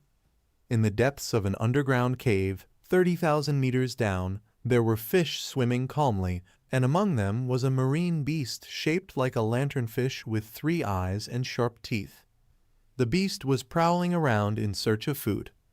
After swimming for a while, the beast began to feel a strange golden energy coming from a cave. It was somewhat confused as it did not know what was happening, but before it could react, its body was suddenly pierced by something sharp. In the blink of an eye, it was snatched and dragged into the abyss, vanishing into the shadows. We are then brought to a chilling scene. The place is littered with fish bones, and amidst the faint golden glow are grotesque tentacles feeding on the blood and flesh of strange sea beasts. These weird-looking things are from none other than Liu Sheng himself. The tentacles emerge from his chest, and grotesque, unnerving eyes are scattered across them. His entire body has been twisted into something that barely resembles a human. Despite how bad he looked, our boy's mind remains intact. Observing his grotesque transformation, he can't help but think he's starting to look quite like that of a Cthulhu. This was the consequence of drinking the remaining half of the saint's demise. While the powerful energy saved his life, it also mutated his body into this half-human, half-monster form. Still, he consoles himself. It's better than being dead. He sat down, placed his hands on top of his knees, closed his eyes, and began to meditate, making blue energy appear around his body. His body was almost completely disfigured, and despite having internal and external problems with it, looking at it from a positive side, he had managed to survive. Our boy was happy since he hadn't died after being attacked by a level 10 attack, thinking that he was incredible. Liu Sheng's eyes filled with rage, causing him to clench his teeth tightly due to the fury. He could not believe that in this world there truly existed traces of a powerful level 10 warrior. It was strange since nothing about it was mentioned in the registration system. He did not know if that warrior belonged to this world or perhaps was from another era and another dimension. He remembered that before the first year of the martial era, it had been a purely technological age, and there had never been any record or document related to ancient civilizations dedicated to martial arts. Otherwise, the era would not even have been called the first year of the martial era. Could this mysterious 10th level figure be from a different world entirely, or perhaps not even from this time period? After all, before the martial year 1, the world had been purely technological, with no records or remnants of ancient martial civilizations.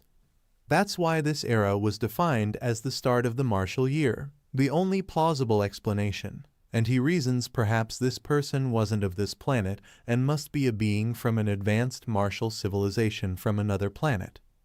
However, the thought sends a chill through his body, yet deep inside it also sparks a dangerous curiosity. As our boy mulled over the situation, his thoughts turned to the timeline of events. From the first appearance of the beasts to the rise of martial arts, it had only been 300 years. Zhao Jai had become a martial saint a bit over a century ago, meaning he was one of the first martial saints in history. The tentacles moved quickly, capturing 2 fish without even giving them time to react. Zhao Jai had become a martial saint of martial arts 100 years ago.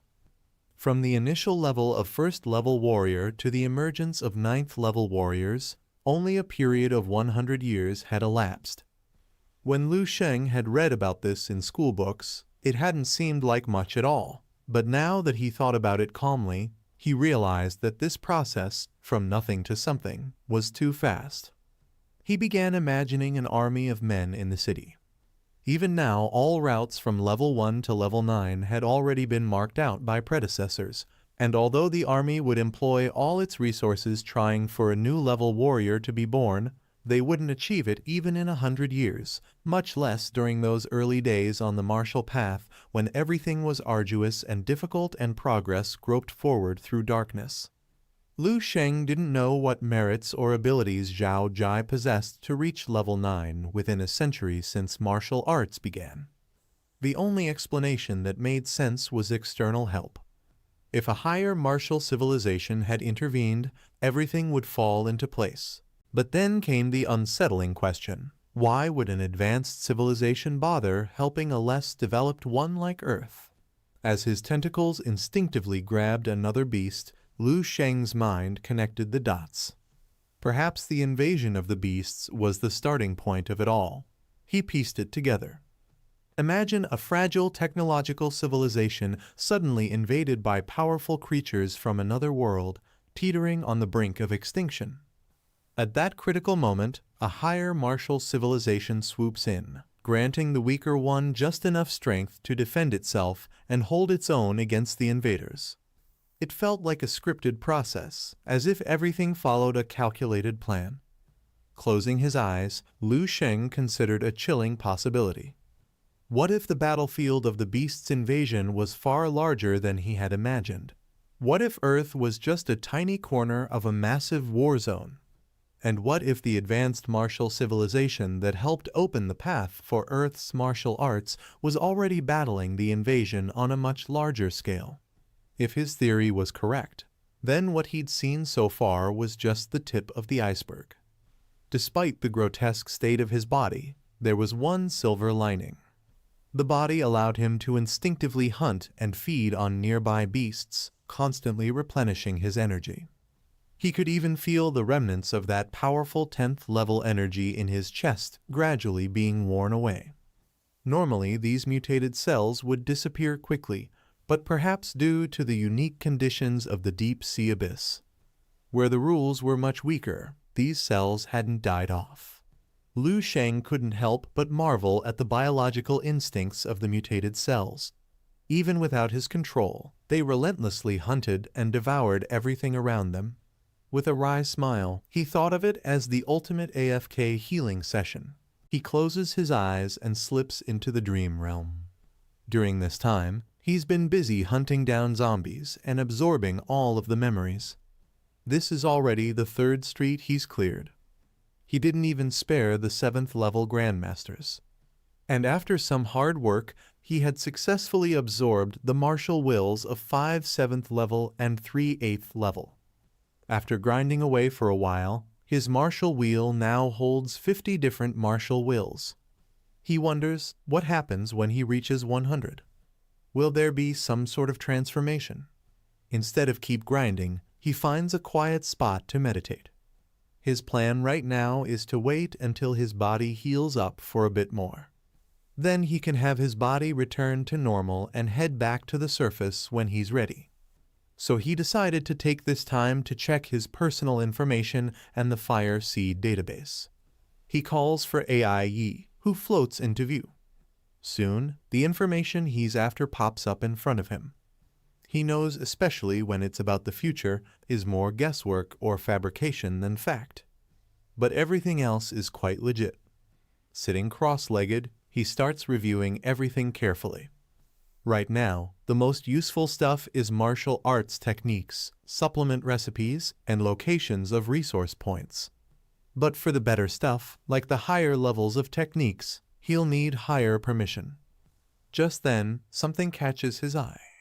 His personal info mentions that after injuring the Jai Dao martial saint, he disappeared in his weakened state. However, 3 years later, he returns, kills Zhao Jai, and defeats 2 other martial saints. So Zhao Jai really escaped, he thought to himself. Still, he couldn't care less. To our boy, Zhao Jai's days are slowly counting down. Scrolling further, he sees another note. At age 25, he had reached the 9th level, becoming the youngest martial saint in history. The record even says afterward, he traveled around the world and dominated everyone. At age 30, Lu Sheng establishes the Saints' Martial School, spreading martial arts across the world. His contributions to the growth of the martial world are unparalleled, and he ended up training 10 martial saints. But instead of being thrilled about this legacy, our boy is actually puzzled. He recalled last time he was titled the strongest under the heavens. Why was he missing this time? Especially when his achievements had clearly surpassed them. Curiosity drives him to keep reading. By the time he reaches 100 years old, the record says he breaks into the 10th level, becoming the first ever in history. This milestone earns him the honorary title of Martial Ancestor. Over the next 2 years, his whereabouts remain unknown, leading many to speculate that the martial ancestor Lu Sheng has ventured beyond this planet, seeking the mysteries of the universe. He stood there wondering how he ended up becoming the martial ancestor. Clearly, people see him almost as the founder of martial arts, worshipped and praised by all of the future generations. This was actually unexpected, but end of the day, his title and legacy are far beyond anything Zhao Jai ever achieved with his self-given so-called God among men title. But something doesn't sit right. Lu Sheng recalls how Zhao Jai managed to summon a 10th level to save his ass using that card thingy. That means the 10th level already existed in this world before Lu Sheng himself supposedly pioneered it. If that's true, why does the record say he opened the path to the 10th level? Something didn't add up. The deeper he thinks, the more questions he has. Perhaps the Dream Realm's data is incomplete, or its predictions are once again off track. Or maybe, just maybe, there are hidden secrets at the very peak of this world's power structure that even he has yet to uncover. As he contemplates, IE delivers some surprising news, which is that his historical evaluation had reached 10 stars, which was a massive jump from the previous 7 stars.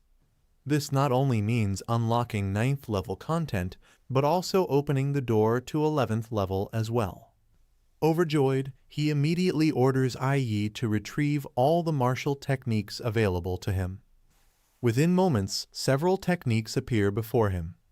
The first 5 are advanced versions of the techniques he already possesses, but the others are entirely new.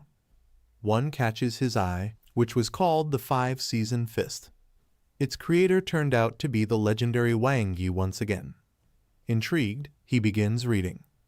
The text describes an ancient legend. Beyond the 4 seasons, at one time there existed a mysterious 5th season. When this season arrives, 10 suns blaze in the sky, unleashing endless light and heat. Mountains and rivers burn, and all living creatures perish in the scorching inferno. The 5 seasons fist seeks to recreate the terrifying sight. Our boy got excited thinking about the very first technique he ever mastered. 10 suns in the sky created by Shisheng Ning, which turned out to be a derivative of this very technique. He then checked the other technique, which was divided into upper, middle, and lower sections. But as he reads, confusion clouds his face. What's going on in his head right now? Probably a mix of frustration and disbelief. The creator Yang Yuzhu has written something so complicated that our boy feels like he's reading a dictionary. The texts discuss constructing an inner universe, its connection to the outer universe, and the benefits of a successful construction. But most of it is pure theory with barely any practical application. He can't wrap his head around why this was classified as a martial technique in the first place. Even stranger, its rankings are absurdly high. This got him thinking, could this be a theoretical guide breakthrough to the 12th level? But for now, he decides it's a puzzle for another day. Being merely an 8th level means these lofty ideas are far beyond his reach for. Now, especially when half of it doesn't even make sense to him. Thus, he decides to focus on the 5 Seasons Fist. However, if what's written in there is achievable, then most other martial techniques would feel downright trivial. Seriously, what else do you need when you can just hurl an entire universe at your enemy? Shrugging off the thought, since our boy had already reached the 5th realm for fist techniques. Pairing this with 5 season fists makes him wonder what kind of insane power he could unleash. Glancing at his palm, he realized that with his current strength, he might soon be able to crush a martial saint with a single punch, or perhaps even challenge a 10th level. Rubbing his chest, his expression darkens with the memory of the person who injured him.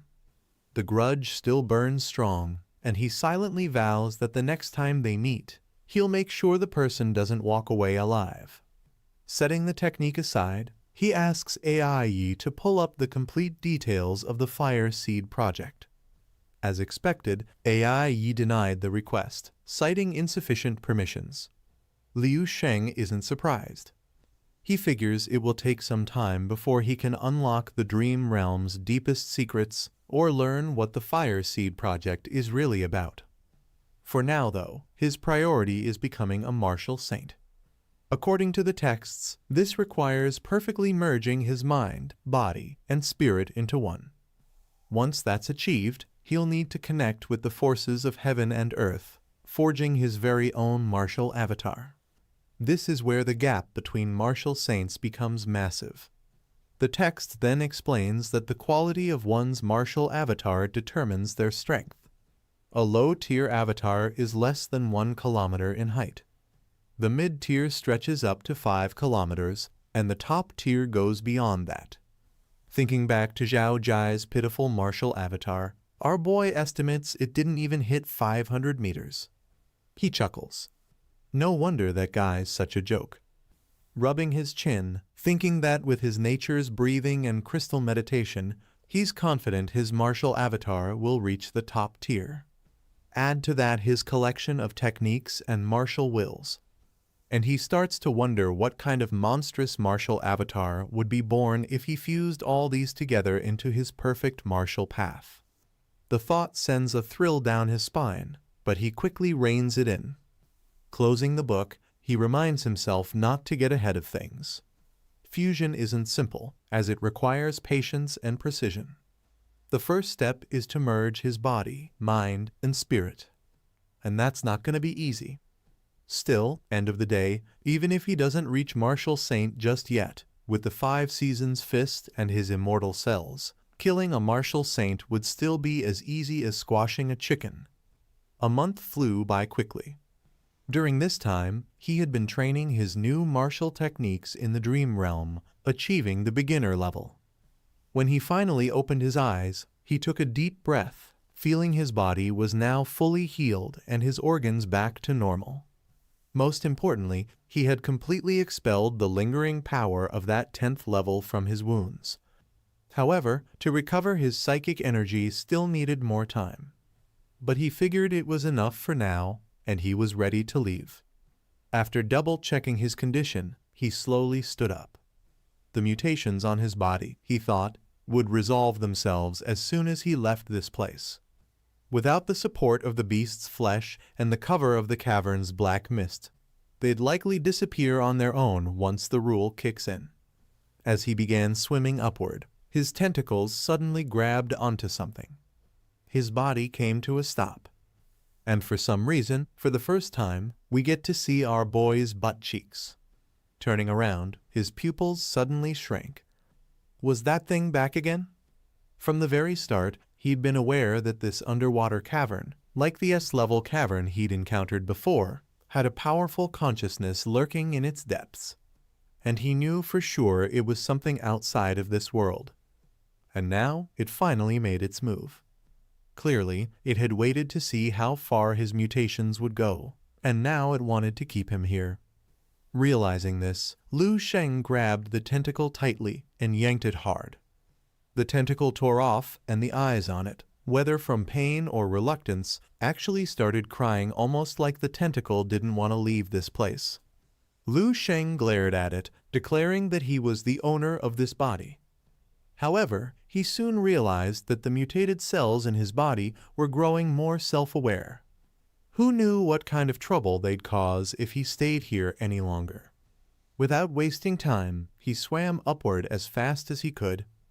Once he leaves this place, his body will be back to normal. Then, he could rebuild his immortal stellar body and become stronger than ever. As he was strategizing his next moves, a sudden warning flared from the immortal cells.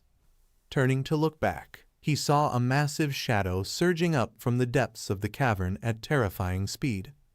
It was a horrifying creature covered in countless eyes. Our boy cursed under his breath. Clearly, whatever that thing was, it didn't want him to leave. The thing is trying to keep him here by force. But guess what? Forced relationships never work. Channeling energy into his hands, one arm morphed into a sharp blade. In the next second, he slashed at the beast. The creature roared in fury, revealing a grotesque face that loomed dangerously close. Seizing the moment, Liu Sheng sped upward with all his might. As the sunlight reflecting off the water's surface came into view, he glanced back at the beast one last time, telling the creature there's no need to see him off. But just as relief started to sink in, something felt off. Because the beast was smiling. Before he could figure it out, a massive fissure suddenly appeared behind him. His gut screamed danger, but it was too late. He realized with dawning horror that the beast's relentless pursuit had been a decoy, and the real plan was to lure him toward this fissure. He tried to dodge, but the pull was too strong. The next thing he knew, he was dragged inside of it. He scanned his surroundings, desperate for a way out. But all he saw was countless circles, big and small, floating in a strange, endless void. This was bad. Turning around to find the entrance he had come through, he realized it had vanished. No wonder no one ever returned from here. Once you entered, the way out disappeared. The place didn't seem dangerous at first glance, but that was the problem. This gray, lifeless world felt like a prison where he could be lost forever. But just as despair started to creep in, he shook his head. There has to be a way out. Otherwise, those 10th and 11th levels who he saw in the dream realm wouldn't have been able to travel to and from the second battlefield. The question now was how to find the way out. Before he could think of a plan, one of the tentacles on his body twitched and let out a series of squeaky sounds. Startled, Liu Sheng realized it was trying to tell him something. Did it know the way out? He asked it, and the tentacle eagerly nodded. He was suspicious at first, wondering how could it know the way. Was the secret to this place tied to the mutated cells? With no other options, he decided to follow its lead. He instructed the tentacle to point him in the right direction. Without wasting any time, he raced in the direction it indicated. The space he passed through was unlike anything he had ever seen, void-like, surreal, and impossible to describe. Under the guidance of the mutated cells, he pressed on, unsure of how much time had passed. Yet he noticed the cells growing increasingly excited, almost like they were celebrating. Does this mean they were close to the destination? Suddenly, a massive black sphere appeared in the distance, expanding rapidly as it approached. Liu Sheng immediately stopped, his instincts on high alert. Something was wrong. Cursing under his breath, the mutated cells had indeed found the exit. But it wasn't just any exit. It was the one controlled by that sinister consciousness that was trying to capture him. These mutated cells betrayed him and led him straight into a trap. Before he could turn back, it was too late. Inside the black sphere revealed several gigantic eyeballs that stared directly at him. A deep, echoing voice rang out saying, "I found you." The massive eyes suddenly morphed into a gigantic hand, lunging straight for Liu Sheng. His reflexes kicked in, and he dodged in an instant. However, to his shock, the mutated cells actually tried to stop him from running. Without hesitation, he tore the tentacles off one by one, leaving nothing behind except the one on his belly. He wasn't about to let them pull any more tricks. Gripping one of the rebellious cells tightly in his hand, he growled a threat. If they didn't lead him to the real exit, he'd crush them right here and now. No one would walk away happy. The cell was terrified and quickly pointed him toward the true way out. At the same time, the voice rang out behind, beckoning him to return. Our boy clenched his jaw. He couldn't believe his own mutated cells had betrayed him like this. However, there was no time to dwell on it though. With a sharp command, he ordered the immortal cells in his body to focus all their energy. They surged with power as he made a desperate dash toward the exit. The shadowy consciousness wasn't giving up, and its massive hands reached out again to grab him. But our boy was faster. Soon the exit was within arm's reach. Just as two colossal hands closed in around him, the scene shifted. In a flash, Liu Sheng broke through and surfaced in the ocean. Behind him, the fissure churned violently, and the massive eyeball glared at him with pure rage. Its roar echoed across the ocean, saying it would certainly catch him next time. Seems like that consciousness wasn't able to leave the cavern or the fissure. With a smirk, he stepped onto the ocean, breathing in the fresh air and basking in the sunlight. For the first time in what felt like ages, he felt more alive than ever. Then the sound of small footsteps caught his attention. He turned to find two little penguins staring at him curiously, their heads tilting as if to say, "What on earth are you doing here?" "Friends, I don't know this girl's name, so I will call her Alicia." Alicia came out of the doorway, closed her eyes, and flashed a charming smile. The focus of all the powerful and rich people was focused on her. They all came forward to greet her. Lin Wanwen placed her hand on her mouth, and her eyes widened with wonder. She was surprised to see that Alicia was so beautiful. She looked exactly like a manga heroine. Dong Xingji's eyes were filled with calm. He crossed his arms and looked at Alicia quietly. He turned to Lin Wanwen and said with a confident smile that if her appearance was more impressive, she could compete with Alicia's beauty. Hearing this, Lin Wanwen placed her hands on her chest and her eyes widened in wonder. She couldn't believe that Dong Xingji thought she was equal to Alicia. Dong Xingji's words made she blush and look very cute. She averted her gaze, a flicker of sincerity in her eyes, thinking he was mocking her.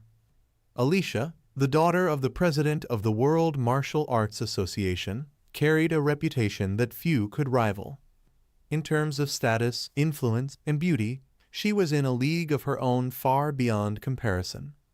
With a playful smile, she covered her mouth and teasingly asked why Dong Shengdi hadn't considered winning Alicia's heart.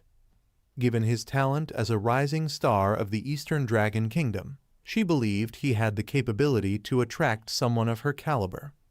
Behind her, Dong Shengyi stood silent, deep in thought. His expression shifted, his eyes widening with unease as he forced a smile. He quickly dismissed Lin Wanwen's words, pleading with her not to make fun of him. With so many exceptional individuals at the party, he saw himself as just a shadow among them, someone who had only recently stepped into the limelight. He wasn't eager to face another humiliating defeat. Lin Wanwen's eyes gleamed with excitement. Tapping her cheek with a finger, she recalled the moment Liu Sheng had delivered a powerful punch to Dong Potion's chest. With a smirk, she mentioned that she had heard Dong Potion had also suffered defeat at Liu Sheng's hands and was now merely lingering in the shadows. She then jokingly suggested that they go comfort him, perhaps even exchange stories about their shared misfortune. Dong Shengyi exhaled deeply, closing his eyes as memories of his defeat replayed in his mind. He had been left battered and exhausted, kneeling on the ground, while Liu Sheng had stood on the other side, grinning.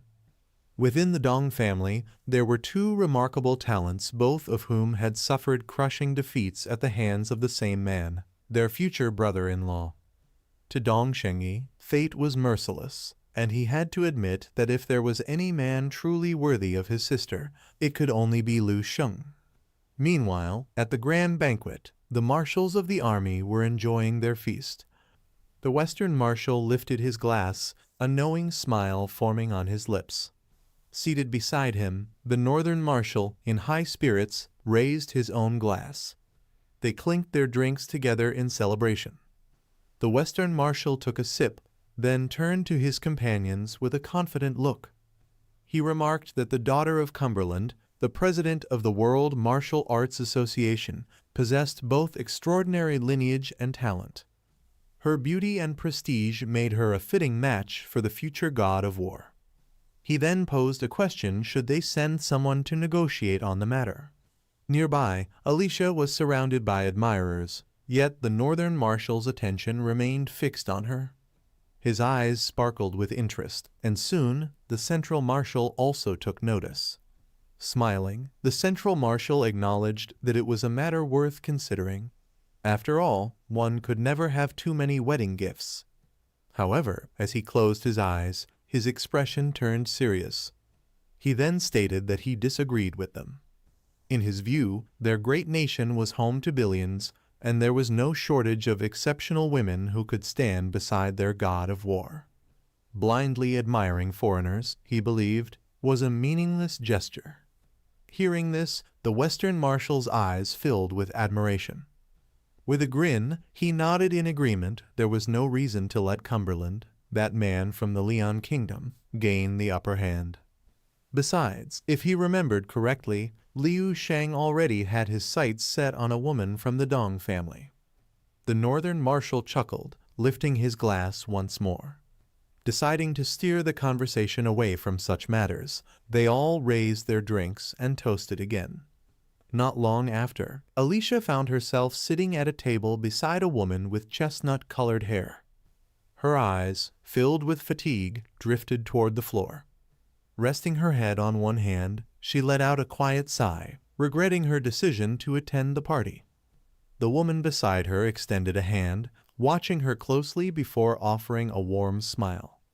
She assured Alicia that she was a rare gem in this world, and that admiration only made such jewels shine even brighter. Alicia sighed again. To her, such admiration felt hollow. People sought her not for who she was, but for what she represented. Sensing Alicia's emotions, the woman's gaze turned more confident. With a teasing smile, she pointed out that sooner or later, Alicia would have to marry. She then asked if Mr. Cumberland had discussed this matter with her. Alicia, still weary, let out another sigh. She admitted that her father had told her to find her ideal partner before the night ended. If she failed to do so, she might lose the right to choose for herself. As the party carried on, the woman reminded Alicia that gatherings of this scale, where the world's most outstanding talents assembled, only occurred once every decade. Fixing her gaze on Alicia, she firmly suggested that Alicia follow her father's advice. In this era, a woman's beauty and youth did not last forever. Hearing this, Alicia's eyes widened slightly in concern. She rested a hand under her chin, glancing around at the men in the room, knowing she had little time to make her choice. At another table, a young man sat eating in silence. Alicia lifted a finger, pointing toward him, and declared that her ideal partner should at least be like that boy. That boy was none other than Lu Sheng. He was calmly using a fork, preparing to enjoy his steak. In Alicia's eyes, he was flawless. Lu Sheng's expression shifted, his instincts warning him that someone was watching him. Scanning the room, his gaze locked onto Alicia. His thoughts raced. Why was she looking at him? Meanwhile, the woman beside Alicia playfully touched her lips, a dreamy look in her eyes. She remarked that Lu Sheng was as attractive as Alicia herself.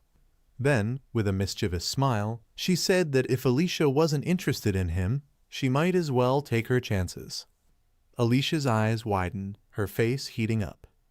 Flustered, she stood up and, with a determined expression, insisted that no one had said she wasn't interested in Lu Sheng. Finishing his steak, Lu Sheng set his knife down. Alicia nervously approached him, her arms behind her back, observing him in silence. Lu Sheng's eyes narrowed in suspicion. Why was she suddenly standing in front of him? He had overheard the marshals discussing Alicia, and he knew exactly who she was, the daughter of Cumberland, one of the most powerful martial saints alive. For a brief moment, fear flickered in his eyes. Realizing that she was trying to flirt with him, Lu Sheng remained cold and distant. When she asked for recommendations on the best food at the banquet, he gave a short, indifferent answer. Unwilling to give up, Alicia leaned in slightly, flashing an alluring smile as she asked what his favorite dish was. Lu Sheng's eyes involuntarily shifted to her assets. Realizing his mistake, he quickly turned his head away and pointed at the dessert. "The cake," he said. Intrigued, Alicia picked up a fork, took a bite, and her eyes lit up with delight. She admitted that the cake was indeed delicious. Lu Sheng, however, remained unmoved. Meanwhile, a man and woman in glasses, whom we had seen before, quietly observed them from a distance. The man studied Lu Sheng carefully, sensing immense strength within him. The woman rested a hand on her hip, deep in thought. "So friends, I am remembering the name of this girl, but it came to me after a long time, so I named her Alicia, but actually her name is Fiona, so don't get confused because Alicia and Fiona is same character, so guys, let's start the video again." The girl gets very shocked and asks Sei, "Do you think Liu Sheng is still alive?" And after hearing this, Sei starts saying to the girl while pointing his hand towards the military man, "Didn't you see that even the old experts from the military came?" In previous generations, the military would send young rising generals mainly to train the younger generation of experts, while also helping them to compete for a share of energy crystals. But this time, it's different. It seems that they are preparing to fight for themselves and pave the way for Liu Sheng, the military's future martial saint. So Liu Sheng must still be alive. After listening to the whole thing, the girl starts laughing and says, "You are right. It is such a shame that Liu Sheng did not come here." Then Sei tells the girl, if Liu Sheng really did come, then there will be no doubt that the empire will be victorious, and our dragon nation will get a larger share of the energy crystals. After hearing this from Sei, the girl asks Sei, "When do you think Liu Sheng will ascend to martial saint?" As soon as that girl asks Sei that, "What do you think, when will Liu Sheng become a martial saint?" Sei replies to her that no one knows this except Liu Sheng, and on hearing this, that girl gets very angry and starts saying to Sei, he could defeat Jiadao martial saint at level 8. Once he becomes a martial saint, then wouldn't he be unstoppable? The man's eyes widened in rage, and his body began to tremble. According to him, she was underestimating the martial saints. He admitted that Lu Sheng was strong, but at least, for the next 100 years, the number one of the Eastern Dragon could only be their lord. His eyes widened with confidence, and a smile spread across his face. He began to release martial energy, and made it clear that not even the extreme martial saint had been able to surpass their lord, nor the transcendental martial saint, and much less would Lu Sheng. After a few hours, while the sun was illuminating the castle, Lu Sheng went outside and with a smile began to walk away. He left the party halfway through the event. During the gathering, he spoke with Fiona for a long time, which caused many people to look at him with anger and resentment. Back in his private lounge, he sat alone, sipping his drink in peace. Meanwhile, Harold stood respectfully beside him, though his expression was somewhat complicated. He had heard that Fiona had taken a liking to Lu Sheng. Our boy did not expect this to spread so quickly. Friends, if you like listening to music, then I have created a music channel. I have given the link to it in the description. Go and check it out. The music is worth listening to. Harold let out a helpless chuckle, explaining that by the time Lu Sheng had stepped out of the banquet hall, the entire Thousand Saints Island probably knew about it. Lu Sheng only smiled, knowing full well that this situation might end up causing some trouble for Harold. After all, in this disguise, he was currently known as Harold's nephew, which meant any backlash would inevitably land on Harold as well. Harold gulped nervously before speaking in a serious tone. As the chairman of the World Martial Association and the leader of the Western Martial Alliance, Cumberland was someone that countless people wanted to form ties with.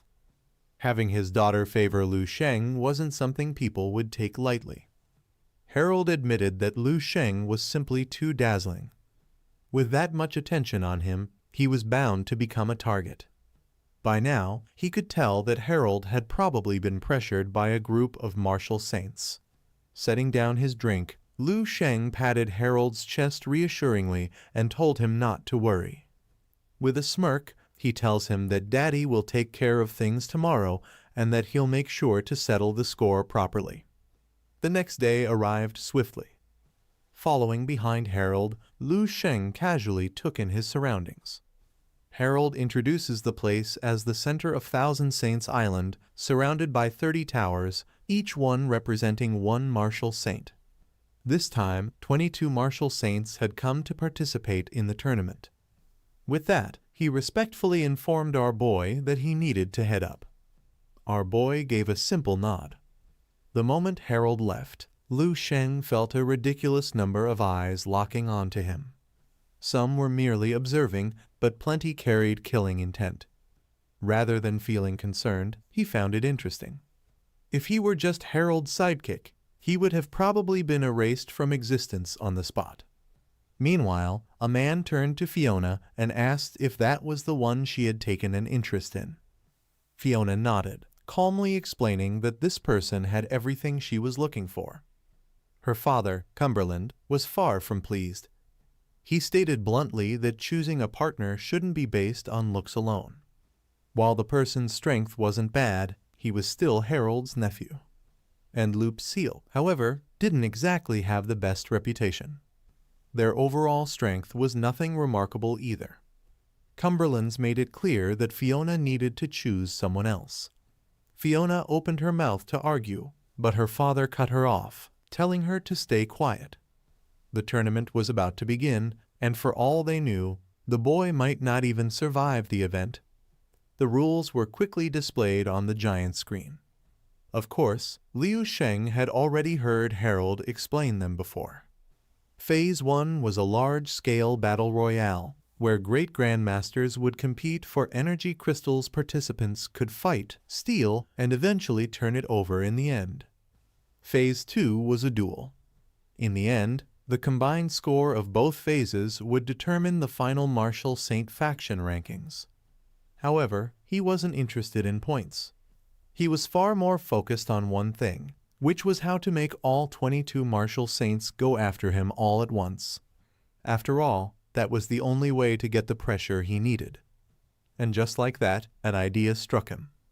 What if he collected all the energy crystals in the first phase and then simply didn't turn them in? That way, when the time came for the final tally, at that point, even the calmest of them would be foaming at the mouth, trying to kill him. His lips curled into a smirk, thinking it was perfect. By then, one by one, he'd crushed them all. Just imagining the scene was already satisfying. In fact, he can't wait for that moment. Soon, the first phase of the tournament began, and everyone moved into the energy crystal collection zone. Most factions stuck together.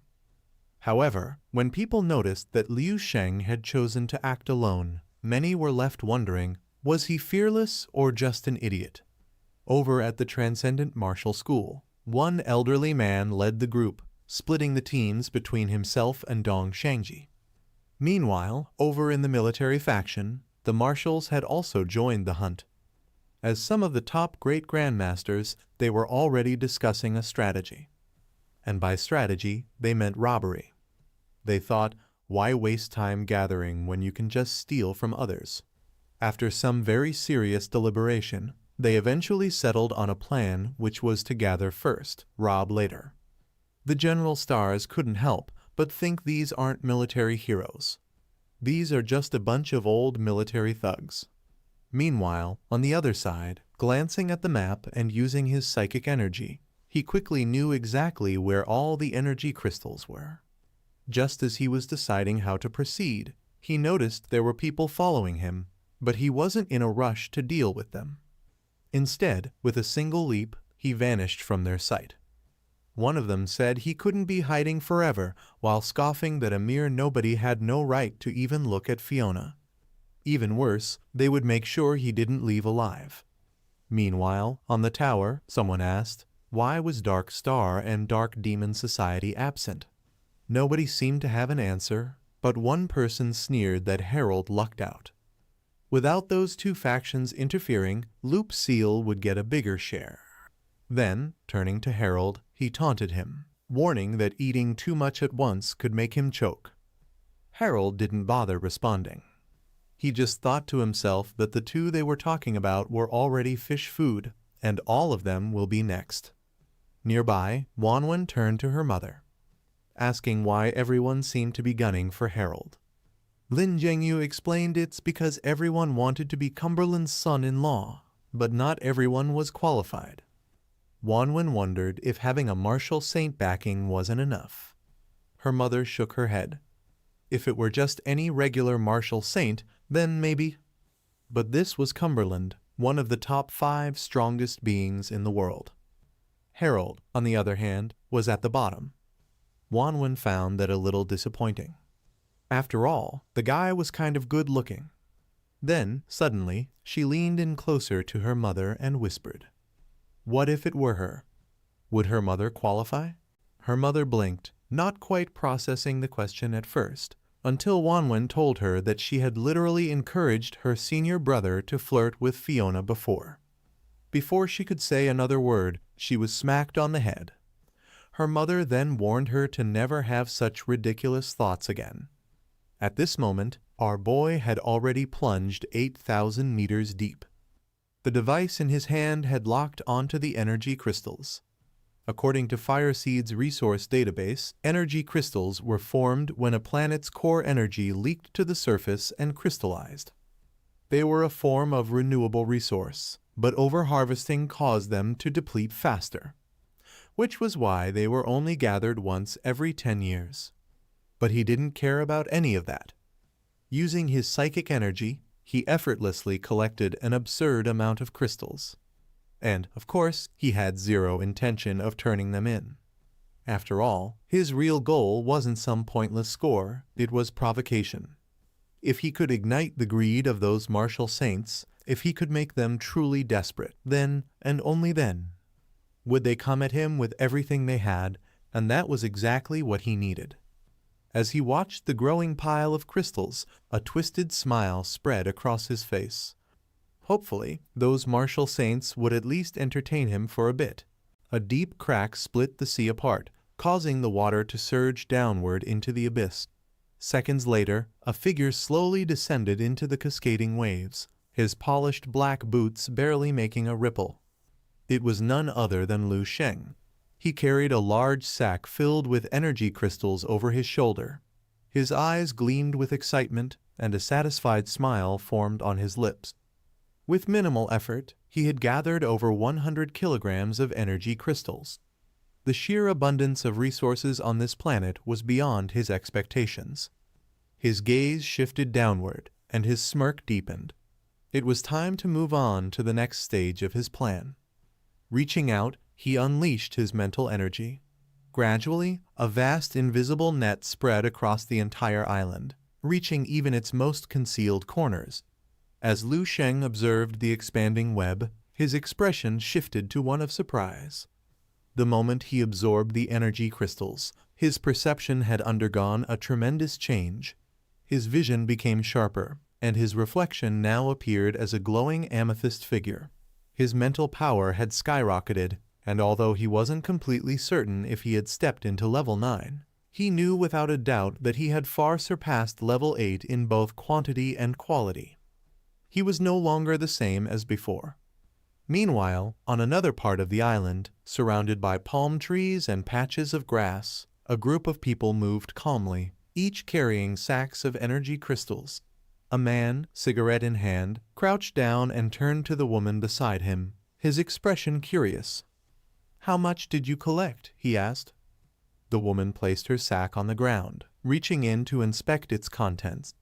A slight smile formed on her lips as she replied, "Not much, just a little over 100 grams."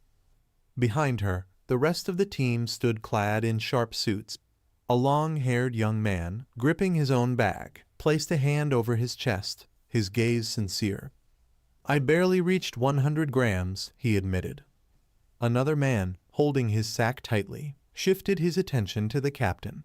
His expression serious, he reported, "I managed to collect more than 300 grams. The woman raised her head, her eyes locking onto their leader. With curiosity, she asked, "What about you?" Taking the cigarette from his lips, the captain grinned. "Over 300 grams, he answered. He went on to explain that during the previous competition, their team had only managed to collect around 2 to 3 kilograms of energy crystals. This time, however, they had already surpassed that. Standing up, he clenched his fist, excitement flashing in his eyes. "We still have time," he declared. Extending his arm outward, he added with a confident smirk, "If we're lucky and manage to steal some from the others, we might even surpass 5 kilograms. Hearing this, the team's excitement grew. Their fists tightened and smiles stretched across their faces. "We're definitely going to win," they whispered among themselves, their confidence soaring. The woman, however, remained thoughtful. Glancing at the others, she hesitated before asking, "But what if someone steals from us?" Her question was met with laughter. One of the men turned to her, extending his hand in reassurance. "That's not going to happen," he stated with certainty. "In Minju Tang, we stick together. And with Xing Yukong leading us, no one would dare try." Despite his confidence, the woman's expression remained uneasy. A hint of doubt flickered in her eyes. "But someone already has." A sudden shift in the air sent a shiver through the group. Instinctively, they turned around only to be left speechless. Their eyes widened in shock. Their jaws slackened in disbelief. Confusion filled their faces. Standing behind them was a lone figure, effortlessly balancing a large sack of energy crystals over his shoulder. Liu Sheng. His gaze was filled with unwavering confidence, and a small smirk tugged at his lips. Recognition dawned on them, and fear quickly followed. Liu Sheng, one of Harold's subordinates. The group instinctively stepped back as the reality of the situation sank in. Xing Yukong, however, remained calm. Crossing his arms, he let out a quiet sigh before taking a step forward. His gaze locked onto Liu Sheng as he studied him carefully. "You sure seem confident," he remarked. Lowering his eyes briefly, Xing Yukong cracked his knuckles. Then, lifting his head again, he smirked. "Let's see if you can back it up." Instantly, the air between them grew tense, the pressure building as both sides silently sized each other up. However, Liu Sheng just smiled and replied, "Well, just a little, I suppose." In the next moment, he disappeared. Before you knew it, he was already behind the dude. The guy barely had time to register what had happened before a searing pain tore through his body. His eyes widened in shock as his clothes shredded from the sheer force of the impact. Then, with a dull thud, he collapsed. A sharp gasp spread through the crowd. No one knew what the hell just happened. Yet their senior brother seemed to just got one-shotted. Wai Yu instinctively turned towards him, that look in his eyes. She was sure she had seen it before. It was the same chilling gaze from that very night. A shiver ran down her spine, and she wondered, could it be him? However, she shook off the thought immediately, unwilling to believe it. Meanwhile, Liu Sheng casually took the energy crystals before vanishing into the distance. 10 minutes later, an enormous splash of water crashed down, drenching everyone caught in its path. They all looked up. There, someone was hovering in midair with a massive bag slung over his back. He demanded that they hand over the crystals. Fear gripped the group instantly. Their leader didn't even hesitate before dumping every last crystal they had gathered. Liu Sheng weighed the haul, which was around a kilogram. With a satisfied nod, he let them go. They wasted no time fleeing, grateful to be spared. But as they ran, their minds reeled at what they had just witnessed. Just moments ago, they saw a whole squad made up of all great grandmasters get their asses whooped. Now, in its place was a gaping crater, as if the entire area had been evaporated. By now, they didn't even care about the tournament, they just wanted to get the hell out of this place. Meanwhile, for Liu Sheng, hunting down opponents one by one was far too inefficient. He needed a better approach.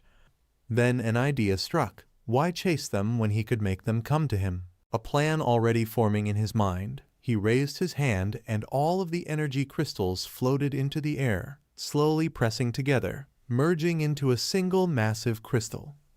But this wasn't enough, so he decided to add some flair. With a snap of his fingers, a wave of energy exploded outward. A beacon so potent it was impossible to ignore. A grin tugged at his lips as he whistled, already looking forward to what was coming next. After this, the story shifts to Thousand Saint Island, where every step of the people was being monitored through drones. And in this, we see Fiona, who screams and says, "Why can't I see that man's picture? Keep changing it until I find him." After changing the picture again and again, finally, the image of Liu Sheng appears on the screen. Seeing this, Fiona becomes very happy and asks to stop the picture right there. After seeing Fiona like this, the people around start talking among themselves. It seems as if this pearl of the world cares a lot about the handsome boy with the ring mark. Other people present in the room also start whispering that it seems that it is beyond his capacity to surpass Lord Cumberland's level. And in the midst of this Cumberland also stands who, seeing all the people suddenly going to one side, asks others that what happened suddenly in this map. Why are all the people gathering at one place? Everyone quickly looks at the map on the screen where they can detect that all the people present in the competition are gathering at one place. Everyone was surprised to see this. Even Cumberland was unable to understand what was going on there.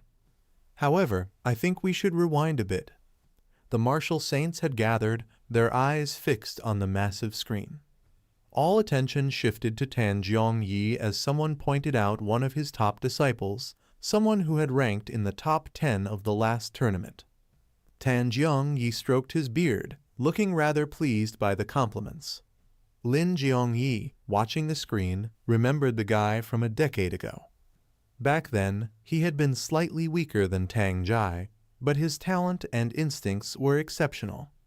However, right now, Tang Jai might not even stand a chance against him. That revelation caught Wanwan off guard. Tang Jai was their school's top disciple, a great grandmaster nearing 100 years old, and also one of the strongest out there. And yet, her mother had just said this disciple of Tan Jiongyi had surpassed him. She leaned in, asking if that was really true. Her mother nodded, saying the person not only was Tan Jiongyi's favorite. She wouldn't even be surprised if he broke into the 9th level in the near future. By now, the screen showed the two sides on the verge of clashing, but she wasn't optimistic about our boy. In fact, she outright believed that our boy was about to suffer a crushing defeat. Standing alone against the overwhelming forces of Ming Yutong wasn't the smartest move, so she thought. But then Wanwan tapped her mother's shoulder and pointed at the screen. The next moment, the person she spoke so highly of just got his ass kicked in mere seconds. Wanwan then asked her if that was the guy she said was stronger than Tang Jai. The one who might break into the 9th level? Things got a bit awkward. Then, with a serious expression, she admitted her mistake, saying our boy wasn't just someone strong, he was on a whole different level. The other martial saints exchanged glances, all couldn't believe their eyes. An 8th level this powerful was almost unheard of. And then Lu Sheng did something that made them all pause. He took out every last energy crystal he had and piled them together, forming a massive energy crystal instead. The sheer concentration of energy was impossible to ignore. It wasn't just the competitors who took notice. Cumberland himself was visibly intrigued as well, and he wondered what this kid was planning. It didn't take long for the martial saints to piece it together. Our boy wasn't just here to win. He wanted to draw every single person to him. Perhaps he was declaring himself the sole ruler of this tournament. Across the room, Fiona's eyes locked onto him. Turning to her father, she made it clear, saying this man was the one she had been waiting for, the partner she had always dreamed of. As expected, contestants rushed over, all drawn by the massive energy crystal. One of them demanded to know how Lu Sheng had gotten his hands on so many energy crystals. Meanwhile, an out-of-shape, perhaps unemployed Xi Yen prince from a parallel world who had never spent a day training recognized our boy, saying he was the one who had caught Fiona's interest. One by one, people swiftly surrounded Lu Sheng. Their eyes locked onto the massive energy crystal floating above him. And it didn't take long for them to realize this was no coincidence. They were all lured here on purpose. Scanning the crowd, Lu Sheng quickly identified people from the Transcendent Martial School, the military, and other factions he wasn't familiar with. However, at least they are all here. Someone stepped forward, smirking as if he already had the upper hand. With an arrogant tone, he tells Lu Sheng that he had guts. But if he knew what was good for him, he'd hand over the energy crystals. Out of respect for Lady Fiona, they might even let him walk away in one piece. Lu Sheng didn't respond. He simply stared at the man as if he were an idiot. Somewhere among the crowd, once again, the Vegeta from Temu, or We Got Vegeta at Home, or whatever you want to call him, was also getting restless. He had no idea where all these energy crystals had come from. But since our boy was outnumbered, he tells him it's too late for regrets now. Meanwhile, the military marshals found the situation quite odd. Even they wouldn't dare stand alone against such a gathering. So why was the person so confident? Before they know what's going on, they decide to stay put. Then, without warning, Lu Sheng raised his hand. A pulse of energy erupted, shattering the massive energy crystal above. The sky was instantly filled with countless shards. His lips curled into a devilish grin. Challenge me, defeat me, kill me. Then every last piece of energy crystal is yours. Those words ignited a wildfire of greed. Instantly, two people lunged forward. Who they were didn't really matter, because our boy didn't even need to move, as his psychic energy alone was enough to send them flying. Dong Shengyi's eyes widened in shock. Those two were ranked in the top 5 last tournament, and they were swatted away like insects. A chill ran down his spine as he immediately signaled for his people to fall back. But it was too late. Lu Sheng lifted his hand again. A terrifying surge of energy gathered in his palm before he casually swung it forward. A shock wave rippled through the battlefield, sending people charging at him reeling. Some coughed up blood on impact, others simply went unconscious. But of course, he took it easy on them. Dong Shengyi stood frozen. If he hadn't been cautious, he wouldn't have dodged that attack in time. And now, as he looked at his surroundings, he quickly realized this wasn't the reckless act of a madman. This was a trap from the very start. Tang Jai struggled to his feet, his body trembling from the force of the attack. He tried his best to stand up while telling Dong Shengyi he needed to run. The person was way too powerful. Lu Sheng merely chuckled before unleashing his psychic energy once again. In the next moment, the sea beneath them surged upward, forming a towering wall of water. Everyone was left stunned.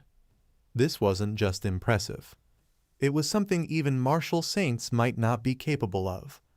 Tang Jai yelled for everyone to run. But before he knows it, Lu Sheng had vanished from sight, only to reappear behind Tang Jai like the greatest villain ever. A cold smirk played across his lips as he leaned in, telling him that since they came all this way, might as well pay a toll before they can leave.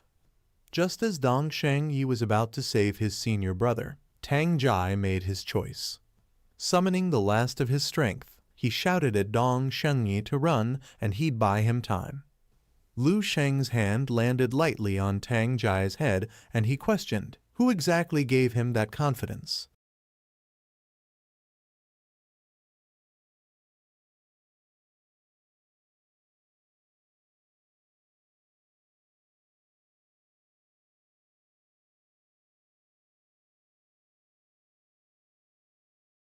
Lu Sheng held Tang Jai's head firmly, his gaze locked onto the ground in silence. Tang Jai's eyes filled with terror, sweat trickling down his face. Panic overtook him, he was completely helpless. With no other option, Tang Jai shut his eyes and braced himself for the worst. But just before Lu Sheng could make a move, Tang Jai swiftly offered up the bag of energy crystals. His eyes widened in shock, unable to process what had just happened. Following his lead, the other marshals quickly pulled out their own bags, filled with energy crystals. The southern marshal, drenched in sweat, turned pale with fear. Without hesitation, he handed over everything he had. Meanwhile, the northern marshal stared at Lu Sheng in complete astonishment, his mouth slightly open. The western marshal, however, studied Lu Sheng with sharp eyes, his expression growing serious. After a brief moment of contemplation, he too chose to surrender all of his energy crystals. Holding the bag now brimming with energy crystals, Lu Sheng felt a rush of satisfaction. His eyes sparkled, and a grin crept onto his face. He carefully examined the gathered energy crystals before giving a nod, signaling that this amount was more than enough. With a single thought, he activated his power.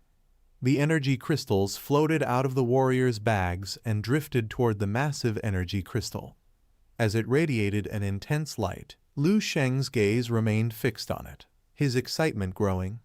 A bright smile spread across his face, his warm-up was over. It was time to leave. Determination flickered in his eyes as he gathered his strength and leaped into the air, his confidence unwavering. The surrounding warriors stood frozen, unable to speak. Lu Sheng soared through the sky at an astonishing speed, cutting through the air like a jet. His eyes gleamed with exhilaration. He knew the battles ahead would be unlike anything he had ever faced. As he climbed higher, distancing himself from the warriors below, an eerie silence fell over the battlefield. No one dared to move against him. They all understood against someone like him. They were powerless.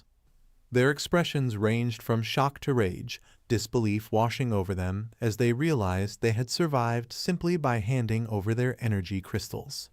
In just moments, Lu Sheng had disappeared from sight. Dong Sheng stared at his fading figure, his heart gripped by fear. To him, Lu Sheng was nothing less than a nightmare in human form. It was hard to believe that someone who hadn't even reached level 9 could wield such terrifying strength. At only level 8, he crushed elite warriors as if they were nothing. A cold shiver ran down Dong Sheng's spine as he imagined Lu Sheng's expression, his eyes gleaming with an unsettling amusement. Unconsciously, he swallowed hard. At that moment, he realized how foolish his ambitions had been to challenge the world and prove his invincibility. Letting out a deep sigh, he closed his eyes for a moment. When he opened them again, a solemn look took over his face. He had no choice but to accept the reality there were people in this world far beyond his level. As his thoughts drifted, he recalled an image of Lu Sheng in action. With glowing eyes, Lu Sheng had sent Harold's nephew flying with a single powerful kick to the chest. Dong Sheng couldn't help but regret that Lu Sheng hadn't arrived earlier. If he had, Harold's nephew wouldn't have had the chance to act so arrogant. After all, only a monster could stand against another monster.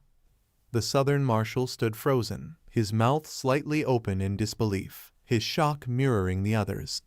His mind reeled as he watched Lu Sheng vanish into the distance, taking all of the warrior's hard-earned energy crystals with him. The northern marshal, meanwhile, clenched his fists tightly, his face a mix of frustration and fear. The fact that someone like Lu Sheng had emerged from Harold's bloodline made him grind his teeth in anger.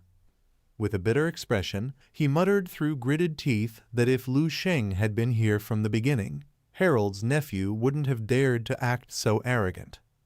The southern marshal turned to him, quietly listening. As much as he hated to admit it, he knew the northern marshal was right.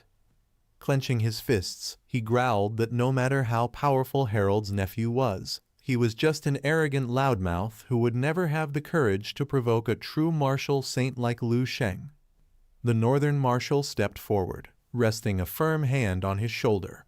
With a smirk, he pointed toward Lu Sheng's disappearing figure with his thumb, his expression calm.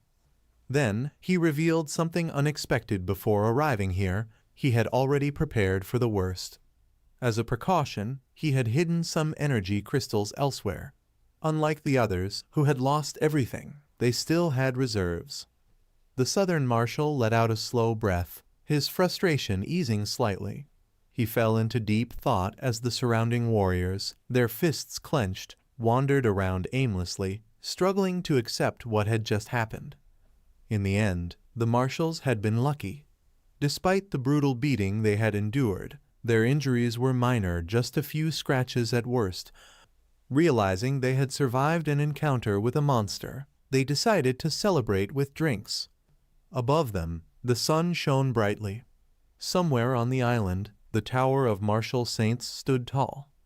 Inside, a group of martial saints surrounded Harold, bombarding him with questions.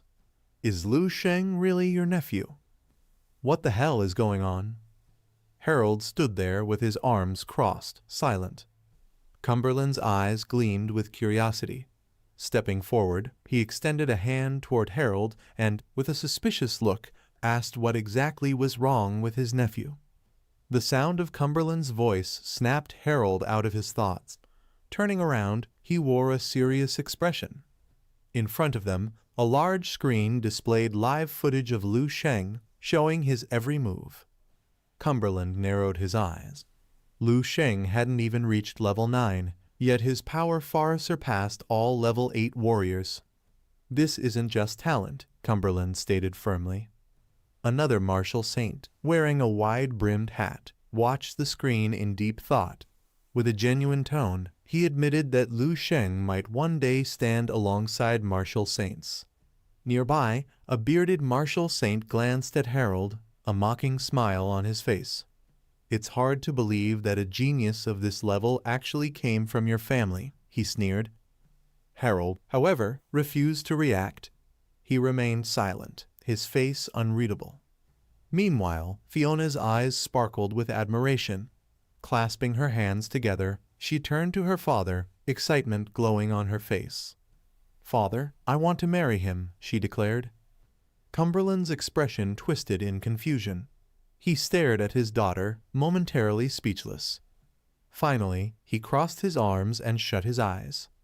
"We'll discuss this after I assess Lu Sheng's character," he decided.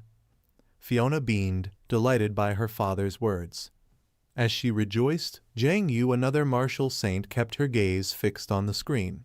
Her expression was serious as she admitted that if she hadn't witnessed Lu Sheng's abilities with her own eyes, she wouldn't have believed someone like him could exist. For her, Lu Sheng was comparable to that person. Sighing, she placed her hands on her waist. Times were changing. More and more monstrous talents were emerging, breaking the established rules of power. She was getting old. Lin Wanwan shifted her attention to her mother and inquired whether she was speaking about Lu Sheng. She had come across stories that, in the past, he had drawn the interest of the martial saint of Minju and had nearly been chosen as his final student. She wanted to know if there was any truth to this. Jiang Yu turned her eyes toward her daughter, scrutinizing her expression for a brief moment. Then, a flicker of recognition appeared in her gaze before she shifted her focus to Tan Zhongyu, who stood quietly behind her with his hands tucked behind his back. She explained that Tan Zhongyu, the renowned martial saint of Minju, had a reputation for uncovering exceptional talents throughout his life. However, despite his keen eye for ability, he had let the most extraordinary individual slip through his grasp, Lu Sheng. A faint smirk played on Lu Sheng's lips as he strolled toward them, immediately drawing Tan Zhongyu's full focus. Zhang Yu understood all too well Tan Zhongyu must still be burdened by deep regret. Tan Zhongyu's expression darkened as his eyes locked onto Lu Sheng, a storm of emotions brewing beneath the surface. As the tournament neared its conclusion, Lu Sheng ceased his pursuit of energy crystals, having already amassed an overwhelming amount. With him no longer in the race, the other participants resumed collecting whatever remained. However, by then, the majority of the energy crystals had already fallen into Lu Sheng's possession. The warriors scoured the ocean depths for hours, yet their combined efforts yielded only 132 kilograms, a mere fraction of what had been obtained in previous tournaments. The martial saints gathered, murmuring among themselves, their eyes fixed intently on the vast waters. Everyone watched the monitor in silence, their expressions tense. They all understood the truth: the real treasure trove of energy crystals lay with Lu Sheng. Yet, no matter how long they waited, he did not emerge. Harold crossed his arms, sinking into deep contemplation. A martial saint, hooded and unreadable, stepped closer with suspicion in his voice. He questioned whether Harold's nephew had broken the bracelet and fled. Since Lu Sheng was widely believed to be Harold's kin, the hooded saint warned that if anything suspicious occurred, Harold would bear the full consequences. Harold remained silent, his gaze lowering. A mix of frustration and anxiety coursed through him, beads of sweat forming on his forehead. Why were they pressing him for answers? He was just as clueless. Lu Sheng was a force of nature, impossible to restrain. If he had truly taken all the energy crystals, Harold was powerless to stop him. With everyone convinced that Lu Sheng was his relative, Harold realized the peril he was in. If things escalated, the martial saints might not hesitate to take their anger out on him. A single thought ran through his mind: Lu Sheng needed to return, quickly. Tan Zhongyu, his hands still resting behind his back, studied the monitor with a solemn gaze. His tone was firm as he announced that Lu Sheng had arrived. Moving at an incredible pace, Lu Sheng closed in, carrying an enormous energy crystal. His presence radiated an overwhelming aura, and excitement gleamed in his eyes. Within moments, he reached the island's shoreline. With effortless control, he carefully placed the massive energy crystal onto the sand. Resting a hand atop it, he turned toward the martial saints with an air of confidence, his lips curling into a knowing grin.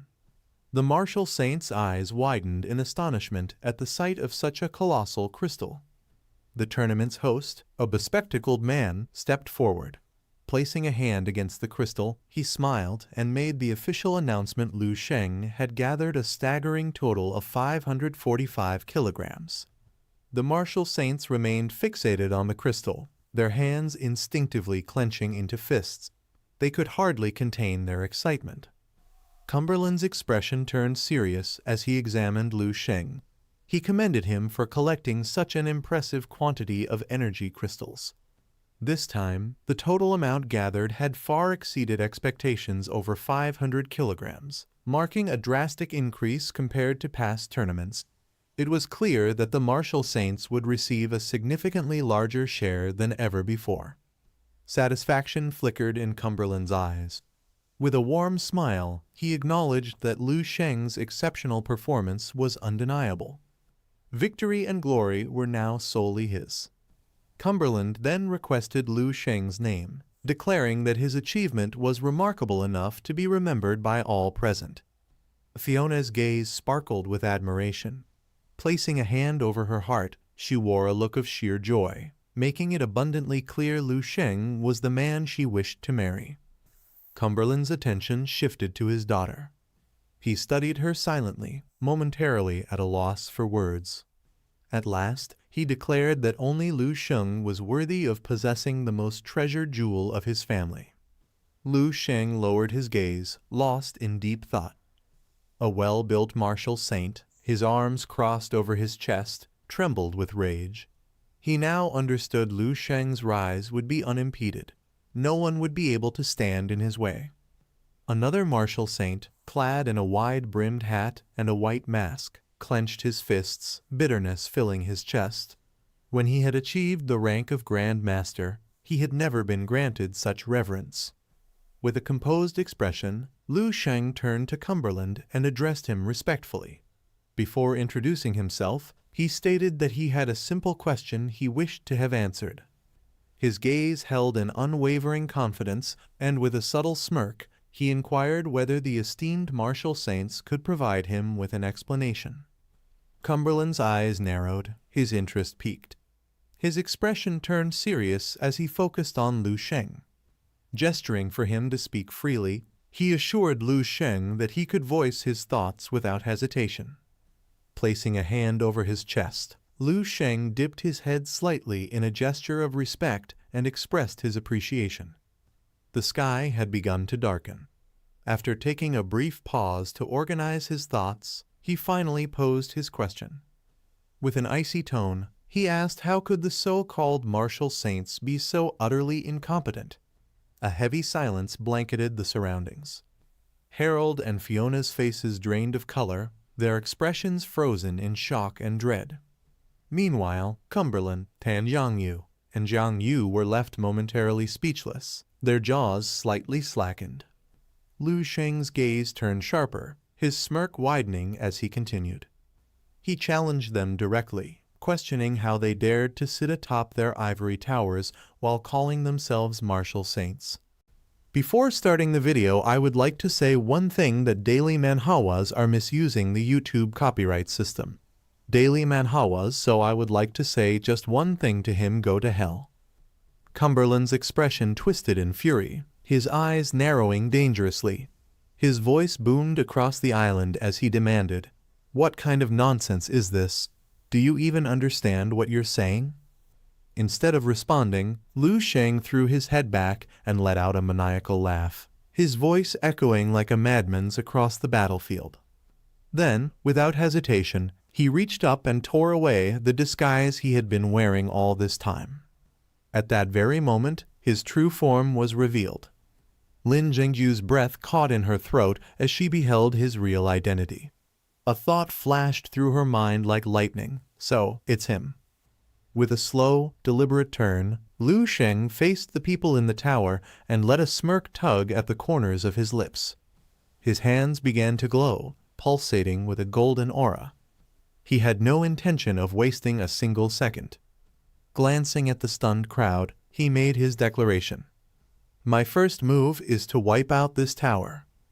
The instant the words left his lips, he drove his fist straight into the ground. A deafening crack split the air. The island's foundation trembled as fissures spread from the impact zone, snaking toward the tower. The ground beneath them shattered, the tremors escalating into chaos. A deep rupture cut through the base of the tower, and within moments, the massive structure groaned and split in half. Inside the crumbling tower, panic broke out. Shouts of terror filled the air. "We're in danger. Everyone, evacuate immediately." Without wasting a moment, the warriors inside leaped to safety, landing right in front of Lu Sheng. Now they had surrounded him completely. At that moment, Cumberland approached, his demeanor as imposing as ever, though his eyes burned with anger. He fixed Lu Sheng with a piercing glare. "Who the hell are you?" he demanded. Lu Sheng didn't answer with words. Instead, he responded with a fist. His punch connected squarely with Cumberland's face. The sheer force of the impact sent Cumberland flying, his body skidding violently across the ground before crashing into the distance. Lu Sheng turned to face the rest of the saints and smirked. "If you can defeat me," he announced, his voice unwavering, "I'll tell you who I am." From the wreckage, Cumberland's figure stirred. Despite the devastating blow, he forced himself to stand, seething with rage. "You bastard!" he roared. The once pristine dignity that had graced his royal face was now gone destroyed by a single punch from Lu Sheng. Fury burning in his veins, he charged forward at full speed, determined to strike back. But before he could close the distance, Lu Sheng raised a hand. With a flick of his wrist, a powerful energy wave erupted from his palm. Cumberland had no time to react. The attack struck him head-on, launching him into the sky and sending him spiraling through the air. The saints who had once revered Cumberland as a god were now witnessing the unthinkable. He was being beaten to a pulp by a single man. A hushed disbelief spread among them. This can't be real. This is impossible. Meanwhile, as Cumberland hurtled through the air, he let out a tortured scream of pain. Yet, despite the humiliation, he wasn't done. From mid-air, his voice rang out in desperation. "What are you all standing there for? Help me!" But before he could finish pleading, Lu Sheng reappeared beside him in a flash. He wasted no time. With a merciless kick to the stomach, he drove Cumberland straight into the earth. The impact was so brutal that a crater formed beneath him. A deafening silence followed. The spectators could hardly process what they had just witnessed. Whispers of disbelief rippled through the crowd. "He's finished." The great Cumberland crushed just like that. The leader of the World Martial Association, the head of the Western Martial Alliance, one of the 5 most powerful martial saints in existence. And he was utterly helpless before an unknown Eastern warrior. A ripple of anger spread through the remaining saints. This is an outrage. Unforgivable. Attack together. Let's erase this Eastern bastard from existence. Just as they prepared to strike, their eyes landed on the massive energy crystal beside Lu Sheng. Greed flickered in their expressions. Instead of charging at Lu Sheng, they turned toward the crystal, thinking, "This is our chance." Before they could reach it, Lu Sheng's voice cut through the air like a blade. The spoils of war belong to the victor. His tone was lethal. "Who gave you permission to break the rules?" Before anyone could react, Lu Sheng moved. In an instant, he unleashed a massacre. One by one, he cut them down without mercy. The first fool who had rushed forward suffered the worst fate. A single slice tore through his abdomen, leaving his insides spilling onto the ground. The man looked down in horror, struggling to comprehend his own death. Then his body collapsed lifelessly. Lu Sheng gazed at the fallen bodies with cold indifference. A sneer curled on his lips. So this is the strength of the so-called Western saints? Nothing but weaklings raised on pills. He turned his gaze to the remaining warriors. Who else wants to break the rules? Rage twisted their features. How can he be this strong? This is insane. What kind of monster is he? A voice called out from the crowd. Harold, you know something, don't you? Who is he? Harold, standing among them, said nothing. Instead, he averted his gaze, as if looking for an escape. At that moment, Lu Sheng raised both hands. Golden light radiated from his palms. With a piercing gaze, he declared, "This battle will be written in history." In the 317th year of martial arts, the 21 strongest warriors of the Azure Star were utterly destroyed on Thousand Saint Island, deep within the Western Ocean. And with that, he swung his hand downward. A blinding energy attack split the island in two. The land beneath them quaked as cracks spread like wildfire, swallowing everything in their path. The saints, watching their island crumble, scrambled to defend themselves. This madman is destroying everything. One warrior, unable to bear the humiliation, roared in frustration. "We cannot let this stand. We must fight together." One by one, they summoned their Dharma bodies, their battle auras igniting in unison. Meanwhile, Lu Sheng stood atop the energy crystal, completely unshaken. From the shadows, a girl who had witnessed everything whispered in awe, "It really is him." On the other side, Lin Wanwen and Dong crouched behind a rock, secretly watching. Lin Wanwen swallowed hard and muttered, "Damn, no wonder he went easy on us. He's Liu Sheng's brother-in-law." Meanwhile, high-ranking officials of the military watched with sheer excitement. The central marshal clenched his fists and shouted, "Damn, this is the future god of our military." The northern marshal laughed. "I knew it. There's only one man worthy of being worshipped as a god." As for the western marshal, he watched in silence. A single man against 20 martial saints, and the battle had only just begun. Meanwhile, we see Fiona, completely shocked by witnessing this side of RMC. She was running straight toward the battlefield, tears streaming down her face as she cried out, "Why?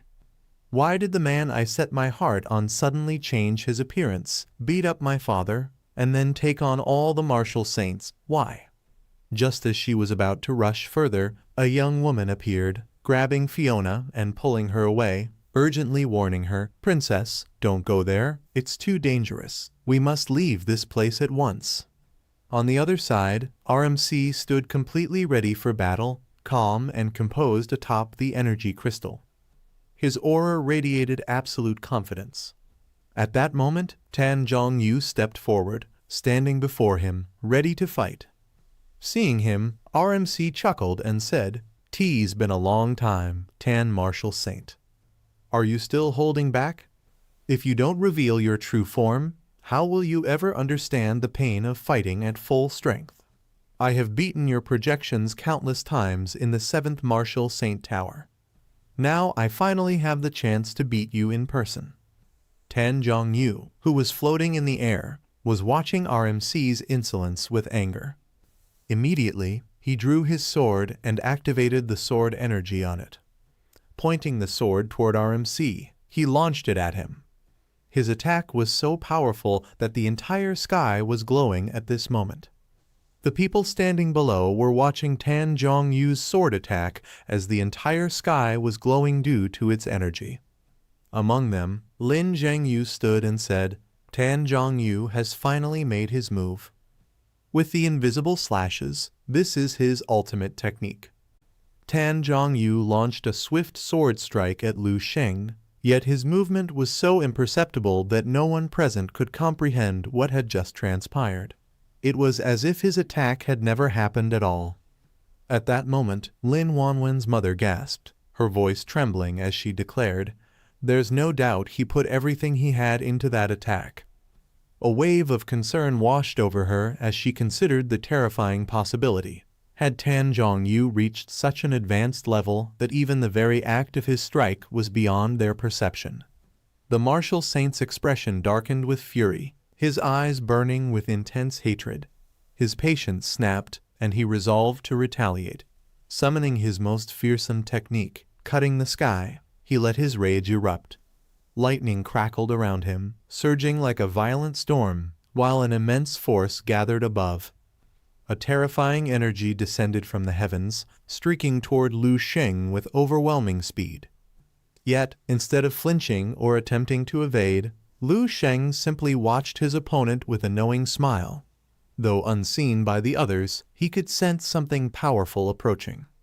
The moment Tan Zhongyu's invisible blade of energy neared him, Liu Sheng met it with his bare hand. As soon as his palm intercepted the strike, an immense force pressed downward, shattering the earth beneath him. Cracks spread in all directions, yet Liu Sheng remained unmoved. Despite the sheer power behind the attack, he stood firm.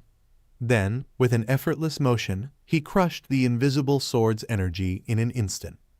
A tremendous shockwave burst forth, sending spectators tumbling backward. Those who attempted to shield themselves by activating their divine bodies soon realized they couldn't even process what had just happened. As the energy dissipated, Lin Wanwen's mother raised an arm to shield her face, her gaze locked onto Liu Sheng. A whirlwind of disbelief and unanswered questions clouded her mind. Had he really just neutralized an attack that no one else could even see? Liu Sheng's eyes gleamed with amusement. Turning to Tan Zhongyu, he smirked. His voice dripped with arrogance as he taunted. "That strike had some strength, I suppose. But it was so weak, I barely felt anything." Just then, something in the sky splintered apart. It was the remnants of Tan Zhongyu's invisible slash. Lu Sheng's cold smile deepened as he extended 2 fingers and effortlessly shattered the lingering energy, reducing it to nothing before everyone's stunned eyes. Tan Zhongyu's breath hitched. The martial saint's expression twisted in shock, his mouth slightly agape. He simply couldn't fathom how Lu Sheng had so easily nullified one of his most formidable techniques. Meanwhile, Lu Sheng sprang forward, his form a blur of speed. As he closed the distance, he clenched his fist, causing martial fire to ignite around it. His grin widened. "Why do you look so surprised?" he mocked. Snapping out of his daze, Tan Zhongyu's eyes flickered with realization. But before he could react, Lu Sheng was already upon him. A devastating punch slammed into Tan Zhongyu's chest, sending him hurtling backward. He let out a pained cry as his body carved a path through the air before crashing down in a cloud of dust. Lu Sheng's eyes sparkled with exhilaration. He observed his fallen opponent, his smirk growing sharper. "If you don't unleash your martial manifestation and fight with everything you've got now," Lu Sheng's voice was laced with mockery, "you won't get another chance." Despite the direct hit, Tan Zhongyu swiftly recovered, stabilizing himself as he landed. He remained silent for a brief moment, his body trembling not with fear, but with rage. Then his voice rumbled with fury. "I underestimated you," he admitted, his eyes narrowing. "But now, allow me to demonstrate my true power." As he spoke, a tremendous aura flared from his hands, expanding rapidly until it enveloped his entire being. The sheer force of his energy warped the air itself, shaking the very ground beneath them.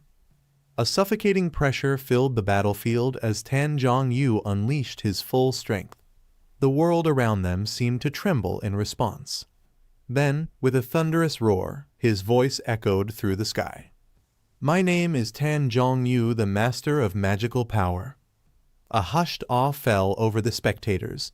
Their expressions twisted in disbelief as they witnessed the overwhelming force he had summoned. And then the heavens themselves reacted. The sky darkened ominously, swallowed by an all-consuming blackness. Suddenly, cutting through the veil of darkness, an enormous sword materialized and began descending from above. Gasps rippled through the crowd. The sheer weight of its presence was suffocating. Even standing upright became an ordeal, as the force radiating from the sword made their bodies tremble uncontrollably. Murmurs of panic spread among them. The towering blade stretched over 1,400 meters into the sky, an overwhelming presence that even Cumberland might struggle to match. One of the martial saints, his eyes widening in both disbelief and frustration, fixated on the sword. A wave of irritation surged through him as he recalled that Tan Zhongyu had only been at level 9 for less than 2 decades. The sheer enormity of this martial manifestation left him stunned. How had Tan Zhongyu attained such terrifying power in so little time? Beside him, another martial saint shifted his attention toward Tan Zhongyu, and within moments everything became clear. He now understood why Cumberland had sought to recruit Tan Zhongyu as vice president of the Martial Arts Association. Meanwhile, Lin Wanwen's mother stood frozen in place. Though she too was a martial saint of the Dragon Realm, she had never imagined that Tan Zhongyu's strength had already ascended to such an unfathomable level. Suspended in the sky, Tan Zhongyu's body radiated an ominous dark energy. With an air of absolute confidence, he placed one arm behind his back, extended his other hand, and declared that his martial will was like a blade fated to cut down everything in its path.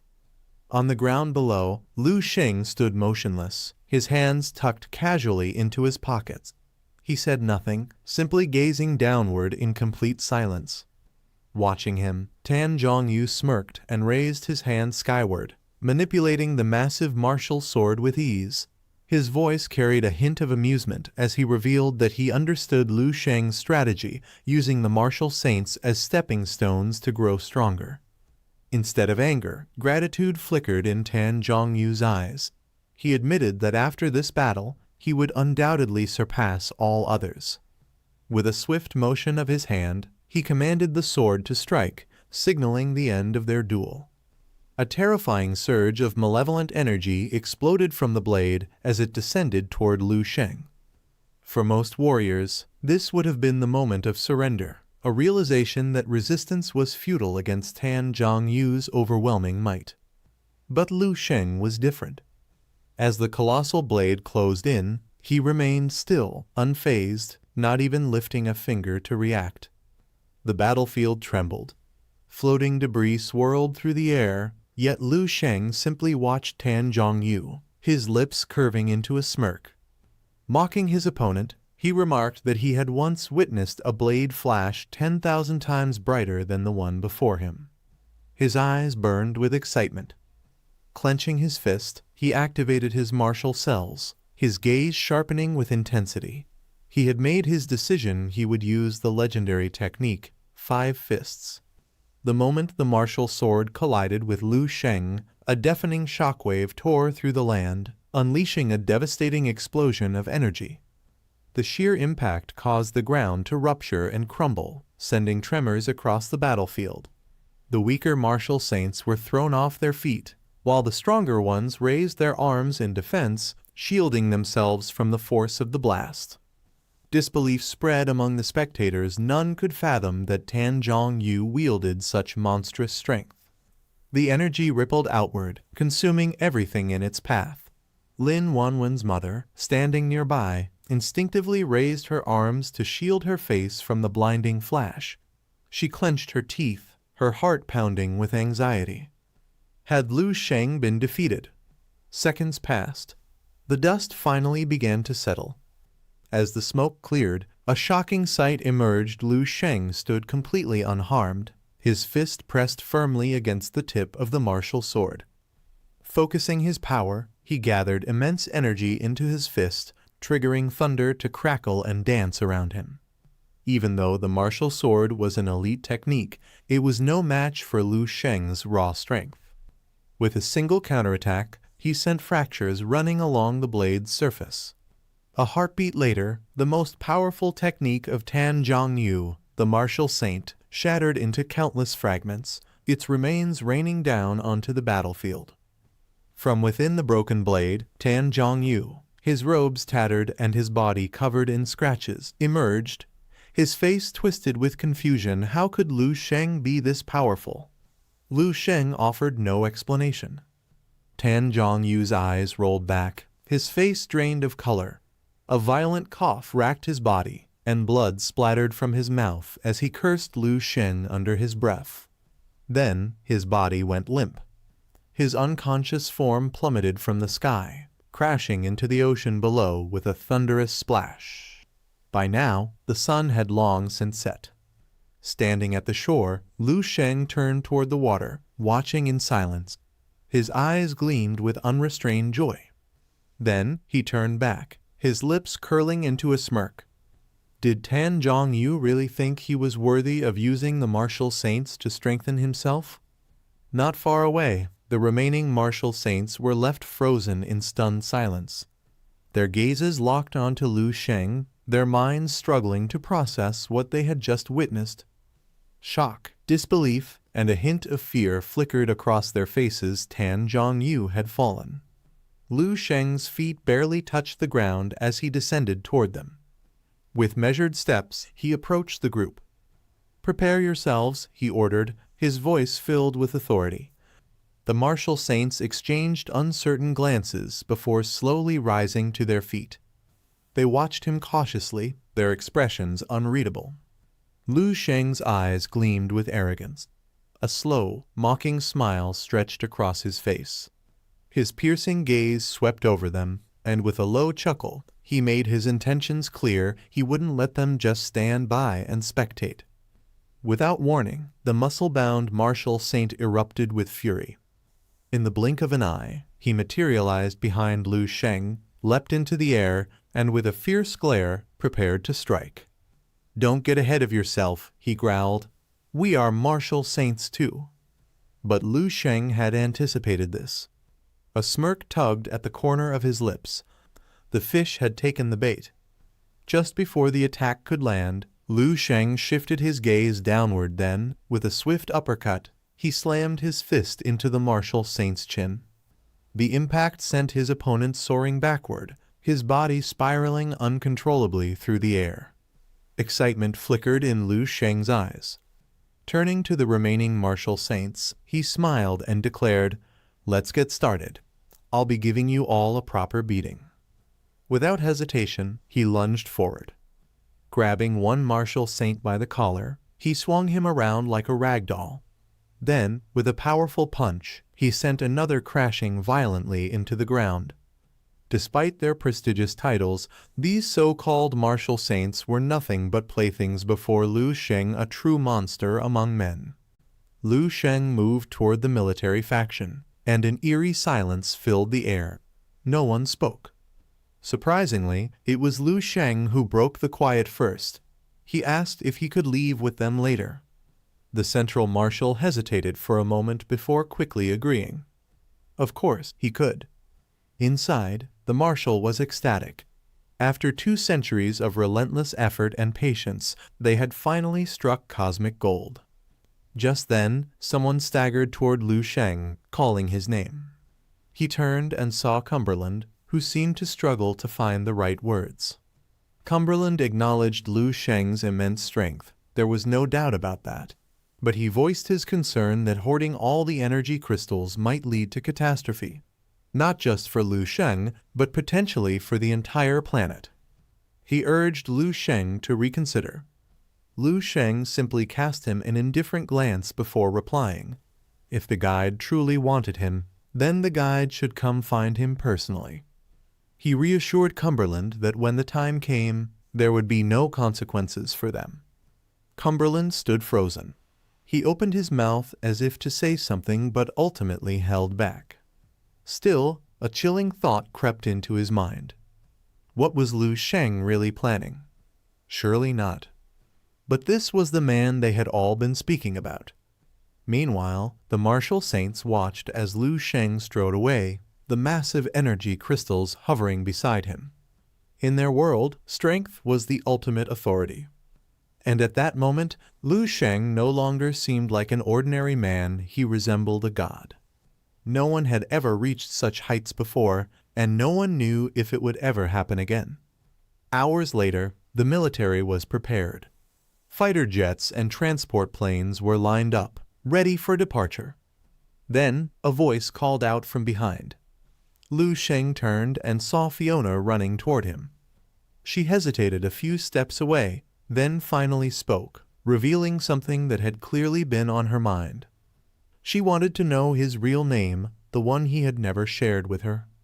Lu Sheng was silent for a moment before giving a faint smile. He told her it didn't matter. It was better if she forgot about him. Then, as if to leave no room for doubt, he added that he already had a fiancée. Without another word, he turned and boarded the plane. The hatch sealed shut. Fiona stood motionless, her eyes locked on the sky as the fleet ascended. A single tear slipped down her cheek.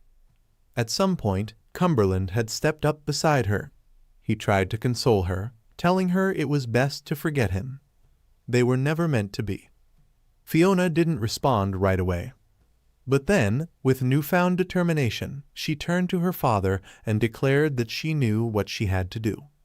Without another glance, she walked away. Cumberland called after her, but she didn't stop. He could only sigh. Meanwhile, the remaining martial saints gathered, exchanging uneasy glances. One of them pointed out that they had no energy crystals. What should they do now? Cumberland clenched his jaw, let out a bitter scoff, and said there was only one option left. They had to wait for the guide, and let the so-called peak of humanity learn what it meant to defy the rules. The room fell silent. Yet, the mere mention of the guide sent a shiver through them, a blend of admiration and fear. One by one, they convinced themselves that the guide would surely intervene, that he would be the one to put Lu Sheng in his place. The guide would restore balance. Cumberland remained quiet, lost in thought. No one escapes the guide's grasp. On the other side of the world, in the Eastern Military District, life was much calmer. At the family estate, warmth filled the air as everyone gathered in the kitchen, making dumplings together. Mom and Dad wore aprons, moving busily about. Little sister helped too, though half of her effort went into complaining. Kingsu walked in with a tray of drinks, offering them to the family, saying they'd all worked hard. The room instantly brightened at the sight of her. Little sister stretched and muttered that if Mom wanted dumplings, she could have just asked the head chef to make them. Why go through all this trouble? The chef's cooking was way better anyway. But Dad dismissed the idea with a wave. No matter how skilled a chef was, nothing could compare to Mom's homemade food.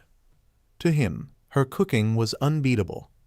Little sister didn't buy it, but Mom blushed a little, brushing it off. She admitted it had been a while since she last cooked, but she wanted her son to have a proper home-cooked meal when he finally returned. She joked that she might be out of practice, worrying the food wouldn't taste as good. Dad teased her about it, while little sister rolled her eyes at their playful banter. Then, with a more serious tone, she turned to Kingsu and asked, "When's Big Bro coming back? It's been over a year." That quiet question made both parents pause. They, too, turned to Kingsu, their eyes filled with hope. Kingsu glanced at the window, unsure of what to say. She was just about to admit she didn't know when her phone suddenly buzzed over and over again. She grabbed it, checked the message, and in an instant she bolted for the door. The others hurried after her. Outside, her breath hitched as she took in the sight before her. A large crowd had gathered at the front gate. And at the center of it all, draped in a general's cloak, was Lu Sheng.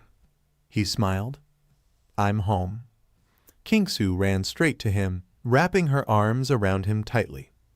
Through quiet, tearful words, she confessed that she had waited so long. Lu Sheng held her close, his voice gentle. "I know. It hasn't been easy." Then, looking at the rest of his family, he smiled again.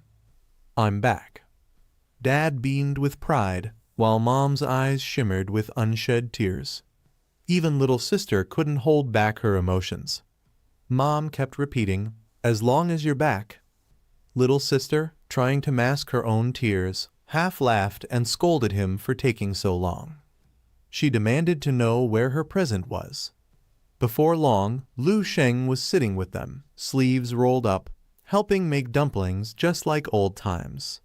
Later that night, they all gathered in the living room, sharing a heartfelt reunion meal. Lu Sheng sat quietly for a moment, watching them, and a sense of clarity washed over him. If he was a sword capable of cutting through the world, then his home was his sheath. After dinner, beneath the tranquil night sky, Lu Sheng and Kingsu strolled through the villa garden, their fingers intertwined as if it were the most natural thing in the world. Lu Sheng reminisced about the first time they met. Funny enough, it had been around this same time of year. Kingsu gave a soft nod, no words were needed. He pulled her into a gentle embrace. Then, in a low voice, he told her that in a few days she should take Mom and Dad back to White Lake City. And once he had settled everything, it would be time for him to meet her family. His voice lowered even more. "It's time we make things official." A faint blush crept across Kingsu's cheeks, and she nodded silently. Then, slowly, they kissed. At the military conference hall, the atmosphere was charged with energy.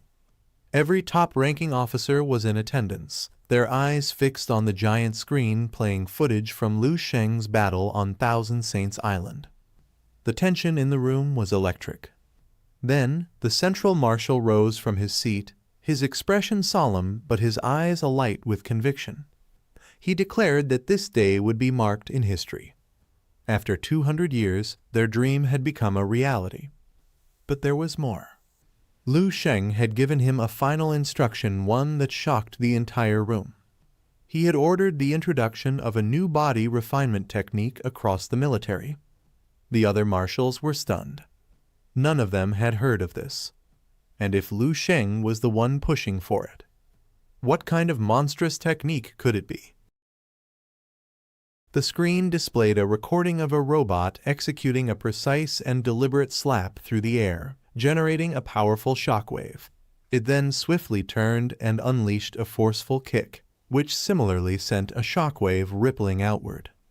In the conference room of the military department, the marshals' eyes remained locked on the screen.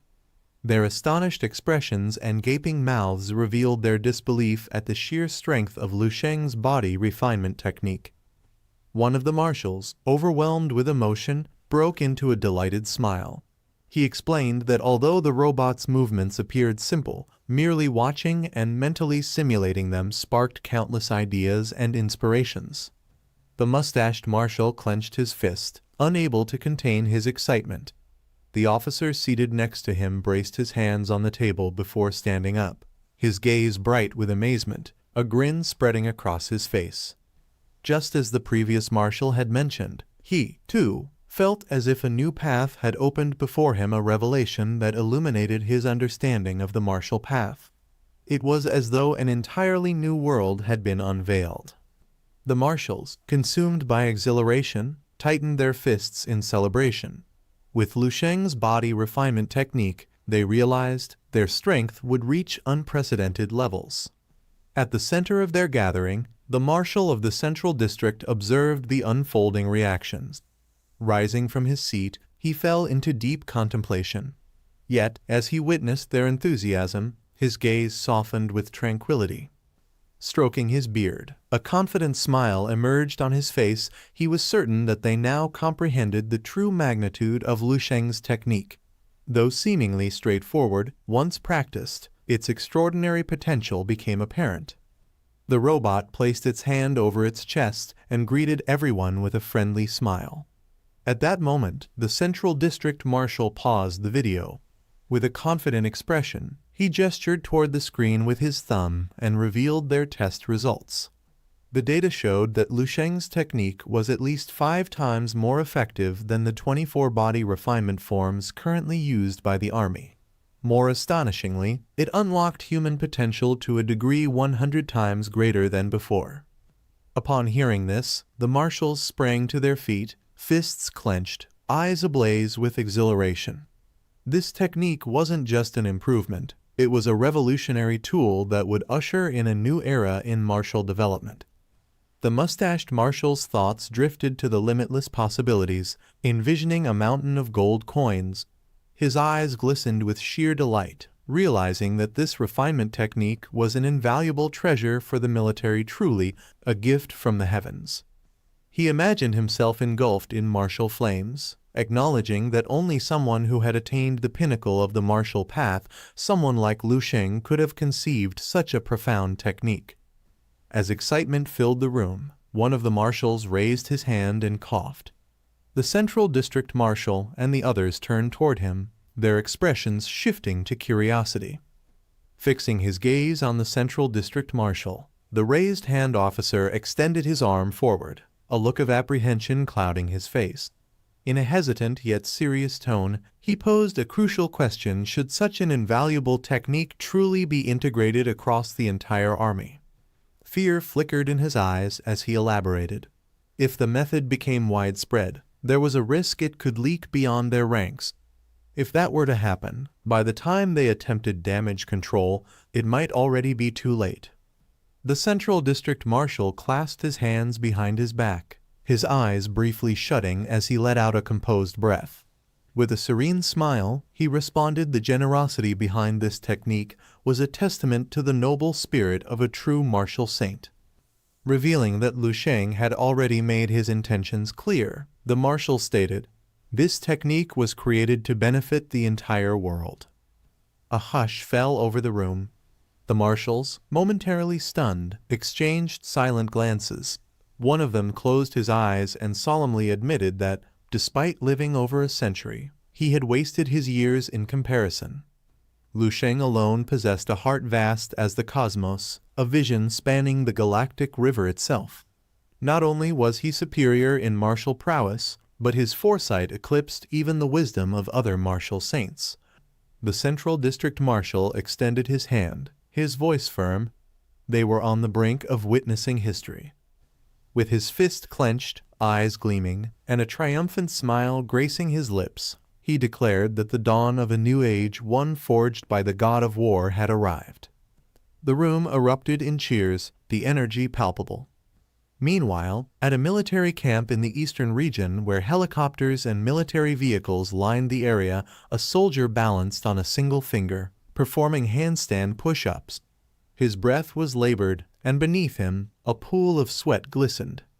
He had completed 3,548 repetitions, pushing himself beyond his limits for one more. Just as he was about to continue, a voice called out his name, Liu Kaiming. Startled, his eyes flickered with curiosity. Lowering himself, he turned toward the source of the voice with a serious expression. Approaching him was a leaner version of his old friend, Lu Sheng's companion. The newcomer, wearing glasses, greeted him with a wave and an eager smile. With excitement in his voice, he announced that he had 2 pieces of important news and asked which one Liu Kaiming wanted to hear first. Drenched in sweat, Liu Kaiming straightened and, intrigued, chose the first. The young man's eyes gleamed with confidence. Smiling, he revealed that a god of war had emerged within the army, a level 9 martial saint, the 4th to exist within the dragon domain. Liu Kaiming's eyes widened in shock. He immediately wanted to know the identity of this martial god. Raising a finger, the friend admitted that the name had yet to be publicly disclosed. Many speculated that it could be General Lei Yang.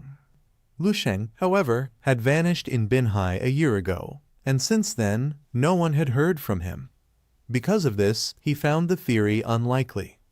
Liu Kaiming grinned excitedly, admitting that his friend had a point. Eager for more information, he inquired about the second piece of news. Beaming, the young man raised both hands. This news, he claimed, was even greater. The army had just implemented a revolutionary body refinement technique crafted by none other than their god of war. Rumors claimed its effects were 100 times superior to previous methods.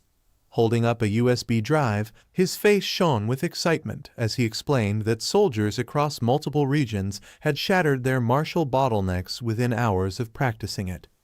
Their strength had surged instantly. Liu Kaiming, elated, threw an arm around his friend's shoulder and laughed. What were they waiting for? They had to get to the training room immediately. His friend grinned and willingly followed. As the duo walked away, an unseen figure quietly observed them. It was none other than Lu Sheng himself, arms crossed, his gaze warm with satisfaction at his friend's growth.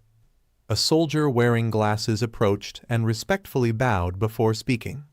Liu Kaiming had worked tirelessly, now ranked as a second-class martial artist and standing out among his generation.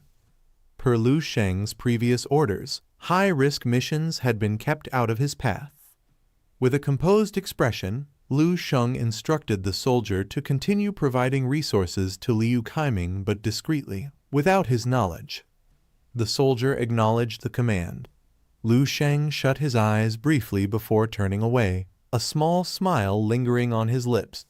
He remarks it's time to strengthen the military from the ground up. No matter how small the step, it's a move in the right direction. With the new body tempering method and other techniques in place, even regular soldiers would now stand a better chance when facing the beasts, and perhaps be the difference between death and survival. Days passed quickly, and word began spreading. And even fighters outside the military started training with the new technique. One of them, feeling the surge of power in his body, bursts with excitement because he's just broken into the 3rd level. Young people take to the streets to celebrate, especially those from the military. With their god of the military now standing behind them, they feel no need to bow their heads even when facing disciples of other martial saints. Back with Liu Sheng, he senses immense energy swirling constantly around him. It's not your typical energy, but something more spiritual, and it began to press in from all directions. He can almost hear the cheers and praises. And this wave of recognition actually boosts his strength a bit more. He reflects, wondering if this is what it means to be powered by the belief of countless people. Like receiving offerings from 1,000,000 souls, granting a form of eternal existence. It was the kind of thing he'd only ever seen in stories before. The power feels eerily similar to that of worship.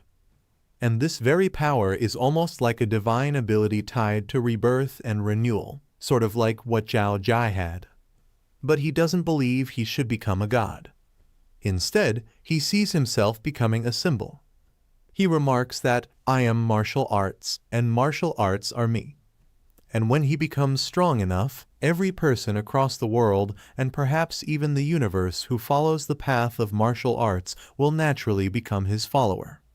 In that instant, something inside him clears, and even more powerful energy starts to form slowly. The scene then cuts to the divine martial tower. At its highest level, Tan Zhongai is in meditation. Suddenly, he breaks into a cold sweat, eyes snapping open. He looks worn down, not just physically, but deep in the heart. He mutters to himself, saying that their paths were never the same, which is why they parted ways long ago. Still, he admits, he never imagined that the one who used to be just a promising 7th-level youngster could now defeat him so effortlessly. With a hand pressed to his chest, he can feel its cracks spreading all over his inner core, or precisely his martial heart. The battle on Thousand Saint Island had left a mark too deep. He had hoped to use Liu Sheng as a stepping stone to break through. But in the end, not only was he defeated, but even his martial avatar had been shattered. He lets out a quiet sigh, then forces a bitter smile. After a moment, he calms himself and insists that just because Liu Sheng is stronger, doesn't mean his path is the correct one. After all, Liu Sheng was only 20, already standing at the peak of humanity. But it's hard to believe he got there without some kind of miraculous encounter. He still remembers Liu Sheng once saying to him one day he would become a martial saint, and he would tear down this tower, break the chains of tradition, and spread martial arts across the world.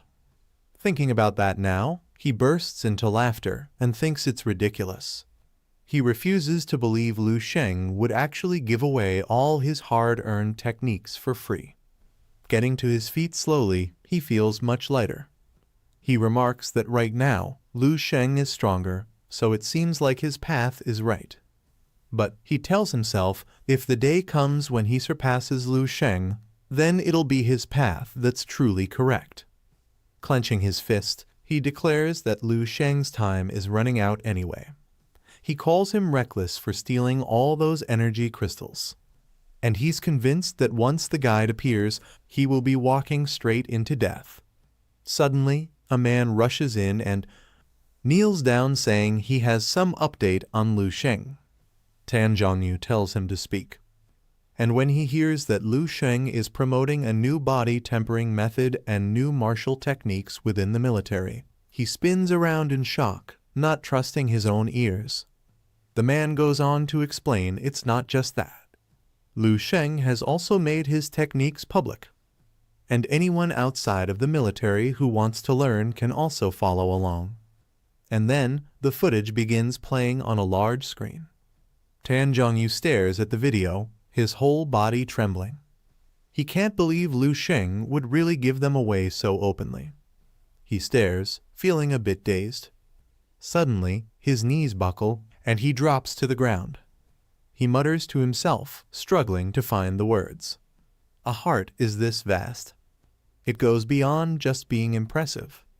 As the words leave his mouth, he suddenly hears the sound of glass shattering.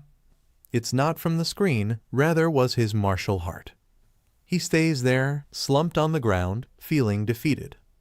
He then admits that he had lost, not just in strength, but everything. And compared to Liu Sheng, he's simply not enough. The scene shifts to the Transcendent Martial School. Zhao Jai sits alone in a quiet room, a little surprised to see Lin Jingyu return so early. He asks if the guide has arrived ahead of schedule. She pulls down her cloak and shakes her head, saying no. The guide hasn't come.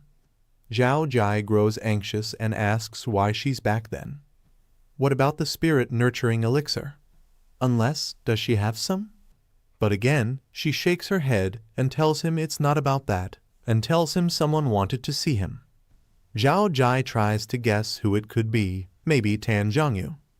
But he figures there's no need for that meeting. If they met now, it'd only be to mock him. Still, he reminded her that since she took his energy crystals and promised to protect him, she should stick to the deal.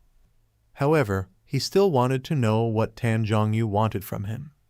She shakes her head once more, saying it's not about Tan. It's someone else, someone he knows well. In the next second, a figure appears behind her. Zhao Jai freezes and doesn't expect this. Lin Zhongyu respectfully steps aside and calmly says the one who wants to see him is none other than Lord Lu Sheng, the peak of humanity. Our boy steps forward with a smile and greets him casually while Zhao Jai couldn't believe his eyes. His entire body begins to shake and stumbles back in panic, unable to form a full sentence. Then suddenly he blurts out a question. What did she just call Lu Sheng? She repeats once again, calling him Lord Lu Sheng, the peak of humanity. Then tells Zhao Jai she'll be returning everything he gave her. She reasoned that if she can't protect herself, there's no way she can protect him. By now, Zhao Jai is terrified. He doesn't understand.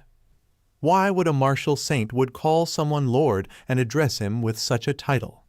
Across the entire planet, who else could possibly be worthy of that kind of reverence from a 9th-level martial saint?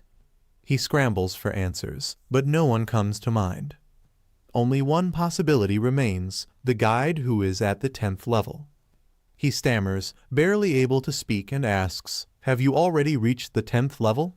Sweat pours down his face. In just 1 year of his recovery, the world outside has clearly changed more than he ever imagined. Our boy doesn't answer, and he simply walks closer. Then he gives Zhao Jai 2 choices, life or death. The weight of our boy's gaze alone leaves him breathless.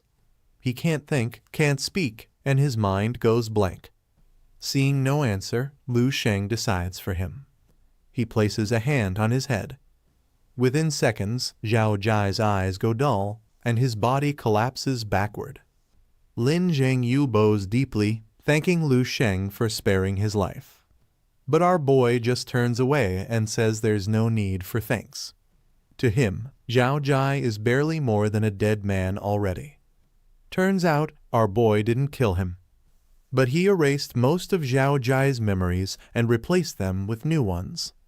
Zhao Jai perhaps could never reach his peak again. In fact, even getting back to Grandmaster would be nearly impossible. Lu Sheng believes it's better this way. Rather than ending him, he'd reshape him, make him useful to the world and humanity in a different way. He even jokes to himself that maybe he really does have the heart of a saint after all. He adds that Zhao Jai will wake up soon, so they should give him some space. Zhao Jai remains slumped in place, empty and dazed. 5 minutes pass, he finally blinks and comes back to himself. Checking his body, he realizes he's still alive. He laughs wildly, thinking the heavens have granted him a second chance, saying he has been reincarnated. Then, without warning, tears begin to pour down his face. Thoughts of his parents flash through Zhao Jai's mind, followed closely by the memory of his wife. He remembers how horribly they died. His jaw clenches, eyes burning with fury. He declares he must return, must make those responsible pay in blood. But then comes the problem. How does he get back to his original world? Suddenly, he remembers the system. He quickly summons it. On the screen, a new mission appears, a task from a martial saint. Kill 10 million beasts to complete the goal and in return, receive the martial ancestors' inheritance. Martial ancestor, he repeats to himself. Could that be the same powerful being who sent him to this world? He fully believes it must be. Anyone capable of giving him a second life had to be someone on that level. He convinces himself that as long as he finishes the task, going back won't just be possible. Even bringing his family back to life might be within reach. He makes up his mind saying 10 million beasts is just a matter of time. In the very next moment, he dashes off heading straight for the front lines. His mind is filled with a single purpose now, which is to kill the beasts and rewrite his fate. Not far away, Lin Zhengyu watches in surprise. She can't believe what she's seeing. Shocked, she asks how Lu Sheng pulled that off. Our boy just brushes it off, saying it's nothing worth mentioning. What our boy really did was simply use a bit of his will projection, because Zhao Jai wasn't even a martial saint anymore. So tweaking a few memories was quite easy. He implemented memories from someone in the dream realm, weaved them into a believable memory, and then implanted them in Zhao Jai's mind. Just like that, a completely reborn Zhao Jai had emerged. As for the system, the mission, all of that was just cherries on top. And from now on, he'd dedicate his entire life to humanity's fight against the beasts. Our boy then remarks even he is touched by his own handiwork. Lin Zhengyu gulps nervously, the corner of her eye twitching. All she can say is, well, then he really is lucky. The two of them walk for a bit. Just then she notices her daughter hiding behind a tree. She snaps at her, asking what she is doing there. Startled, the girl jumped and quickly ran off. Lu Sheng smiles at her gently and recalls that Snowy had mentioned her before. But Lin Zhongyu misreads the moment, thinking our boy might have taken a liking to her daughter. She quickly offers, saying if he doesn't mind, she can accept on Wan Wan's behalf. This came out of nowhere, and he quickly said he already has a fiancé. She casually points out that it's not unusual for powerful martial artists to have multiple wives. In fact, for someone like Lu Sheng, spreading his superior genes would be a contribution to the entire planet. Lu Sheng didn't expect her to throw out such a wild take, so he firmly refused again, adding that he's not interested in someone Wan Wan's age. Lin Zhongyu pauses and thinks for a second. Then, with a bit of a blush creeping up, she glances at him and says, "Well then, my lord, what about me?" Lu Sheng breaks into a cold sweat the moment he hears her. Before he can even refuse, Lin Zhengyu is already leaning into the moment. She casually explains that her husband died young, and she's been single for years. Serving someone like Lu Sheng would be okay for her. As she speaks, she even presses her arms together in front of her chest for emphasis. Lu Sheng stumbles a step back, completely caught off guard. What the hell is this development? He thinks, a widow route? This is heading into a whole new genre of story. He coughs twice, trying to keep things on track. He declares that she should respect herself and insists he's not that kind of person. Welp, seems like our boy is still on track to becoming the strongest and not here to collect side quests. Lin Zhongyu looks a little disappointed, but she doesn't push it. Instead, she smoothly shifts the topic and asks, "So you're really not planning to return the energy crystals?" Lu Sheng suddenly turns toward her, eyes sharp. Word by word, he replies, "Should I be returning them?"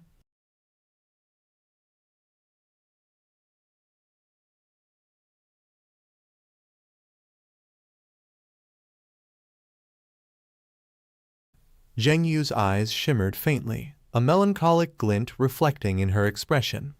A profound sorrow lingered in her gaze as she looked at Lu Sheng, who stood silently before her, uncertainty flickering in his eyes. Her voice, soft yet urgent, broke the silence as she conveyed her concern. If Lu Sheng didn't return the energy crystals he had taken, the consequences could spiral into something far more dangerous, perhaps even catastrophic. Lu Sheng, clearly unsettled, kept his gaze fixed on her, trying to decipher the hidden weight behind her words. Zhengju lowered her eyes, drawing in a breath as if steadying herself. When she spoke again, her voice trembled faintly with emotion. She revealed a truth that struck like thunder. This so-called guide was no ordinary being. He hailed from a martial civilization so advanced, so immersed in combat doctrine, that their might eclipsed anything their blue planet could muster. Their warriors operated at level 10, a realm of power where even Earth's strongest champions would be considered insignificant. Though Lu Sheng had grown powerful through relentless training and countless battles, this moment demanded more than raw strength. It called for wisdom, restraint, and foresight. A heavy silence fell. Lu Sheng's brows drew together as he sank into deep thought. Slowly, a serene light emerged in his eyes.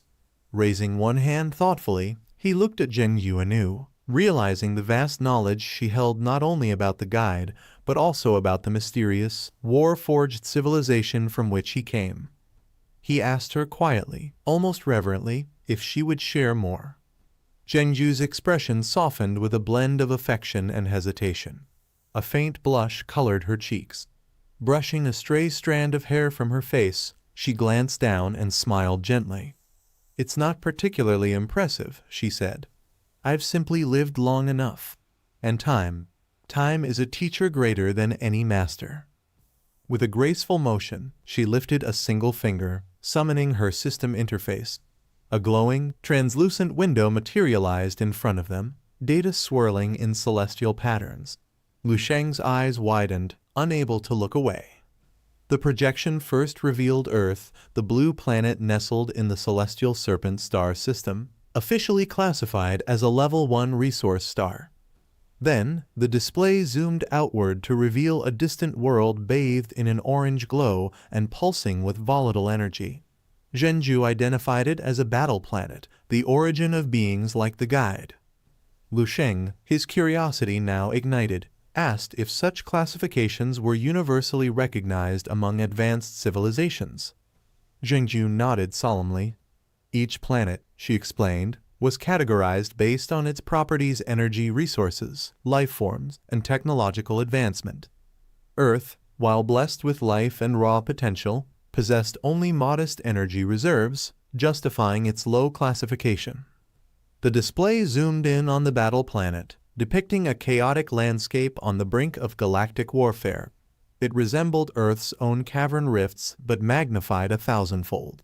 Where Earth's soldiers fought subterranean monsters, the warriors on this world battled horrors that threatened entire star systems. The projection shifted again, showing various other planetary types. Serene garden planets rich in natural beauty but devoid of advancement, cultural stars, cradles of intellect and philosophy, and wastelands, grim repositories for interstellar waste. Zhengyu likened this cosmic system to the caste structures of ancient civilizations, each world with a role, each role bound by design. Lu Sheng's gaze turned introspective. These classifications, though alien, mirrored familiar hierarchies. Zhengyu continued, guiding the projection across a mosaic of galaxies. She explained that life followed repeating patterns across existence. Differences between civilizations often lay not in values, but in access to resources and technology. With time, even the lowliest resource star could evolve into a battle planet under the right, or perhaps the wrong, conditions. Her tone darkened. Earth, she warned, was not as inconsequential as it appeared. Beneath its surface slept potential capable of drawing cosmic war to its doorstep. The revelation struck Lu Sheng like a bolt of lightning. He turned toward her, urgency etched into his voice. What did she mean? She fell quiet, her gaze lowered. Then, the system projected a vivid scene, the guide's majestic descent through a radiant portal. Zhengju disclosed that the guide appeared every decade not merely to gather energy crystals, but to assess a deeper threat, the looming danger of mutant beast invasions. Lu Sheng asked if this threat plagued the entire galaxy. Zhengyu nodded.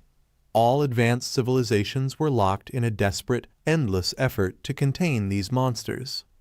A long breath escaped Lu Sheng's lips. A measure of comfort flickered through him. The burden of salvation wasn't his alone. Stronger warriors were already out there, defending the stars. His role was clear now, to strengthen Earth's foundations, to fortify its defenders from the ground up. Zheng Yu looked out at the tranquil landscape. "That day will come," she said quietly, "but not yet." Lu Sheng stood still, shoulders heavy.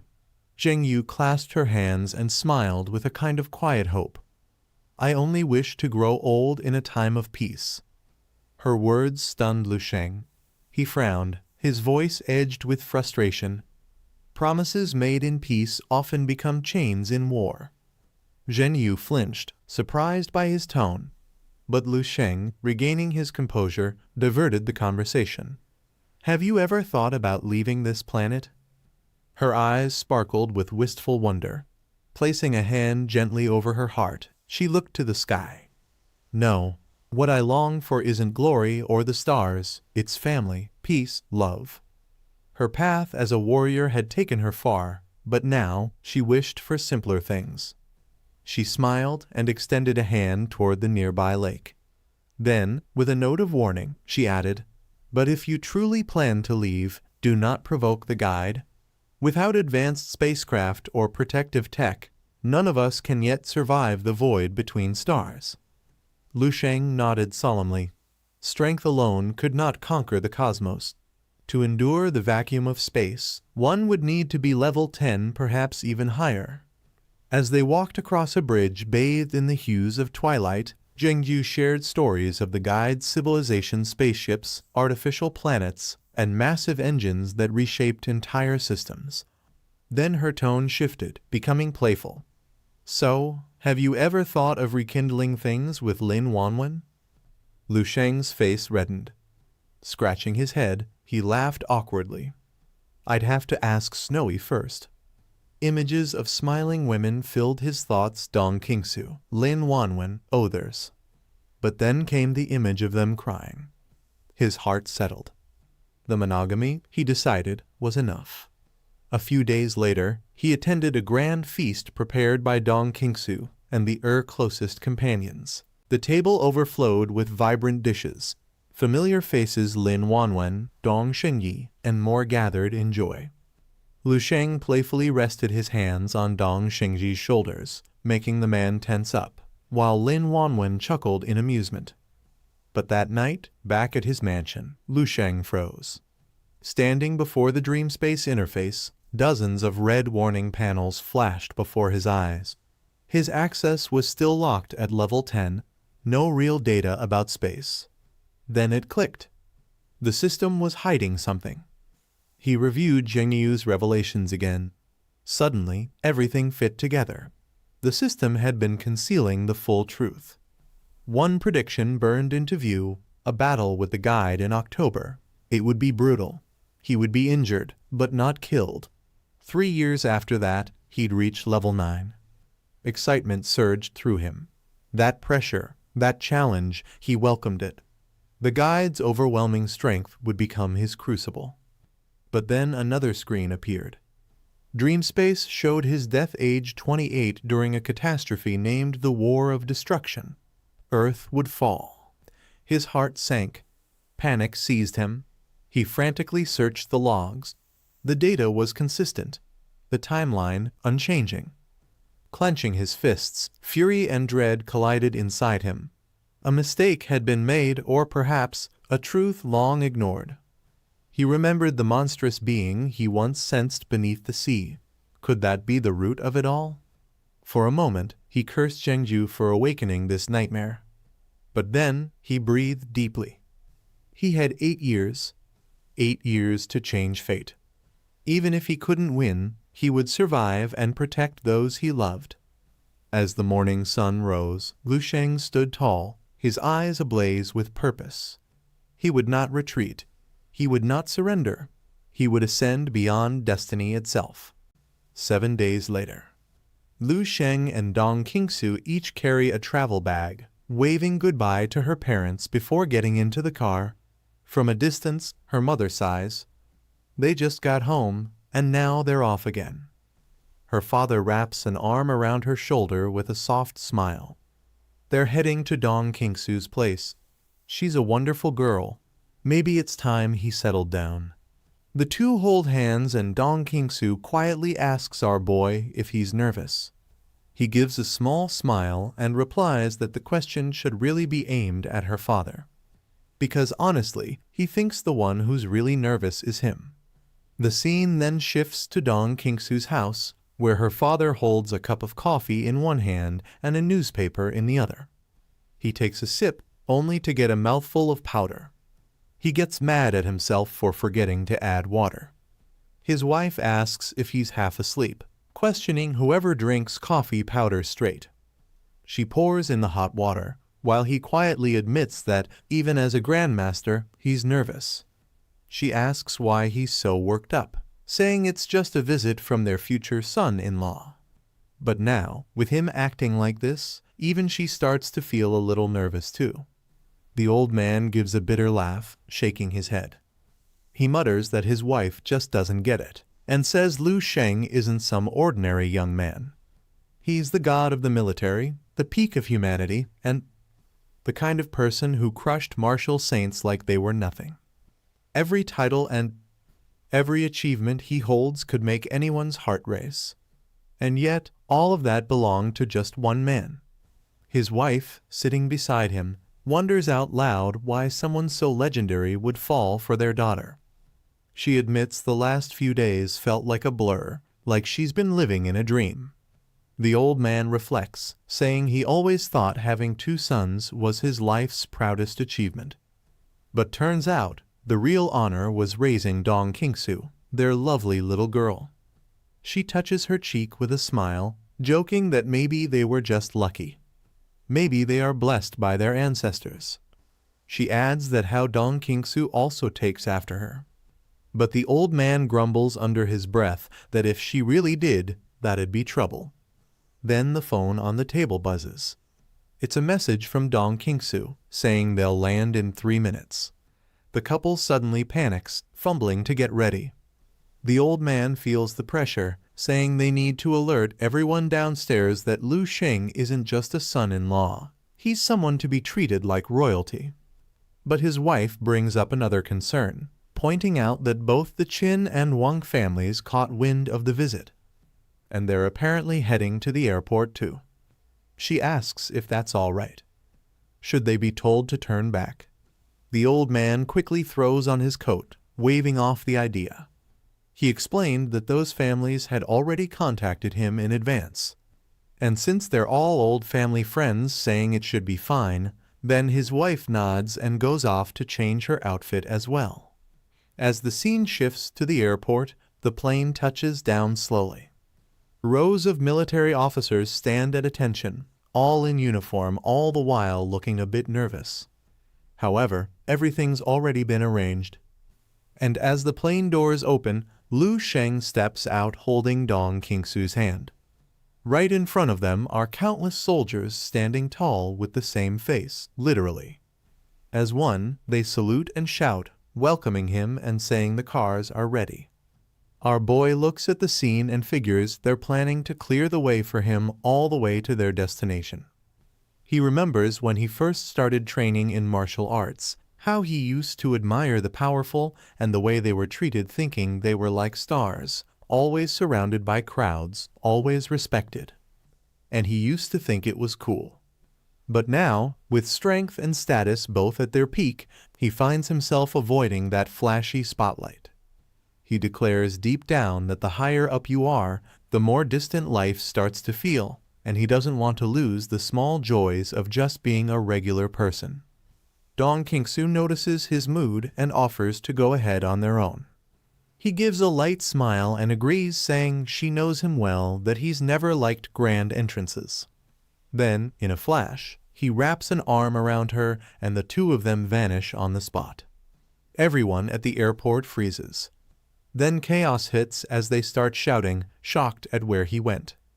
The scene then shifts to a quiet street 10 kilometers away. They found themselves in a taxi. He gives the driver their address and the car rolls forward. The driver's cheerful and talkative, teasing that they must be celebrity couples or something. With looks and vibes like that, he says. they're the most stunning couple he's ever had in his cab. Lu Sheng gets a little embarrassed, mumbling that the driver's too smooth with his words.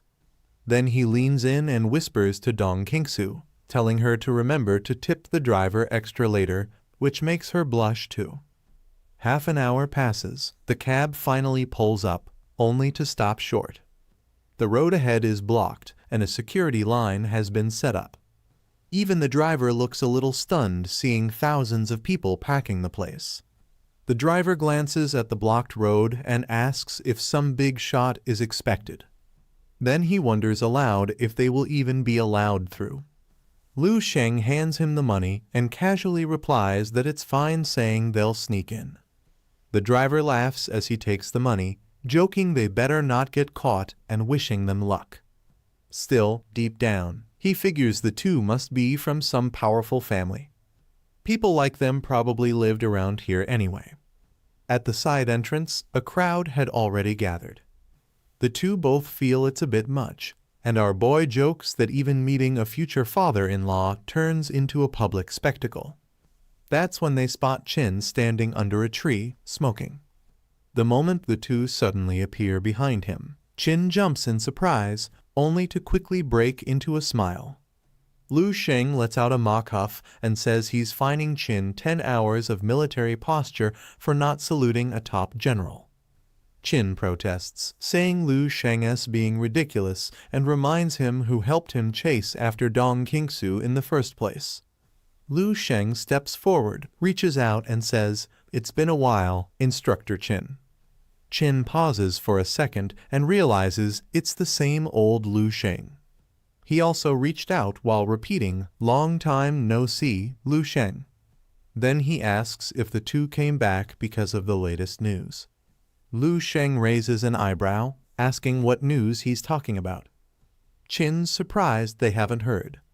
He lowers his voice and explains it's about their god of the military, the same one who recently beat down all the world's martial saints and rolled out a groundbreaking new body refining method and martial techniques. That training method, he declares, was basically a once-in-history kind of deal. Dong Qingsu rubs her chin, curious, and asks if that guy is really as strong as the rumors say. And while they're at it, she wonders if Lu Sheng has ever fought him. That's when Lu Sheng remembers he hasn't spilled the beans to anyone, but is surprised the military's kept it airtight. Still, with the way things are now, he suspects his father-in-law and a few others might already know what's going on. Meanwhile, Dong Qingsu keeps looking at him, clearly waiting for answers. What she doesn't know is that Lu Sheng's now wondering if she'll be mad when she finds out she's the last to know. Qin, now too curious to resist, steps closer and asks what really happened after he beat Zhao Jai. He explains that every time he tried to dig into it, it was marked top-level classified. He admits he's dying to know because, in his eyes, Lu Sheng is already at martial saint level. Maybe just a tiny bit short of the other dude. Before Lu Sheng can even speak, Dong Qingsu cuts in and says since he already knows, it's top secret, while adding that her man never even told her about it either. Lu Sheng then mutters saying she never asked, which earns him a sharp side-eye from Dong Qingsu, basically trying to say how she's defending him, and he just throws her under the bus. Qin laughs, then suggests they head inside and talk. He admits he assumed they already knew everything and had come back for that reason. Turns out they didn't know any more than he did. But now Dong Qingsu is confused, asking why would someone that important would come to their home. Qin explains, saying it's not just them. The word going around is that this top figure is going on a bride selection tour, not only visiting her family, but also his own family, and eventually cycling through every major household in the capital and nearby cities. He points out that the higher someone's status, the more precious their genes are considered, and they know just how it is. Hearing this, Lu Sheng nearly choked and spat out a mouthful of blood. He stares at Qin in disbelief, muttering under his breath who the hell made up this shit. Lu Sheng placed his hands on his waist, approached Qin Shijun, and escaped with a sharp look where he'd heard all that. Under Lu Sheng's gaze, Qin Shijun hesitated, silently watching him. He then closed his eyes, rested a hand on Lu Sheng's shoulder, and with a cheerful smile said not to overreact was normal for martial saints to take concubines. Even the supreme martial saint had done so. Lu Sheng said nothing, studying his friend in silence. Qin Shijun let go of Lu Sheng, stretched his hand to the side, and with a proud grin said that getting a divine figure like the god of the army had been tough for the military.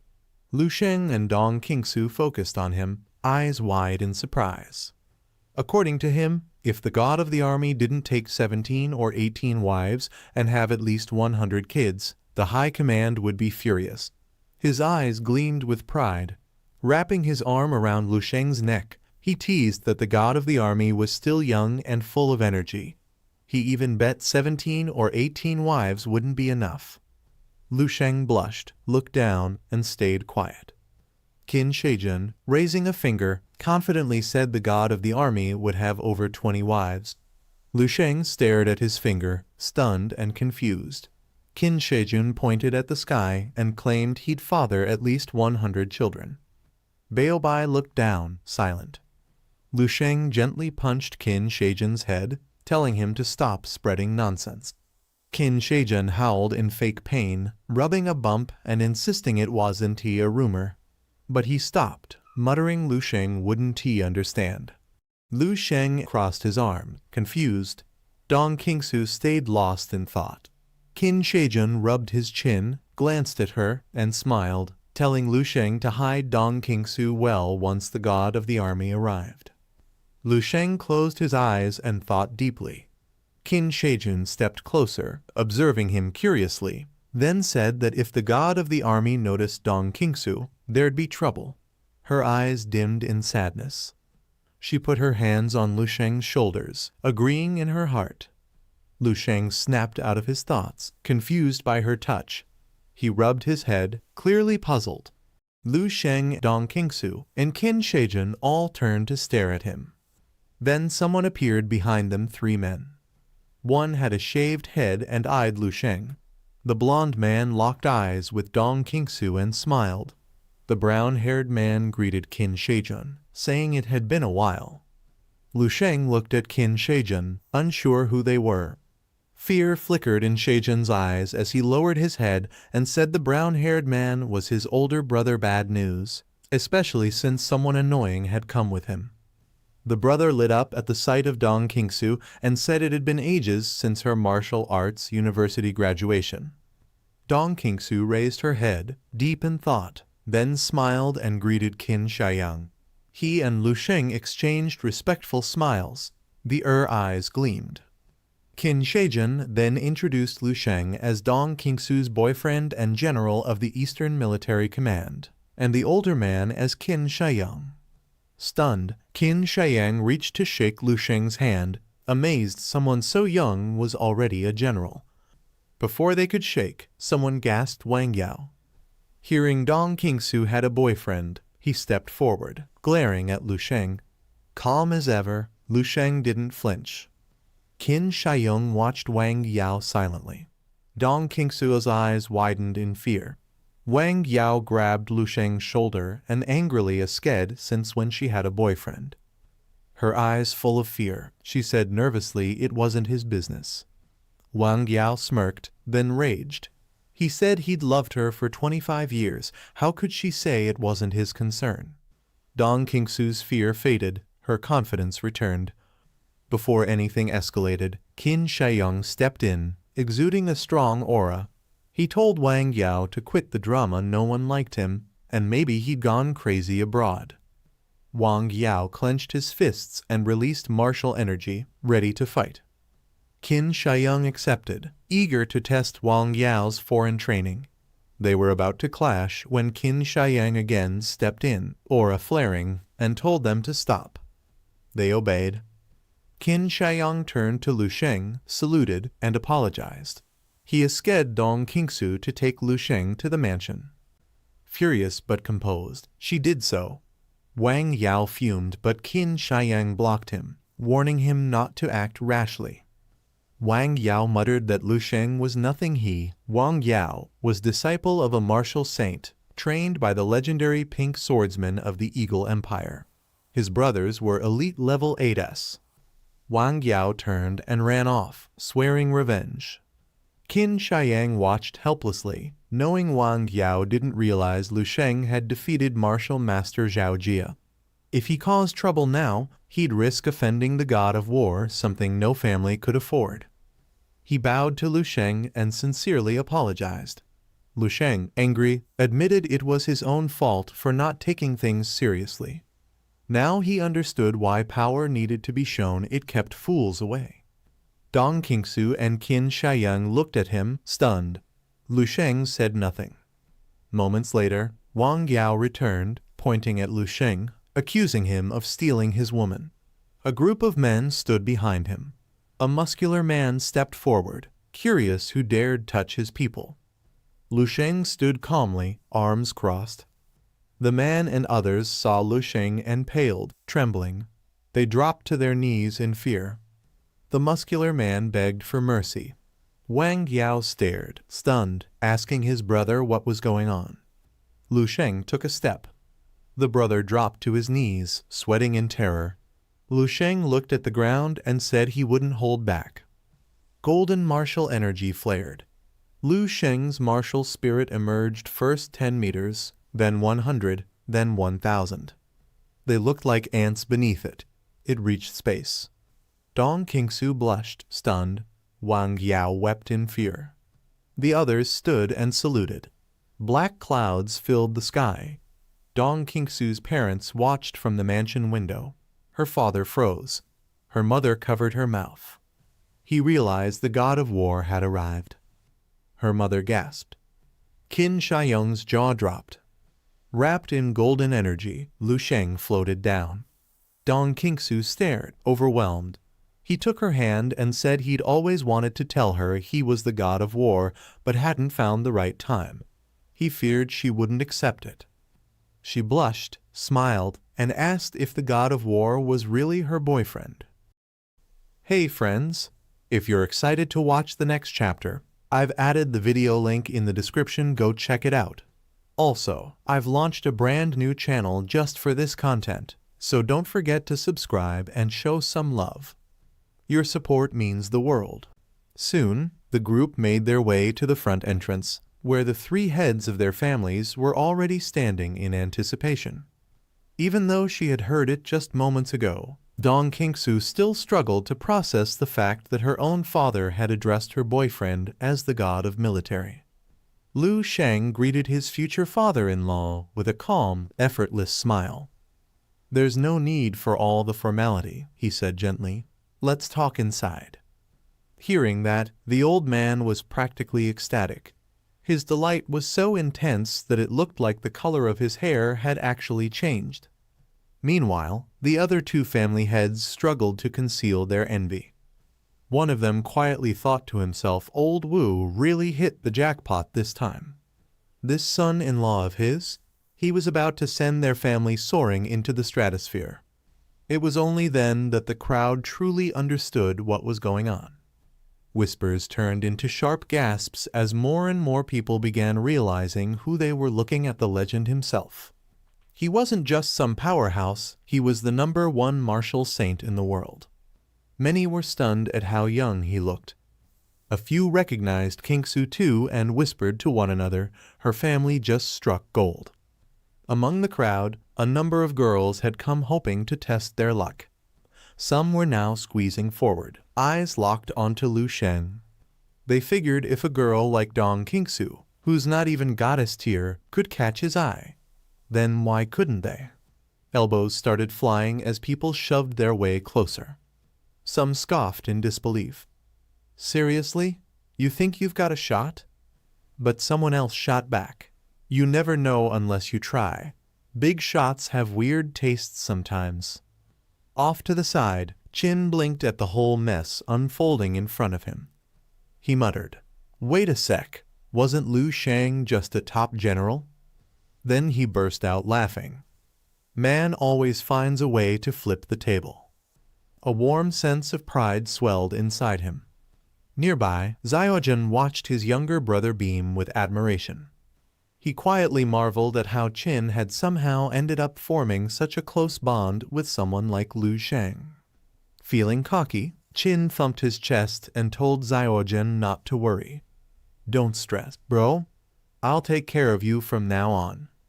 Then he turned to Wang Yao and offered a casual apology for calling him a coward all this time. Wang Yao blinked, confused. "Huh? What are you talking about?" Qin explained coolly, "Anyone with the guts to challenge the god of military for a girl and even plan backup. That's next-level courage. You've got the biggest guts in the world." Wang Yao instantly took a few shaky steps back, struggling to even form a response. Deep down, he knew it's over. 3 days later. A sleek, luxurious yacht floated across crystal-clear waters. Lu Shang and Dong Qingsu lounged under the warm sun in matching swimsuits.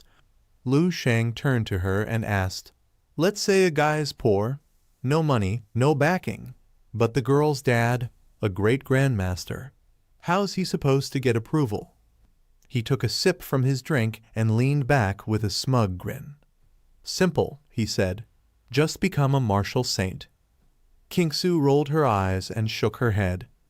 "I still can't believe you kept that from me." Lu Shang chuckled. "Wasn't on purpose. Things just happened fast." He stood and looked out over the waves. "It's been a long time since I felt this relaxed." Then softly, "I wonder when I'll get to bring my family out here." Dong Qingsu came up beside him and asked, "Want me to call them now?" But Lu Shang shook his head. "Nah, I'll be busy again soon." At that moment, a ripple of psychic energy burst from his body. He located the place he'd been searching for. Without wasting time, he changed clothes and prepared to leave. "I'll be at that exact location every 7 days from now on," he said simply. Suddenly, Dong Qingsu stepped forward, gently wrapping her arms around his neck. She kissed him on the cheek. "Stay safe," she whispered. "I'll wait for you." With that, Lu Shang dove into the ocean. Moments later, he had already reached a depth of 20,000 meters. He scanned the seafloor carefully. Even though he had ordered enhanced military surveillance of all caverns, there was still no guarantee of finding solid leads. The burden in his chest had never fully lifted, not since the moment he first learned of the looming crisis. Now, as he stood before the fissure, he reminded himself 8 years left. There wasn't much he could do yet. Even if he uncovered the source now, he might still lack the strength to face it. Still, he believed, if I'm strong enough, I can handle any disaster. He placed down a small bag, and a few energy crystals spilled out. Sitting cross-legged, he began absorbing their power, letting the swirling energy surround him. This place, this crushing pressure, it had to be the deepest part of the entire planet's ocean. It was here that he would refine his body, sharpen his mind, and temper his martial will. A small smile curled on his lips. "All that's left is for the guide to arrive," he said. When the time came, he'd use the overwhelming pressure of a 10th level environment to break through to the 9th. Weeks passed. Lu Shang kept to a steady rhythm. Once every 7 days, he emerged from the depths. He checked in with family, updated the military, and restocked his energy crystals. But most of his time spent in the deep sea, training. His strength grew at a terrifying pace, like when he first trained on that island a year ago. Immortal cells formed. His stellar body expanded. He was inching closer to its limit. And still, he couldn't help but wonder. What would his martial avatar eventually look like? 3 months later. The desert stretched endlessly in every direction. Martial saints from across the globe had gathered in one solemn place. At the front stood Cumberland, eyes fixed on the sky. Then it happened. A radiant light descended. All present dropped to their knees in unison. From within the glow, A tall figure emerged, his cloak concealing his eyes. Each step he took brought strange miracles. Lifeless sand beneath his feet began to bloom with green. The desert transformed into fertile plains. The guide greeted them with a warm smile. "It's been a while," he said. But Cumberland's eyes widened. The guide's tech and power had evolved again. Suddenly, large capsules appeared out of thin air. "These are the items from our last exchange," said the guide. Cumberland bowed low. "Thank you." But the guide's smile faded. His voice turned cold. "Words of thanks mean nothing without action," he said flatly. Then his next question froze the blood in everyone's veins. "Where are the energy crystals?" "I shouldn't have to keep reminding you," he added sharply. A heavy silence fell. No one dared speak. Cumberland swallowed hard, drenched in sweat. Finally, he forced the words out, We failed to gather them this time." Even before he could finish, all the new grass and flowers suddenly shriveled into dust. An explosive force erupted from the guide, sending everyone flying. His voice roared with killing intent. "Did you just say, no energy crystals?"